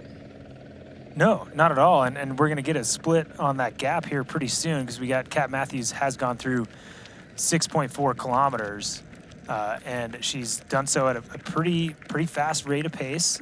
She's through that in 24:10, so at 3:47 per kilometer pace. If she holds that pace, her predicted run split will be 1:19:27. And guys, if you remember, I kind of called you out on this a little bit, Joe. You know, she's capable of a 15:16, and we know that Rebecca Anderbury can run in the 1:19. So she's in a really good spot right now. And if her pace continues and she continues to have a breakthrough, she might have the capability. And she just did this turnaround, so she knows how close she is to one of the best athletes in the sport. And I'll tell you guys, split just went through. She is running faster than Kat Matthews. Only 20 seconds over 6.5 kilometers, so that's not enough, but she's now under 2 minutes behind Kat Matthews. What do you think, Joe? I mean, it's good to see. It's what we want, isn't it? We want an exciting race, and I think like everyone's kind of always a bit looked down on, aren't they, until they have that breakthrough race. But at some point, when to establish yourself, you need to have that breakthrough race. And it would have been the same for Kat, wouldn't it? You know, if you go back a few years, like people would have been thinking, oh, she's not going to catch the leader, you know, and then she has this breakthrough race. And then obviously when you do it consistently and you end up performing, people then think that, you know, you're going to win pretty much every race. But like this could be Rebecca's, you know, breakthrough race. She's just biked pretty much the same as Kat. She's obviously feeling good, and then she's got everything to play for. You know, Kat's really only got everything to lose, hasn't she? You know, everyone's kind of held her on such a pedestal at this race that, you know, if she finishes second, although it's still a really good race, it's almost like a failure, isn't it, in terms of what we all thought. Whereas Rebecca, if she finishes second, that's a great result, and if she wins, then that is unreal. It's a breakthrough, huge breakthrough result, race of her life so far. So she's going to be getting more and more motivated. And I think also when the crowd sees you catching someone, it's like they start getting behind that person in second place. Oh, you're looking great, they're fading, you look better than them up ahead. And then all of a sudden that kind of like picks you up even more, because you think, oh, I'm hurting, but maybe they're hurting more because everyone's telling me I look better than them. You know, so hopefully this could really encourage her. No, that's great. I think all great points, and I think you're right. And that experience, and there is an advantage in being in that second place position. I'm glad you brought that up, especially if you're that, as you take your term, and that underdog. That's, you know, you're the Red Sox playing against the Yankees, and everybody wants the Red Sox to put it to the Yankees as much as they can, right? Sorry to bring American sport into the coverage, but I don't know much about sports. That's the only example I could come up with. But you get that, you get rooted for, right? And I'm a little curious, guys. Like, we see Kat Matthews, she looks, there's a different demeanor about her now, and her demeanor looks different since she saw Rebecca at that turn. And you guys were moving locations when we had a little bit of a soundbite. She was running and she looked comfortable, but she said to somebody next to her that was riding by on a bike, oh, no PRs here today. And I'm curious if she's not feeling great. And we can almost see, at times you can see when she's starting to get a little bit warm, and it almost looks like she's in that kind of that demeanor that she has when I've seen her get a little hot in races. And I know you guys said it's not that hot out there. Maybe it's a tailwind section, but her demeanor looks like the race is a little more serious than it was 4K ago before she saw Rebecca Anderbury. What do you think? I mean, first things first, Matt. Joe very much misspoke. I can confirm it is very hot out here now that we're out of our tent. Yeah, this is a warm run course. So no, Kat will definitely be feeling it, as all the athletes will be. And yeah, maybe she, I'm not going to say for a minute she overbite, because goodness, we've had Rebecca ride within, what did you say, roughly 30 seconds? Is that right? So, Kat's ridden very well. Yeah, so there's been some fast riding happening. Maybe Kat's just consolidating and thinking, right, what can I do to, not work any harder than I have to, and just, great for Rebecca, but I'll keep her where she is and just sort of hold fire. But I also think that can really spook you, like when I said about if Rebecca starts out hard and then suddenly gets the gap down, because Kat wouldn't have been expecting it. So I do think that sometimes if you start out hard and you do take a bit of a chunk out of the leader, and then all of a sudden when she sees you on the turn, she sees it's like 90 seconds, 1 minute 40 or something like that, and she wasn't expecting that can have such a negative impact, because you think, oh my, where did they come from? I wasn't expecting to see them there, and that maybe might have mentally been not what she was expecting, because I think because she'd been riding through the field and dropping people, she was expecting to be putting chunks into them. As we can see, Harry here still looking pretty strong. Yeah, guys, and big news and changes from the men's course, 15 kilometers in, so just about 5K to finish. Harry Palmer still in the lead. Second place now, Leon Chevier at 41 seconds. So he's moved across Sam Dickinson, who is now actually all the way down in 5th place. Kieran Linder's at 104, so 23 seconds behind Leon Chevier, and Christian Hogenhog just another 15 seconds back. So tight racing with just about 5K to go.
Obviously, Harry Palmer passing Lizzie Rainer, giving some encouragement. Another athlete that obviously they've spent a lot of time on the same course. Lizzie Rainer running in 4th place right now. Harry Palmer running in 1st place, defending champion. Never underestimate the power and the responsibility to some extent of that bib number 1. Fraser, I know I've never had that. I think you've had it a few times, but guys, tell me, what is that when you're going to as a defending champion? is that pressure, or is it something that kind of gives you wings and you're like, man, this is my race, I'm defending it? And is Harry feeling a little bit of that today? No, you're right. It's a really good point, and I do feel a little bit sheepish about us not, having him in our picks for the win. I wouldn't have been surprised ever to see him on the podium for all the reasons that you've just talked about, it is fantastic being able to come back to a race, and it's a real privilege, and won a race before, and the fact that so many of the crowds know who you are, and it is lovely. And Joe has talked about it already. There are clearly a lot of Harry Palmer fans here in Swansea, so he will be getting that out on course, and that will do nothing but feed him now that he knows he's gapping. But look, who's he gapping? He's gapping his training partner, so I know they're close to the finish, but yeah, who knows what could happen.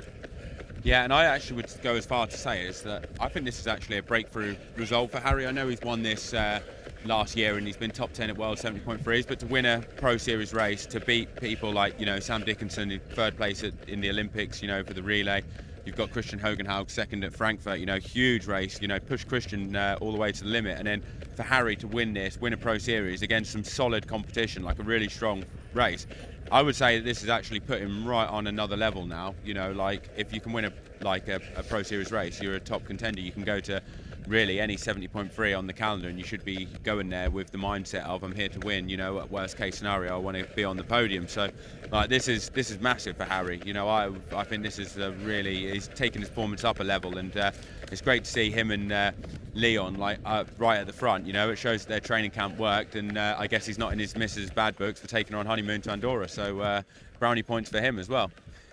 Yeah, no, I think, very well said. I think you're right. And I think we probably overlooked him because we're like, oh, this is a Pro Series race, and it wasn't last year. So the strength of field is higher, and you expect the big names like a Hogenhaug or a Chevalier, or maybe some of these other, newer athletes to the 70.3 distance, maybe a Linders to take control and overshadow. But I will say, and I think you make a great point. He did win last year, but he's actually, his race last year was going to be very similar time. He might be a minute faster. So Harry Palmer's just, racing against better athletes and just doing the same thing he's always done. And I think what stands out to me, and I think both of you guys pointed this out at a certain point, I think we all felt a little guilty that we didn't talk about him on the bike. But the reason we didn't talk about him on the bike was because he was being very tactically savvy in the way he spent his energy on the bike, and he just kind of hit. It doesn't matter if you're in the front or you're the guy that we're saying, oh man, look at him attack over this climb. That's not the athlete that is saving all their energy for when it matters. And man, he's put on a masterclass performance today, guys. Yeah, and look, we all know it. The only thing that matters if you're going to hopefully get it is the win. Who cares how you get it as long as it's not by nefarious means, I mean, this is going to be incredible for him to win a Pro Series race. Joe's hit the nail on the head yet again. Look, there's no bones to be made about this. It is a whole step change in performance for him. So, and all the great things that we know can come with that, sponsor potential, there's all sorts of things that this might be going through his mind that, aside from all the emotions that he'll be feeling, it's incredible.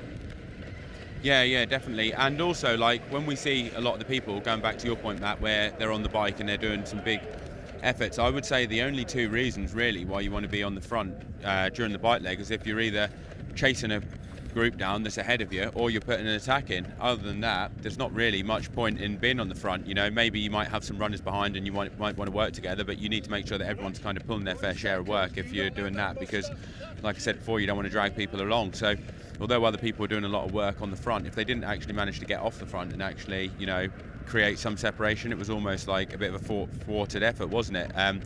But I think Harry was in a way he played it really well because he was strong enough to bridge up to the front, so it showed that he had great bike legs, but then he didn't waste any extra effort trying to break away. He probably could have tried to, like the others, but if he didn't manage to break away, it would have been wasted. And although Leon tried, it didn't come to anything, and he's maybe paying the price a little bit on the run. Obviously still running absolutely phenomenally, but he may be paying a little bit of the price that Harry's not, because Harry was able to kind of conserve a little bit once it all came together.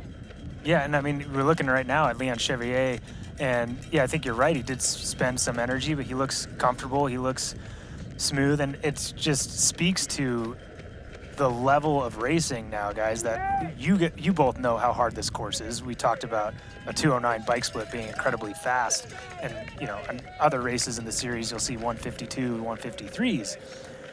Leon Chevier is running a 112 right now off of that hard of a bike ride, and getting put in the rearview mirror, right? So it's crazy the level, even on these tough courses, that these athletes are racing. And you bring up a bronze medal with Sam Dickinson in the relay. That's a very fast athlete, and he's off the back of these guys now, right? So the level that these athletes are racing is incredible. And just a question for you two. We know they're training partners, and we know Leon Chevier came here to get good points. He's going to get him. Christian Hogenhag also still within 2 minutes of the lead. That's less than 120 points lost. So Leon's not going to be bummed if he finishes within a minute.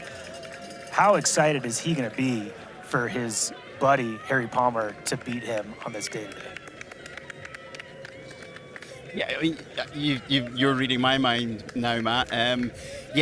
Look, we've talked about the fact that Leon came here needing points. He's getting good points. He's also committed to going to Placid next week. There's all that travel that's involved. He's a smart athlete. He's not going to put himself in a hole unnecessarily, especially not to chase down his training partner, for goodness sakes. So look, even if he has the legs, and we don't know, but I'm assuming he maybe could, and he's just like, you know what, Harry, you go for it. I would take the opposite side. If it was my training partner that was like putting this on in, I'd be like, I'd be fuming. This is why. Yeah, I reckon. This is why you go through training partners quickly, Joe. You're just a jerk. That's the problem. Yeah, probably why I don't have any. Is why I'm trained in Norwich by myself.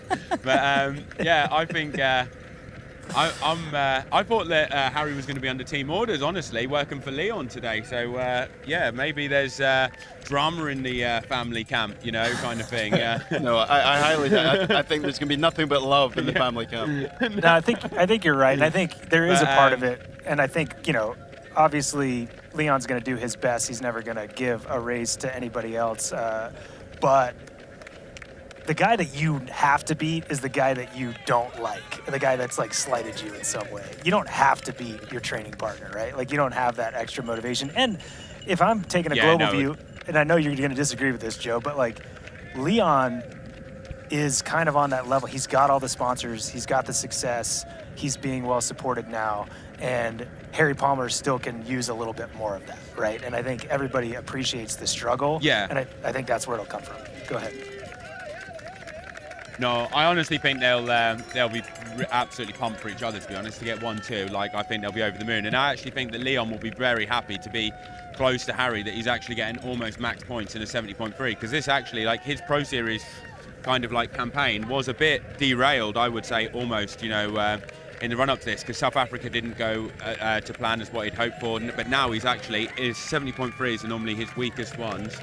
And he's going to be getting almost full points for it. And I would not be surprised if, as long as he knows he's got it and we're getting closer and closer, if Harry starts to backpedal ever so slightly, because look, every second that he's not in front of Leon is a couple more points for Leon and his chase for the Pro Series. So, there will be, so look, it works both ways, and I would hope that, he might not, he'll get caught up and stuff, but look, as long as he knows he's got the win and he knows that his mate's not going to chase him down. So look, it's just a great situation, and I think before we forget, we should just have a really quick sort of high five and well done to their coach, Rob Cheetham, because what a group they've set up. And we talked about the fact that the most visible of them, Leon, went to Nice and really didn't race well, didn't get his get a slot for Marbella World Championships. So we can forget about all that chat.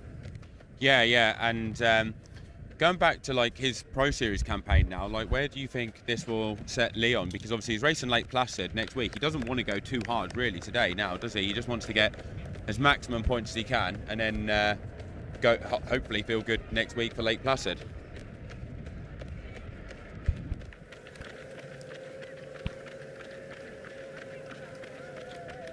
Yeah, no, great point, Joe. And I think you're right. And I think me and Fraser live in this world where it's kumbaya. We were teammates back in the day, and you want your buddy to do as good as possible. Like, oh man, maybe Harry's gonna like walk to the finish so that Leon gets as many points as possible. I'm with you, Fraser. I hope that happens. I probably bet that it doesn't, but it would be great if it does. But yeah, no, I mean, I think you're right. you know, when Leon committed to the series and when he didn't commit to the series last year, I was like, oh man, I think he's one of the guys that could do really well. And this year, him putting his hat in the ring, I was so excited. Then you pointed out well that he kind of derailed. And what was funny to me was talking to him last year about the series, that, you know, we were talking about, oh, you know, you've just got to pick your 5 races and stick to them. Don't chase races, don't chase points. You know, you do the best that you can. And then he ended up doing that and changing his schedule a little bit and chasing points and chasing qualifications. And what you don't want to see is that go the wrong way and it derail the progression of his career and his season. And so it's great to see, and to your point, Fraser, Leon isn't an athlete we expect to see get 2,500 points at a 70.3. So the fact that he's going to get 24 something is fantastic, and I think he's going to be pumped, and his training partner's going to be pumped, and I hope they walk across that finish line. But less than a kilometer to go now. Harry Palmer through 20 kilometers, and we'll see what that split is, and if if they've got anybody on course being like, hey, Harry, pump the brakes. Because I also think, Fraser, in that situation, you forget. You're winning. You forget that, oh, man, if I wait a little bit, my buddy's going to get more points, and maybe that's going to put some more money in his pocket down the road. But it looks like Leon is coming through, and now it's 57 seconds. So actually that gap is opening even more at this point, guys. Yeah, and that's probably not that surprising if we look at Leon's, more bigger global racing picture. He is getting on a long, well, maybe not quite long haul, but transatlantic. He's flying to Placid next week. Placid's a race that's at a little bit of altitude, so that's a tough race. And I spoke to him at the weekend, yesterday rather, and he's aware of, he'll be racing athletes like Trevor Foley, who will be dropping down from altitude, having lived in Boulder. So he's going to be conserving as much, anything he doesn't have to expend now. Like he's not, like he's wrapping it up.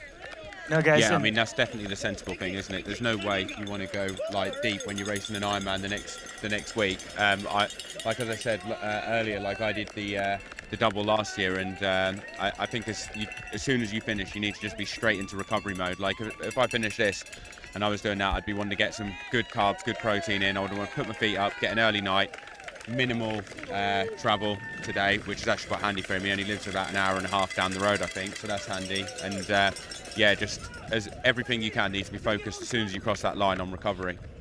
Yeah, no, we're very well said. And I think one thing that we're forgetting that is a part of this whole equation with Leon Chevalier and his points and his placing is Kieran Linders is now just 20 seconds behind Leon Chevalier. So Leon can't just mail it in. He's got to run as fast as he can to that finish line, or else he's going to lose that second place. And we know more prize money for second, more bonuses, and again, that every second matters. He's going to want all those points that he can get. But right now, just with about a kilometer to go, Kieran Linders in third place, Christian Hogenhag 2:15 back in fourth, and Sam Dickinson at 2:18. And Sam has actually found his legs again. So he's now just 4 seconds behind Christian Hogenhag and running about 7 seconds faster per kilometer than Christian. So it's getting pretty close for those two as well. And, we can see there's definitely going to be a fight for that fourth place finish and placing here today. But right now, man on screen deserves all the accolades. We might have overlooked you on that bike ride and maybe even in our predictive, chats today and the race week leading up. Harry Palmer, I apologize for all of us. You deserve it, and he's at the front. We can see he's getting very, very close to that finish line. Hoka Banners runs underneath them, looks over his shoulder, as you do, just to make sure. Oh, he's good. Your competitors aren't too far behind. Gives a little bit of a fist pump. Looks over his shoulders again, and again, maybe right now, seeing how close Leon is. But it is Harry Palmer on the red carpet, what you want to see. He saw it last year, crossing the finish line first, and you have it. Your Ironman 70.3 Swansea champion is Harry Palmer. Doesn't want to give him anything.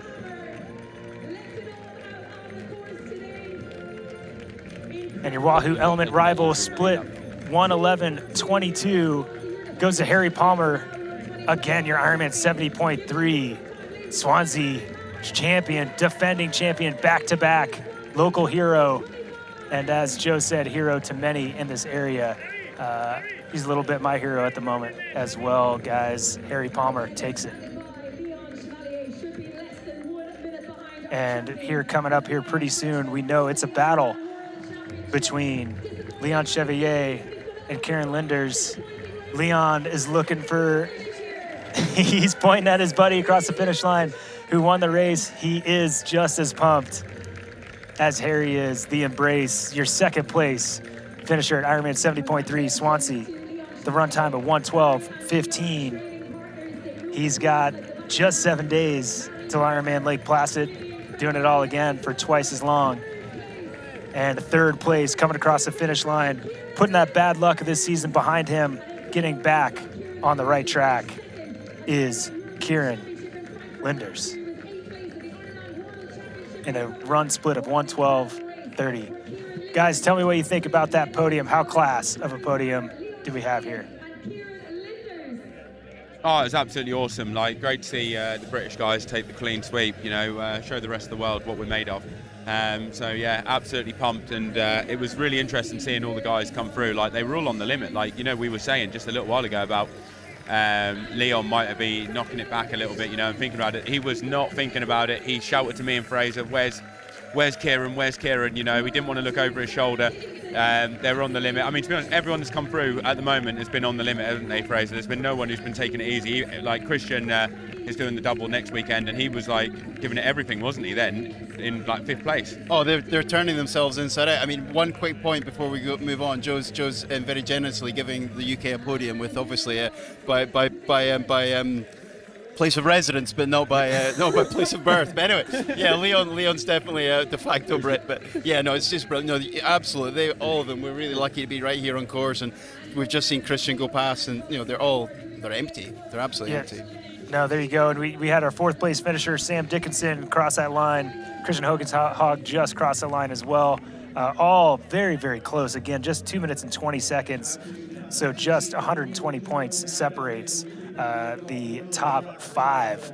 So very, very fast racing. I think everybody here looking for points is going to be pretty excited about it. And yeah, how great is it to be Leon? And you know, you get to be a Brit when you're in the UK, or you get to be French when you're at World Championships in Nice. It's got to be pretty good. Well, it depends how he's performing, doesn't it? You know, if he'd have finished like outside the podium, we would have let the front shadow him, you know. But if he's going to be second, he's going to run Harry close to win, then we'll take him, you know. Very, very well said, Joe. And this is why we had you on the team. There we go. Leon Chevalier, no question as whether or not he pushed that pace. And that stash served you well, buddy. Can't wait to see that the rest of the season. It's a lucky stash. Kieran, again, guys, this is an athlete that we talked about, had some bad luck, showed great performances last year. How great is it to see him get back on the right side of the racing? Oh, it's really brilliant. I mean, he's still relatively new to this distance. I mean, I think that would be fair to say to Kieran. He had a breakthrough race last year with such a fantastic performance in Frankfurt, and you know, I know that he had hoped to do better this season. Of course, he would have done, but very, very unfortunate luck in Frankfurt a few weeks ago, where his hydration sheared, and you know, he literally was left with, you know, he stopped. He decided to stop, but you know, you maybe could have questioned whether he did just keep pushing on and do that Ironman. But maybe we're glad he didn't, because if he had done that Ironman for, you know, probably not much gain, let's be honest, he wouldn't have been racing well today. Yeah, it's actually probably turned out to be a positive for him. I wonder if he's still going for the Pro Series, and if he is, what will he do going forwards, or if he's just decided now he's all in for Nice, and that's where he's going to his attentions are lying. Hey guys, we can see on screen now Kat Matthews running very well through 11 kilometers. Now extended her lead a little bit on Rebecca Anderbury, so 2:32 up. They were running about the same pace, and now she's running about 12 seconds a kilometer faster. Ann Reichman is now in 3rd place, 3:32 back, but running slower than Rebecca Anderbury, so in a pretty steady position there. Lizzie Rainer, another minute and a half back from her, but the fast runner on course, 3:38 per K, is Daniela Kleiser, and she's just a minute 42 behind Lizzie Rainer and about 3 minutes behind Ann Reichman. So definitely on on the table podium finish for Daniela if she pulls out a Daniela run. I mean, yeah, and I've just brought the tracker up quickly, Matt. Thanks for reminding me. I mean, that's nearly 4 minutes and 11K she's taken out of Kat Matthews. I mean, do the maths on that. 4 minutes and 11 kilometers. That is absolutely incredible. If I mean, people always say to me, you know, like if I learned to swim, but like I can think of someone else. If she learned to swim, like not even like front pack, we're talking like if she could get out the water with a 4 minute deficit, she is going to be lethal. Like she got out 8 minutes down in a 70.3 and she's running her way onto the podium. Like I don't know anyone else who was able to do that. Like, and not just do it once, like do it consistently. She did it in Valencia as well. So that is outstanding. That biking and running, like honestly, incredible.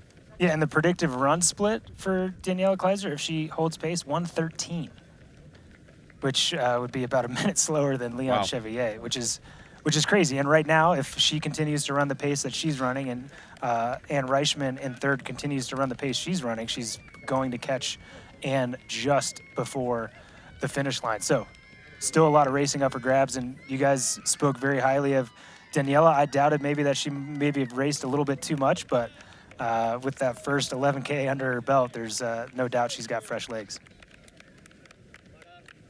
I mean, maybe she had a FaceTime with Terenzo last week.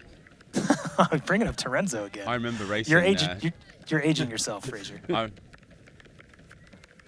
I remember racing him in New Zealand when he beat me, and then he went on one of them streaks where I think he was racing in Bahrain like a week or two later, and then he went somewhere else and raced again another week. Like it was absolutely incredible. Like and it was almost like he got better every race, wasn't it? You know, like Terenzo. Yeah, very impressive. And he actually gave me some motivation in a way to actually do a bit more racing. You know, like in the summer, because I saw how well he was doing. I thought, well, if he can do it, then maybe I can. And how'd that go for you, Joe? How did it go for me? Actually, not bad. I remember my best streak, what I ever did, was when I did 3 Ironmans in 1 month, and I went, I think it was 5th in Challenge Roth. Then next week I won, or 2 weeks later I won Ironman UK, and then 2 weeks later I got 2nd in Hamburg. And then on August I was on the couch. Couldn't move. We can't all do what Terenzo does, but let's talk about the race on screen right now. Kat Matthews making a bid for 2,500 more points in the Ironman Pro Series, a championship here at Ironman 70.3 Swansea, and another race experience and other lessons learned. But again, she's had a breakthrough athlete racing behind her, Rebecca Anderbury, having a fantastic race, but looks like the dust has settled to a certain extent, and that elastic is going back out the way of Kat Matthews. But Rebecca Anderbury put in quite a bit and still in contention. Yeah, no, she is. It's looking like Kat is obviously probably got this, but Rebecca's running really well, and it's definitely going to be a breakthrough result for her. You know, 2nd place. I think if you'd have asked her that before the start, she would have taken that. I don't think she would have thought like it was going to be like it would have been like that she would have gave Kat a run for like 1st place. But you never know, do you? But like 2nd place, great result, Pro Series race. Decent points, decent prize money. Like Fraser said earlier, it's really good for sponsors as well. Like you get some great exposure from this. Obviously, being she's had a lot of TV time as well. So hopefully, this can like really help catapult her career and the rest of the season, and bigger and better things can come as well. And maybe she'll get a win before the year's up. Yeah, I mean, and again, she is getting outrun a little bit at this point by Kat Matthews, but still watching her on screen, she looks fantastic, and she's learning lessons in her young career that are going to move her forward down the road and continue to extend the successes that she has in this career and put her name down as an athlete that we're going to talk about a little bit more before races. You know, she was a bit of a footnote in some of our predictive texts looking towards this race, and she's not going to be so after this today. I mean, especially for me, guys, what stands out is the fact that Kat got out of that swim, ticked off that she was over 2 minutes behind. You know it. You know she was upset. And she rode as fast as she could and got to the front of the bike and really took the race on the bike, and Rebecca Anneberry only lost 30 seconds. Like, to me, that's the big thing. She has the cycling ability of some of the best athletes in the sport, clearly. Yeah, I couldn't agree more, Matt. It's a real takeaway, isn't it? I mean, it's like you've mentioned earlier, we all remember sort of standout early races in our career, and my word, is she going to have a whole bucket full of great memories after today. It's just, so much exciting stuff for her to go away and work with her coach, with Sam Proctor, and yeah, it's just going to be lots of good stuff coming for her, clearly. Yeah, and I would say, although the run course looks flat and fast on paper, I wonder how fast the course actually is because of the impact of the bike, having to go like threshold or above threshold so many times, the spikes. Because if you look at the times of what the top men did, 112s, 113-ish, that would be, they would obviously run a lot quicker if they were on a flat, fast course, on the bike and they got off with a bit fresher legs. So although we said that Kat is a 115 runner, maybe off a bit of an easier course on the bike. So maybe Rebecca doing a 119 on this course, although that is similar to what she would normally run, could be actually a bit of a breakthrough run because the bike's a lot harder. I mean, she's on the bike for nearly 2.5 hours. In some 70.3s, you might be on the bike for 2 hours 10, 2 hours 5 now, and it's not as spiky with the power, so then you get off the bike and you can run, say, 2-3 minutes quicker. So 119 here could potentially, on a flat, fast course, could be worth like a 116 or a 117, on the right day. No, I think that's very well said, and I think that is something that is often underestimated. You look at a course and it says flat, you're like, oh, they should be running, the women should be running 16s, 17s, and, Kleiser is going to run faster than that, and that's insane, and the men should be running 108s, 109s, but it's triathlon, and it's Ironman, and you have to have the energy after challenging bike ride, and this course, we could see it. We could see, obviously, what it took out of Horsfall Turner's legs being so aggressive early.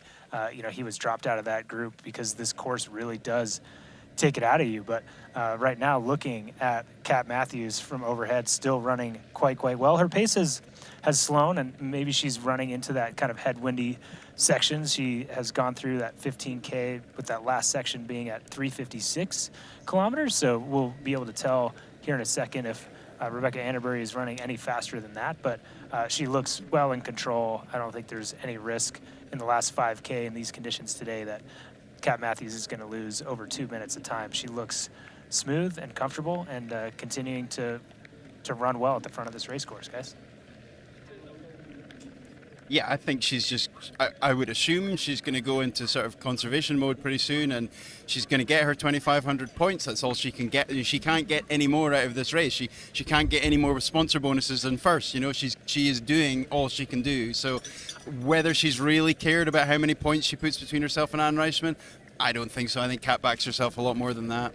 Yeah, that's interesting. One thing that I was thinking was, I thought that she might go into conservation mode, but then when you said she's going to training camp for 6 weeks, like next week, so basically the next 7 weeks, we can gather from that, she hasn't got a race, Maybe she is actually going to push herself pretty hard, because you do get a bit of a fitness boost when you do push a race pretty hard, The only downside to it is if you're racing a lot and you're pushing yourself really hard, then it is going to have a negative impact. So she could potentially be pushing it hard, use it as a bit of a train, a hard effort, get a bit of fitness from it, and then knowing the fact that for the next 7 weeks, she's definitely not going to be racing because she's going to altitude. And then potentially, I don't know when the next race might be after that, like a week or two. So it could be 11 weeks. It could be 9 weeks before she races again. I mean, I don't know if she's got any, I wouldn't have thought she would have broke the altitude training camp and raced halfway through. But if that is the case, she might be pushing it a bit harder. Would you do that if you were going on a training camp, Fraser? What would you have done? Or would you have just cruised it and just take the win? No, I think you're painting a really spot-on picture for what would be a smart way to train. Given she doesn't need to race again, she doesn't. Whether, of course, that comes down to whether some athletes. We could think of examples down the year of athletes who have gone into world championships, whether that be Nice or be Kona. Obviously, we're forgetting that Kona. Well, it's easy to forget. They're not the same dates at the moment. So Nice is closer on our minds. Kona is those few weeks further down the line for the women. So yeah, there will be another race in there for her some point, but not sure which one. Yeah, no, it's well said, guys, and I think she's got options, and clearly if she's not going to push herself to the limit, obviously, if she's on her own, you don't want to hurt yourself. But yeah, I think you're right. If you've got 7 weeks to build, the harder the effort, the more your body can respond and adapt to it, as long as you're taking recovery. And it sounds like she's got time too. But Rebecca Vanderbury on screen, 3 minutes behind Kat Matthews in the lead.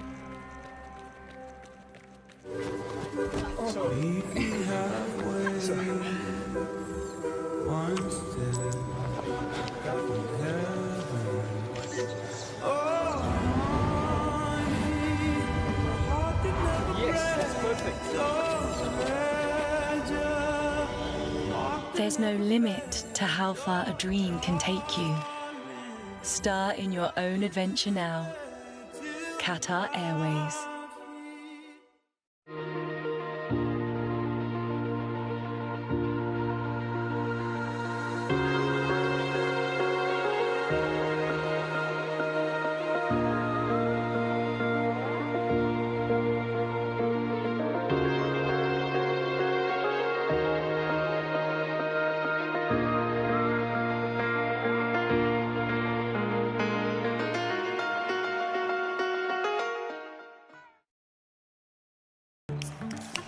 What do you want? What's that really good non-alcoholic beer I keep hearing about? Do you have that really great non-alcoholic beer that I keep seeing? Do you have a non-alcoholic beer that actually tastes good? It's athletic. You're holding it. You mean athletic? You're looking at it. I think you mean athletic.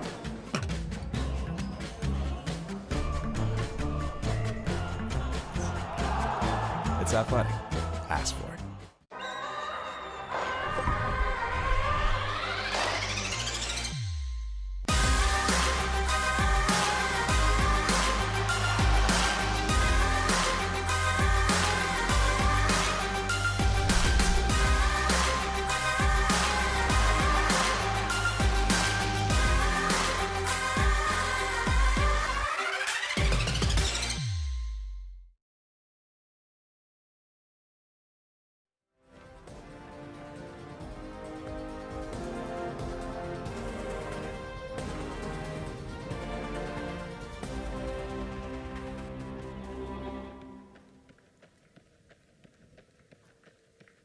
Ironman 70.3 Swansea is brought to you by Breitling. Aspire for the ultimate finish line reward. And by Bulldog, man's best friend. Talking about dogs, Joe, I know in our pre-race meeting, I put an over-under on the amount of dog pound that you'd get. And I set it at 7, and by my count, it's like 40, 48, 49. So good job.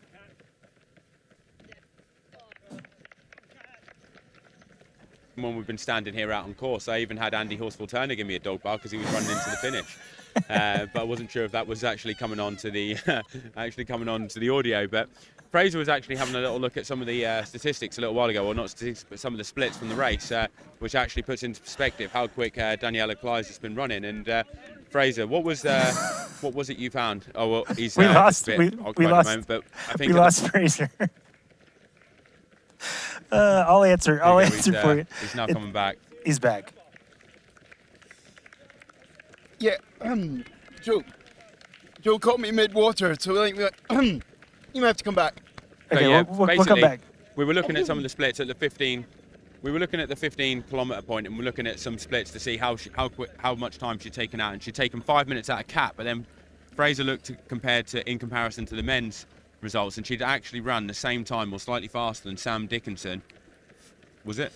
No, she was within 10 seconds of Sam over 15k.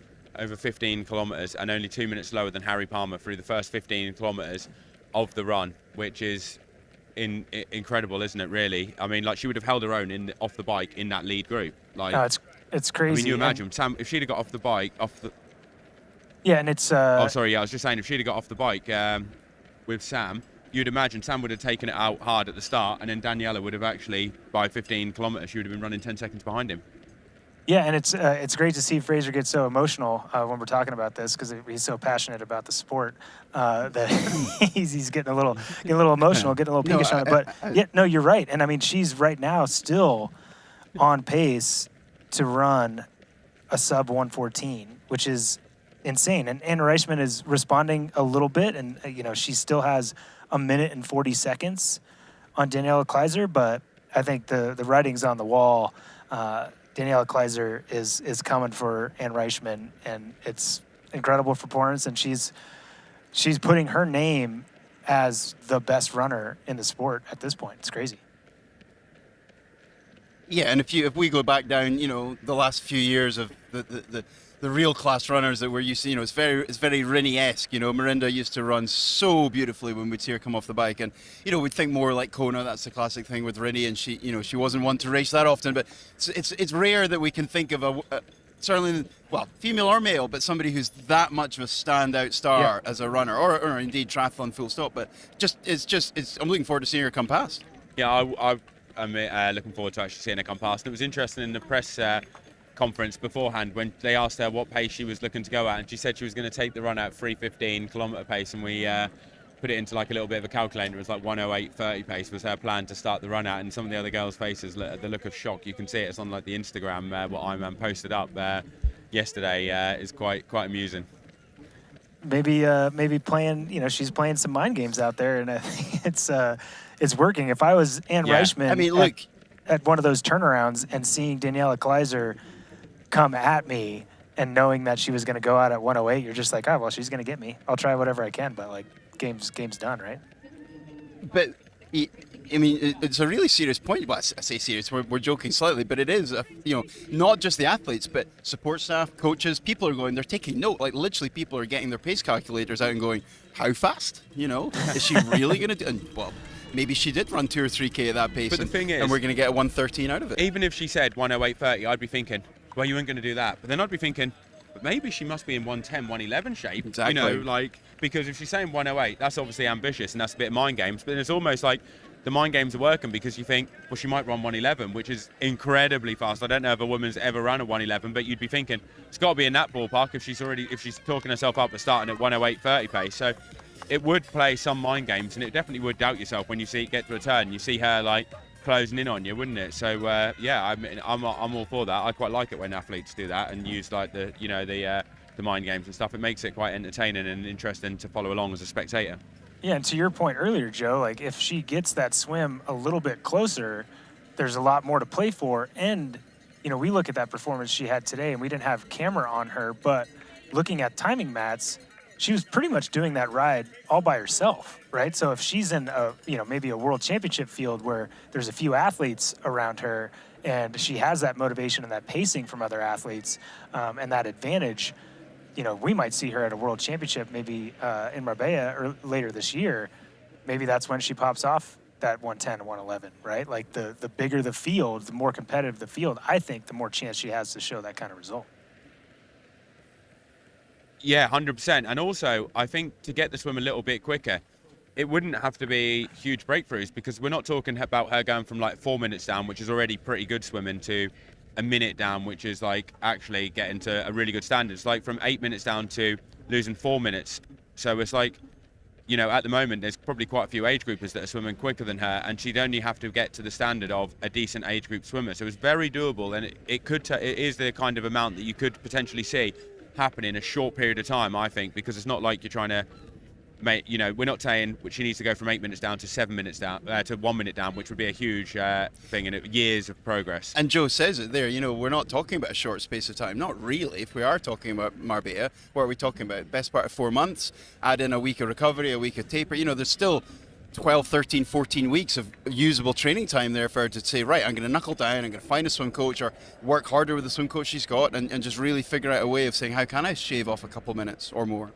Yeah, I mean, I'm happy. My services are always there. So if she wants to get out the water 4 minutes down, I'm always happy to lend her a few tips on what I do. Yeah, I heard word from the pro meeting that she had actually a list on her notepad of swim coaches I need to talk to, and Joe Skipper was at Joe Skipper, Sam Long, Lionel Sanders. You guys, we're all 4 minute down swimmers. Like, I'm sure we could lend a few tips. You certainly can. And we did just see a shot of Ann Reichman running in that third place position, and it did look like maybe there was the form and the figure of a fast running Daniela Kleiser behind her. But right now we are back on our women's leader, Kat Matthews, through 17.5 kilometers, now extended her gap, guys, to 3 minutes and 10 seconds. And through that 17.5, it was 3:49 to Ann Reichman, and 4:42 to Daniela Kleiser. So just a minute between Reichman and Kleiser with about 2.5, 3 kilometers to go. So still some racing for those podium positions. Rebecca Annebury hanging in there. I mean, it's possible she could fade. You know, she's only 39 seconds in front of Ann Reichman, and if Ann Reichman needs to run for her life to stay in front of Daniela Kleiser, it's possible that we could, you know, have a blanket over our 2nd through 4th athletes, you know, here as we get closer to the finish line with, you know, just about a minute separating those 3 athletes. Minute and a half, sorry. Yeah, I think you're absolutely right. If Anne's got a target on her back, then Rebecca also has a target on her back. All right, guys, who are we picking then now? Who's our 2nd, 3rd, and 4th? You've got to pick the order. I'm going to go Daniela Kleiser, Rebecca Annebury, and then Ann Reichman. I'll echo that. I think Daniela's going to get 2nd. I think Anne will get 3rd. And Rebecca, unfortunately, I think might lose this podium. Yeah, I think it was great, Joe, for you to be able to take your picks after me and Fraser really picked apart the predictive timing. That was really bold of you to put yourself out there. But I'm gonna go ahead and disagree. I don't think Reichman's running fast enough to catch Rebecca. I think Rebecca's gonna hold on to 2nd, but it's gonna be a sprint for her life over Daniela Kleiser. She's got a minute and a half. So she's 30 seconds a K that she can lose to Kleiser, and right now she's running 24 seconds a K slower than Kleiser. So it's gonna be tight no matter what, and we can't look away. I mean,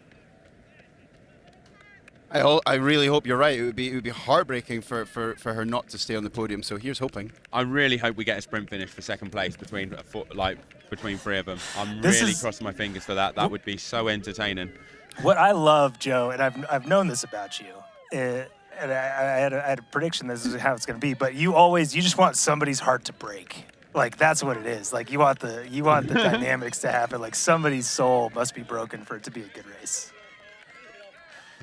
You know, the thing is, though, when it's a good race, is someone's heart will be broken like that, but then someone will be on cloud 9. And that's the thing with sport, isn't it? You know, someone's going to be on, like, the top of the world, and then someone else is going to be on, you know, down the dumps, isn't it? You know, you do some races and you think, oh, God, is it worth, you know, carrying on, you know, and you're kind of like talking to yourself, you know, consoling yourself and considering what you're going to do. But then other days you go and do it and you have the amazing race, absolute breakthrough, and you think, wow, like that was all worth it and it's absolutely incredible. And then you're on cloud 9. And that is the thing with sport, isn't it? There's no roller coaster like it, is there? Yeah, and it is. Look, there's no beat around the bush here. This is professional racing, and if it was easy, everybody would be doing it. So, yeah, let's just see what happens. Yeah, let's do it. The women are putting on a show. I would not have expected that we would have 2nd through 4th place be that close. I think there was some expectation that we were going to see the woman on screen right now doing what she's doing and having a pretty dominant lead going into the last few kilometers. She looks at her watch, seeing what her pace is like, takes that hat off. You know, maybe a little bit of adjustments as she goes into the finish line, making sure she's got sponsors where they need to be. But that's a great shot we can see, and we're going to see the movements here happening if we see Daniela Kleiser make any passes, because upper left-hand side of the screen, that's Kat Matthews very comfortably in the lead. Upper right-hand side of the screen, that's Rebecca Annebury running for her life. That out and back, she saw Daniela Kleiser. She heard at the press conference that she was going to go out at a 1:08:30 pace. And then Ann Reichman at the bottom left-hand side of the screen, also running for her life, trying to stay away and in front of Daniela Kleiser. And I think we see a little form in the background. But man, Ann Reichman looks great, guys. She's running smooth. We can see the cyclist behind her that's meant to be there to make sure she's going the right direction. We know where our top 3 finishes are, but you can see that cyclist looking over their shoulder to see maybe if he can give a little bit of warning for when Daniela Kleiser comes into the shadow of Ann Reichman. But right now on screen, your top 3 women at Ironman 70.3 Swansea.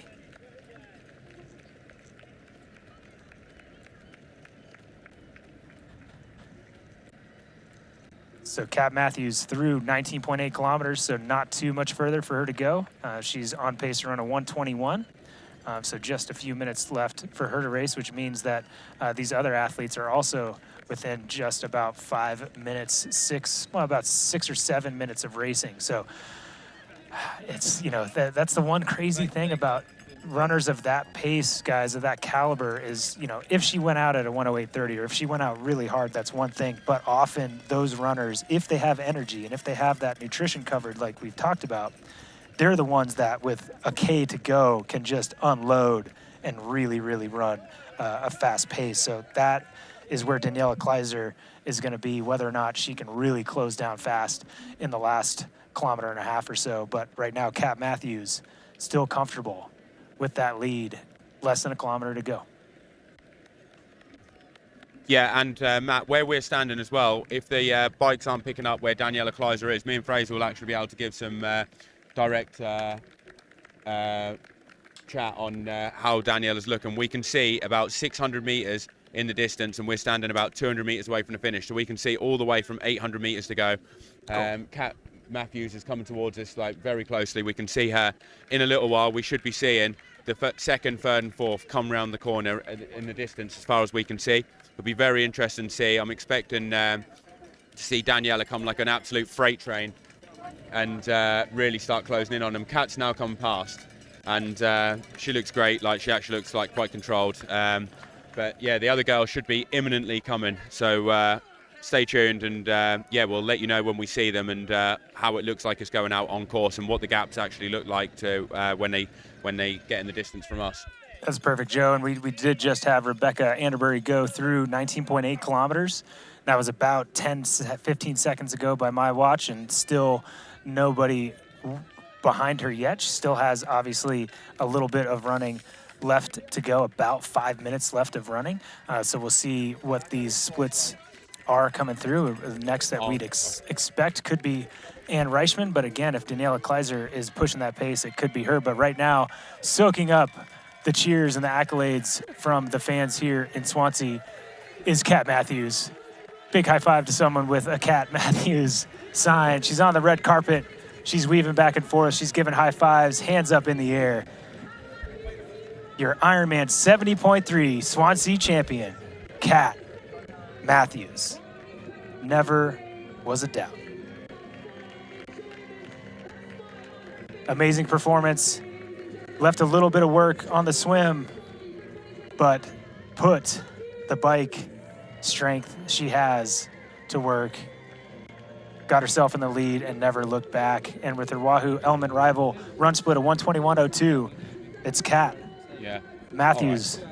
And guys, Rebecca Anderbury has 48 seconds on Ann Reichman. Ann Reichman, 3 seconds on Daniela Kleiser. That was about 15 seconds ago, so I'd imagine that Ann Reichman has been passed or is accompanied by Daniela Kleiser at the moment, and that's going to give about 50 seconds for this woman on screen, Rebecca Anderbury, to dig as deep as she's ever dug to stay in front of Daniela Kleiser, who is running 1:14 pace.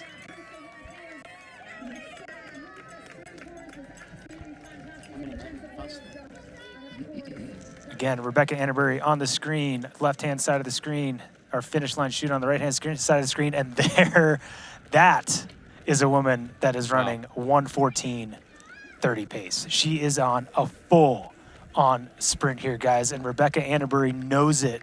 She is running for her life.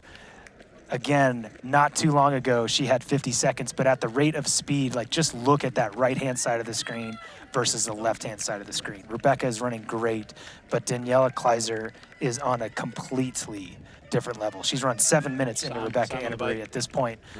We can see this shot here over Rebecca Anderbury's shoulder. We don't see Kleiser, but again, Kleiser is going to have that ability to just close, and it's just going to be a matter of, is there enough distance? Is there enough space in that run for Daniela Kleiser to close this gap, or is Rebecca Anderbury just timed it well? And it looks like she has the ability to respond, guys. She's picked that pace up. Her RPMs are going, and she's not laying down whatsoever. But Daniela Kleiser is running fast, guys.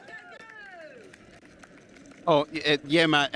We've just had Rebecca run past us this very second. She looks brilliant. She's in no danger whatsoever of losing her position. So that's really, brilliant news. And we've just also seen her coach looking very happy too. So it's, it's nice to see that sort of stuff. Really good. Yeah, it looks like Daniela Kleiser's got a little bit of work to go if she wants to. Oh no, she's actually coming past right now. She's caught Anne Reichman. Yes. And looks fantastic, my word. I mean, Rebecca's safe, but it's going to be close. Well, Yeah, I've said she's safe. I hope I didn't jinx it. Yeah, no, she looks like Rebecca Anderbury really picked it up, didn't she? She's got the pace. Yeah, she responded. She knew that she had that fight or flight, that fear behind her you get when the predator is behind you of Daniela Kleiser. But your second place finisher, breakthrough race of her career, is Rebecca Anderbury. Left some work to do on the swim as well, but rode within 30 seconds of one of the fastest cyclists in the sport, and then had a fantastic run of 1:22 flat and was running for her life at the end of this race in front of Daniela Kleiser, doing everything she could to keep that second place, that breakthrough performance. And that is a woman that deserves accolades and deserves that finish medal. And last right-hand corner, waves that right arm up in the air. She's proud of her performance. Great season, lots of racing. Daniela Kleiser really putting herself, solidifying the fact that she is one of, if not the best runner in the sport, especially over that 70.3 distance. And her run split, guys, 1:14.31. That is insane, especially on a tough course like this. Yeah, absolute heartbreak for Anne Reichman there at the end, getting caught literally 400 meters, 300 meters before the line. And there's nothing you can do when flying Daniela comes past you like that. Look, it was like she was moving just so fast. Congratulations to her, though. Like, to come back from that swim to get third place is phenomenal. It's incredible. I'm having a quick, cursory glance through the. I mean, it looks to my, eyeball eye that would have been a top 10 run split overall. I mean, the quality of athletes that are here, and I mean obviously overall the male race as well. It's just super fast running. No, it's insane, and it's a new level, and one that I think we're going to continue to see Daniela Kleiser improve as we see Rebecca Anderbury and Anne Reichman congratulate each other on great races. And I mean, to me, one of the most impressive things about today, we had a feeling that it would be Kat Matthews crossing that finish line first. But what a race. Second through fourth place at the end of the 70.3 distance, just separated by 55 seconds. That's crazy racing, guys. Yeah, absolutely awesome. Like, I'm really pleased it was a great race. And like the men's race, when they all came off the bike, there was literally four of us that you could, or more. There was any of them could have won, really, couldn't they? You didn't know how tired some of the faster runners were going to be off the bike. And as you saw, like Sam Dickinson, although he managed to stay with the front group, it took his toll, didn't it? And he wasn't able to do the run that he can do when he's a lot fresher. But yeah, amazing racing by everyone. Endurance isn't just about medals, it's about showing up, even when your brain says go and your body says no. Showing up means taking care of yourself, skin and all, because when you train hard, your skin works hard too. That's where Bulldog comes in, with products packed with brilliant natural origin ingredients that help prepare, protect and recover your skin. No fuss, no nonsense. Bulldog Skincare is man's best friend.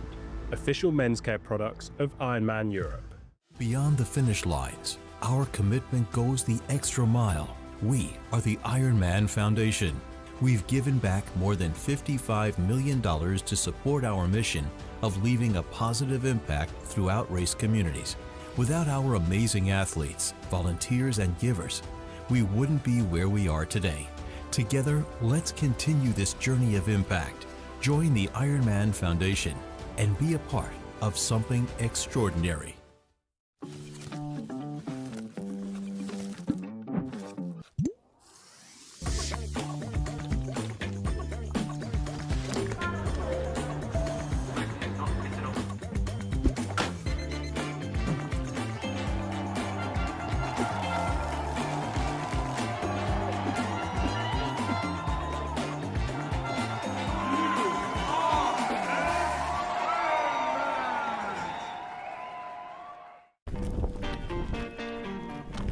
We're not here to sell you on this life. You already chose it. No shortcuts. No hype. Just work. Same as you. Built to outlast. endure. 40 years in, and we're just getting warmed up. Welcome to the Ohana.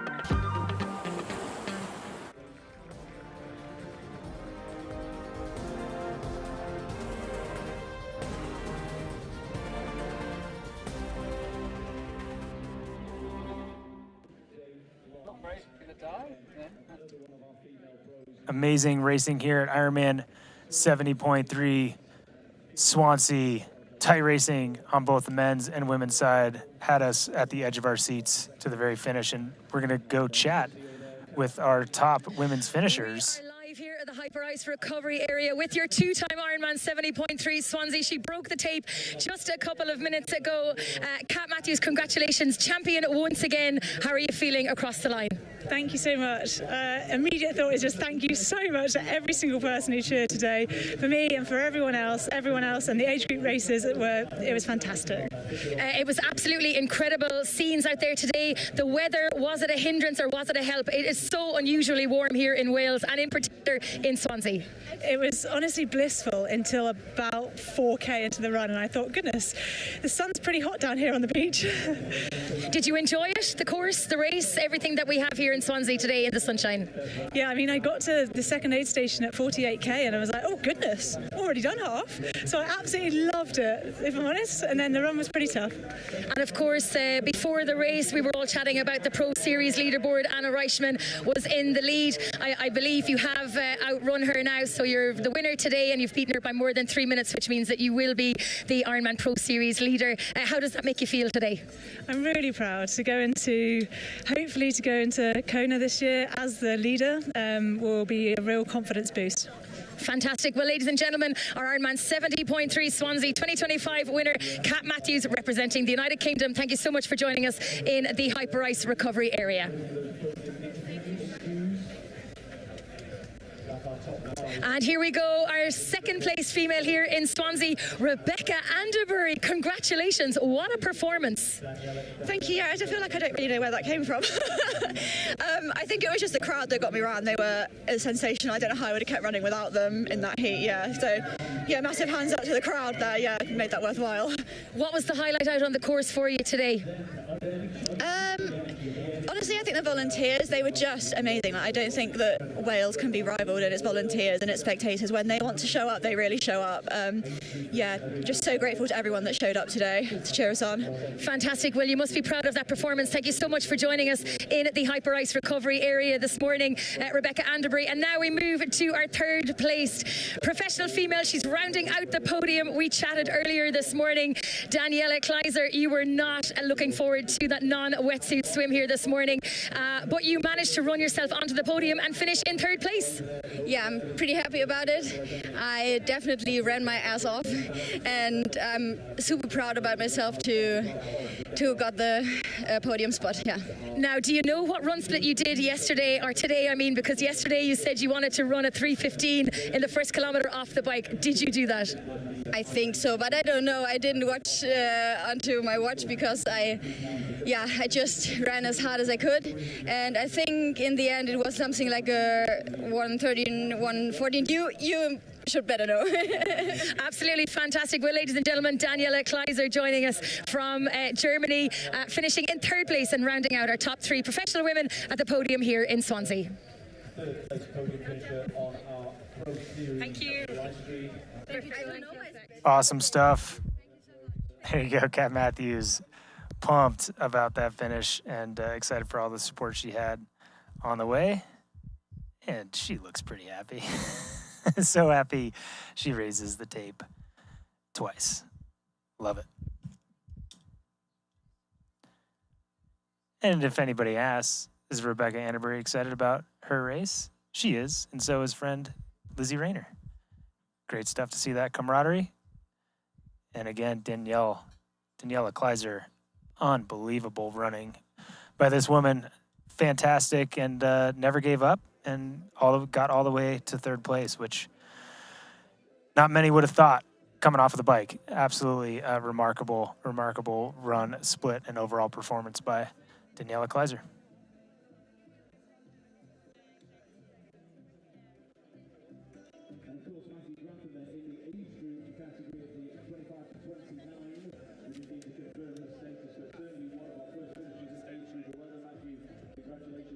Incredible performance by Rebecca, but and Kat Matthews, and you know they're going to deserve a little bit of recovery. They're going to take some time. I mean, we were chatting a little bit how Kat has a bit of a break, not a break, but a break between races, 7 weeks till next race and a big training camp. So she's got some time to let this race settle in and recover, and maybe take in the views. Obviously, some awesome activities to do here in Swansea. Ferris wheel. Get up, get a view, look at the sea, and enjoy the afternoon.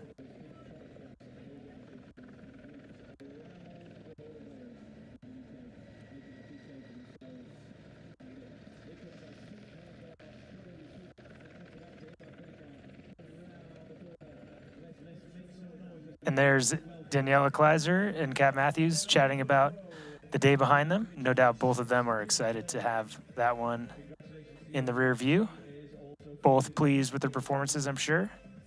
First place for Kat Matthews, third place in a chasing fashion, Daniela Kleiser, as they wait for the podium presentation.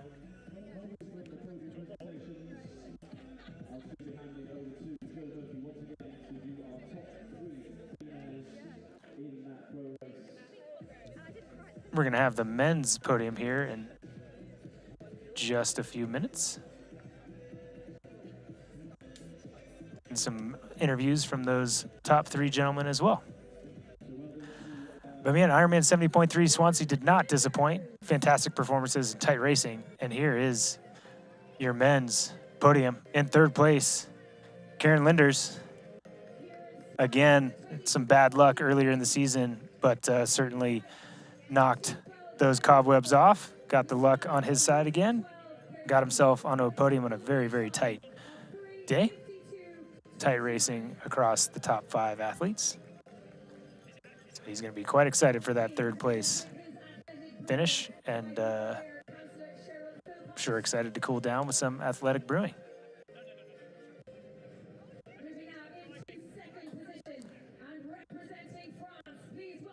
And second place, big mover on the bike. Strong finisher on the run. Getting ready for Ironman Lake Placid here next week. Leon Chevrier. Stoked to get his bouquet and his beer.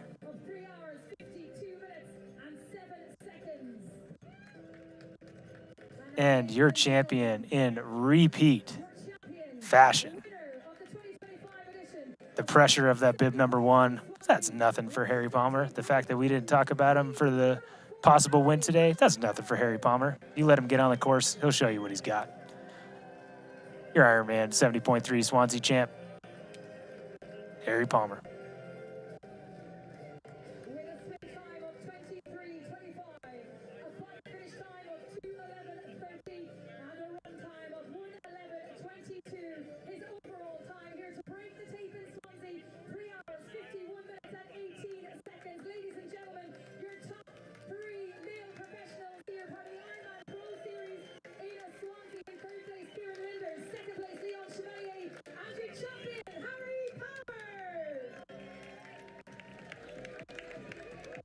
Very class podium on the men's side, as well as the women's.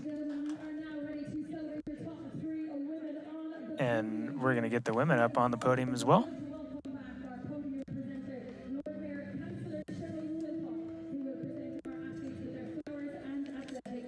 Again, incredibly tight racing, with second through fourth place being just 55 seconds apart. Come from behind podium finish for our third place athlete, Daniela Kleiser. 1:14.31 run split to get her on that podium. Do not see that very often.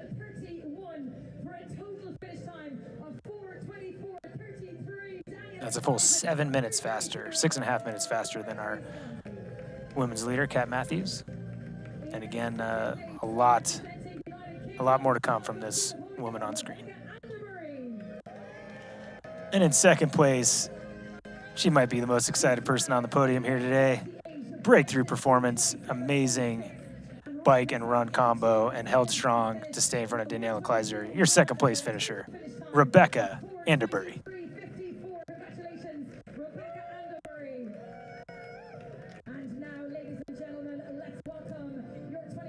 And she was the pre-race favorite going in for a reason. And she showed us just why. She's a favorite going into almost every race she enters. Kat Matthews.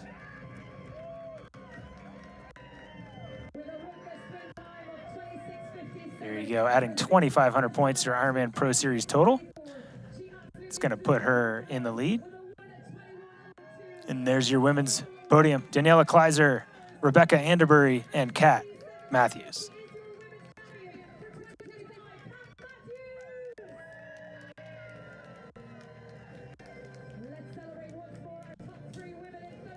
No doubt that the Ironman Pro Series is bringing a lot of talent to the fields, and the women showed it today. And very polite cheers from Kat Matthews. Nobody's pouring beer on anybody. They got a little gentlewomen's agreement there. But amazing podium performances by our men and our women out here at Ironman 70.3 Swansea.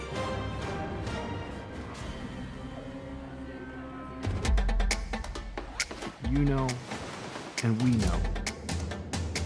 The thing about challenging yourself is you're always looking for what's next.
Here's Elizabeth in the middle of the perfect workout for her.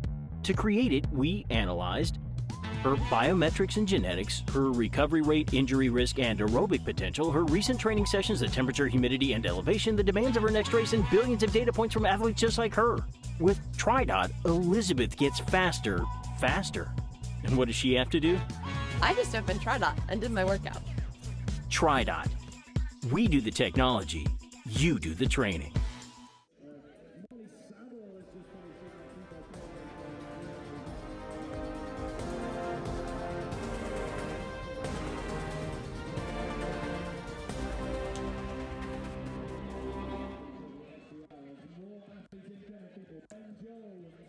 We're here at Ironman 70.3 Swansea. There's Rebecca Anderbury after a breakthrough performance. That's what that looks like. It's not easy. It takes a little bit of effort.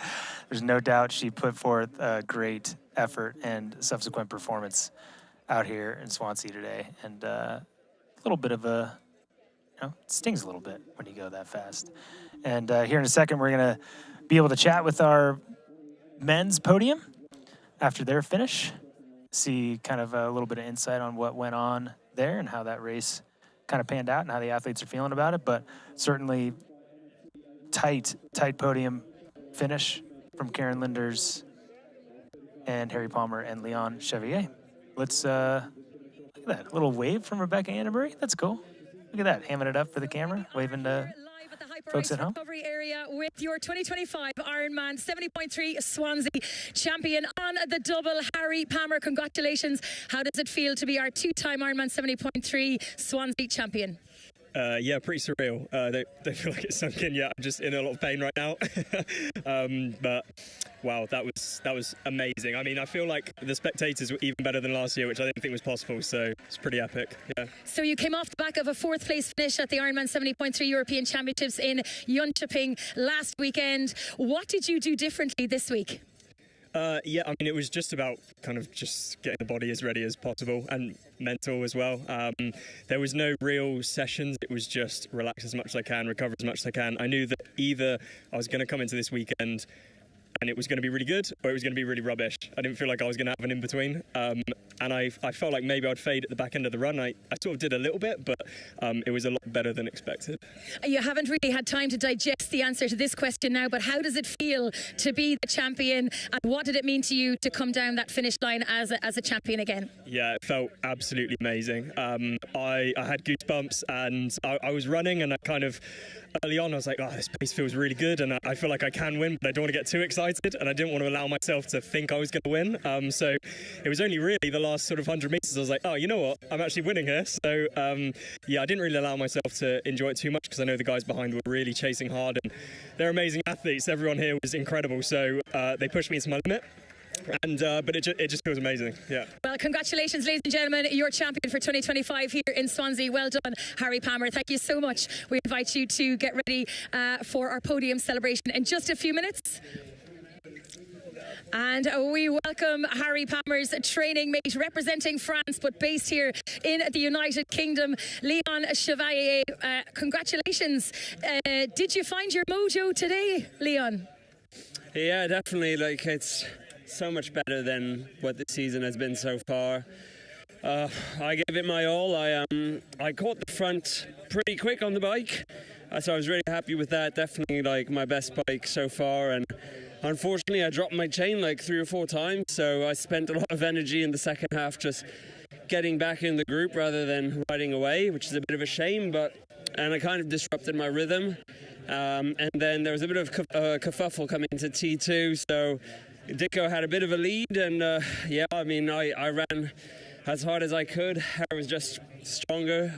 Yeah, I couldn't be happier for him, to be honest. It was like in March last year, I think we had a bit of a conversation. I was like, Harry, like, if you want this to be your job, your career, you're gonna probably have to make a few adjustments. He's really good at putting a lot of effort into stuff, but he just needed a bit of focus, and yeah, since then, you know, he's moved on to Cheatham coaching. There were 3 of us racing today, and yeah, Harry's just gone from strength to strength, and I wish he'd waited for me a little bit at the end for the Pro Series points, but I'm glad I wish I'd won, but I'm really happy that he did. Well, thank you so much for joining us here at the Hyper Ice recovery area. 2nd place here in Swansea, Leon Chevalier, and we welcome now Kieran across to us here in 3rd place. Kieran Linders representing Great Britain. 2 British athletes on the podium today. Kieran, did you think this morning when you started racing that you would be on the podium here today? No, not at all. Frankfurt didn't go to plan, so this wasn't a race even on my calendar. And the team had put so much effort into getting everything ready for me, and just unlucky at Frankfurt, I had a problem. And I was a little bit nervous because I'd done a big taper into it.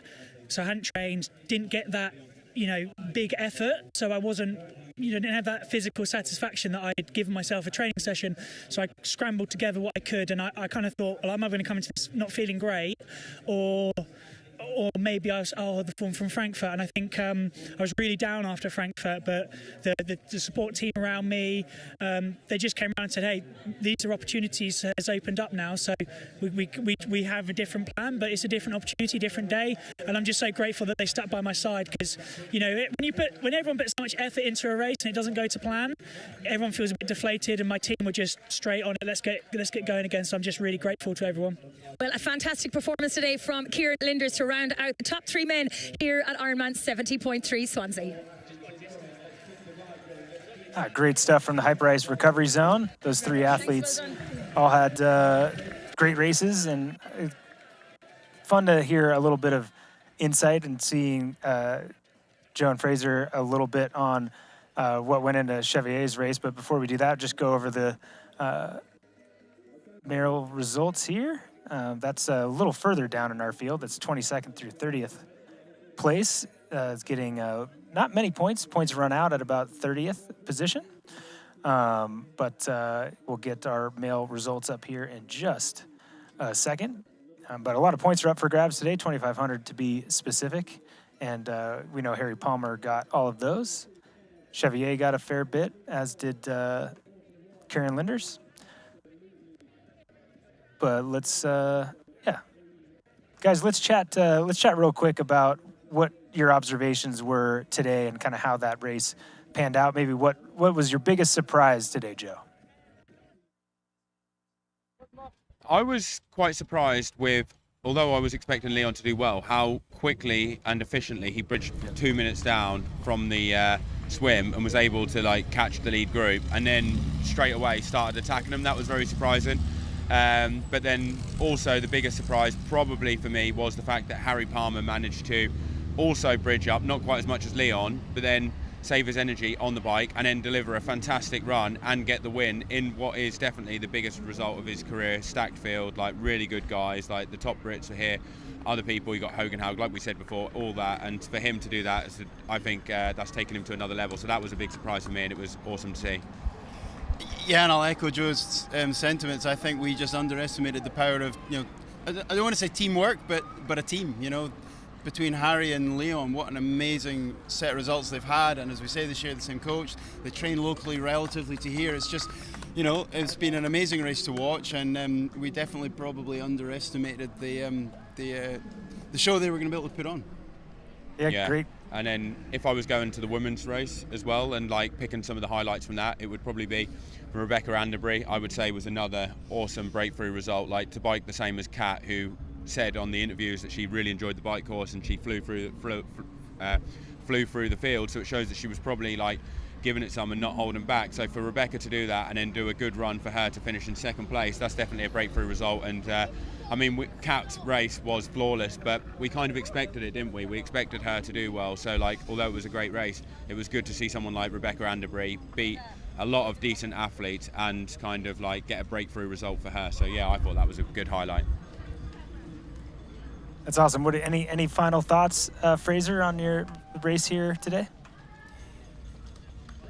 I mean, just a nod to the consistency that is the class of Kat Matthews. I mean, it's just amazing, really. I mean, onwards it rolls, and we'll see. You're right, Matt. Let's hope this year's the year she gets her first world title. That is actually one thing that I would say about Kat is it's not the fact how she wins the races, it's the consistency, which is so impressive. Like to can turn up and just deliver it time after time, win, second or something like that. It's just like there's never a bad race, is there?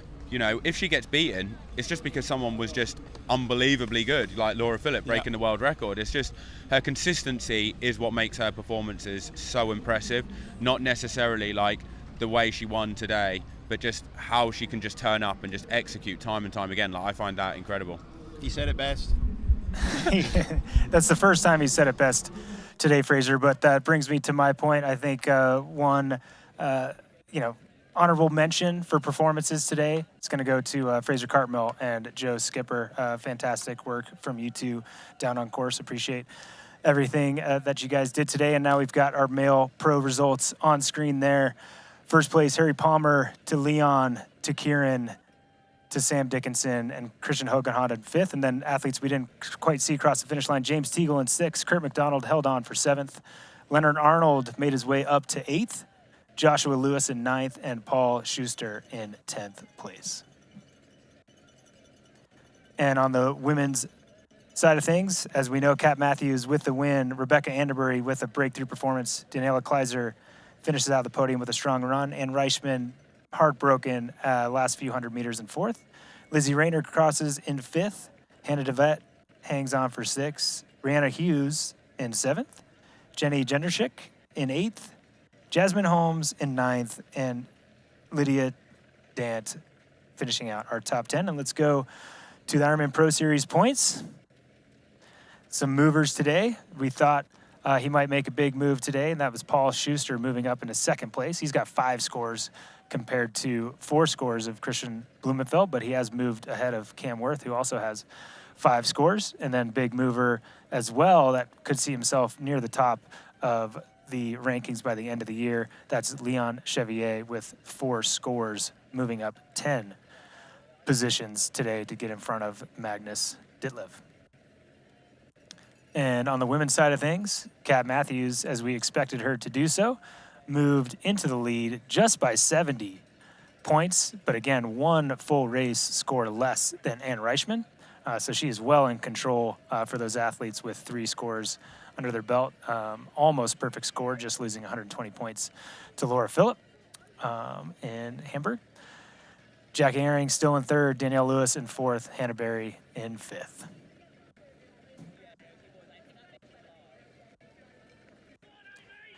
Well, amazing racing here today. Can't thank you all enough for watching our coverage of Ironman 70.3 Swansea.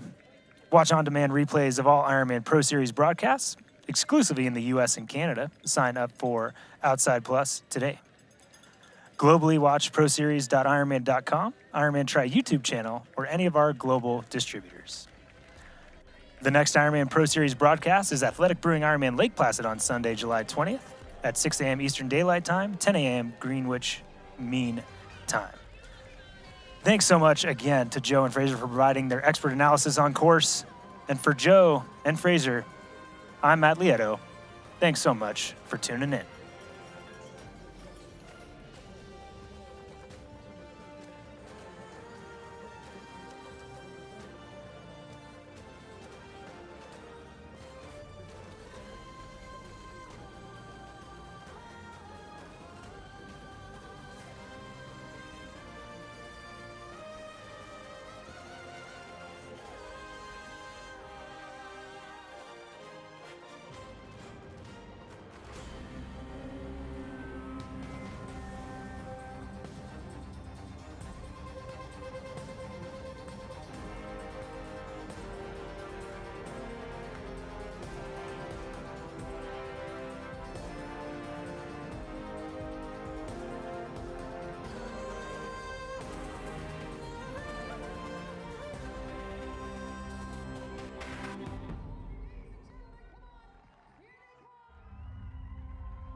This copyrighted broadcast of World Triathlon Corporation may not be retransmitted, reproduced, rebroadcast, or otherwise distributed or used in any form without express written consent of World Triathlon Corporation.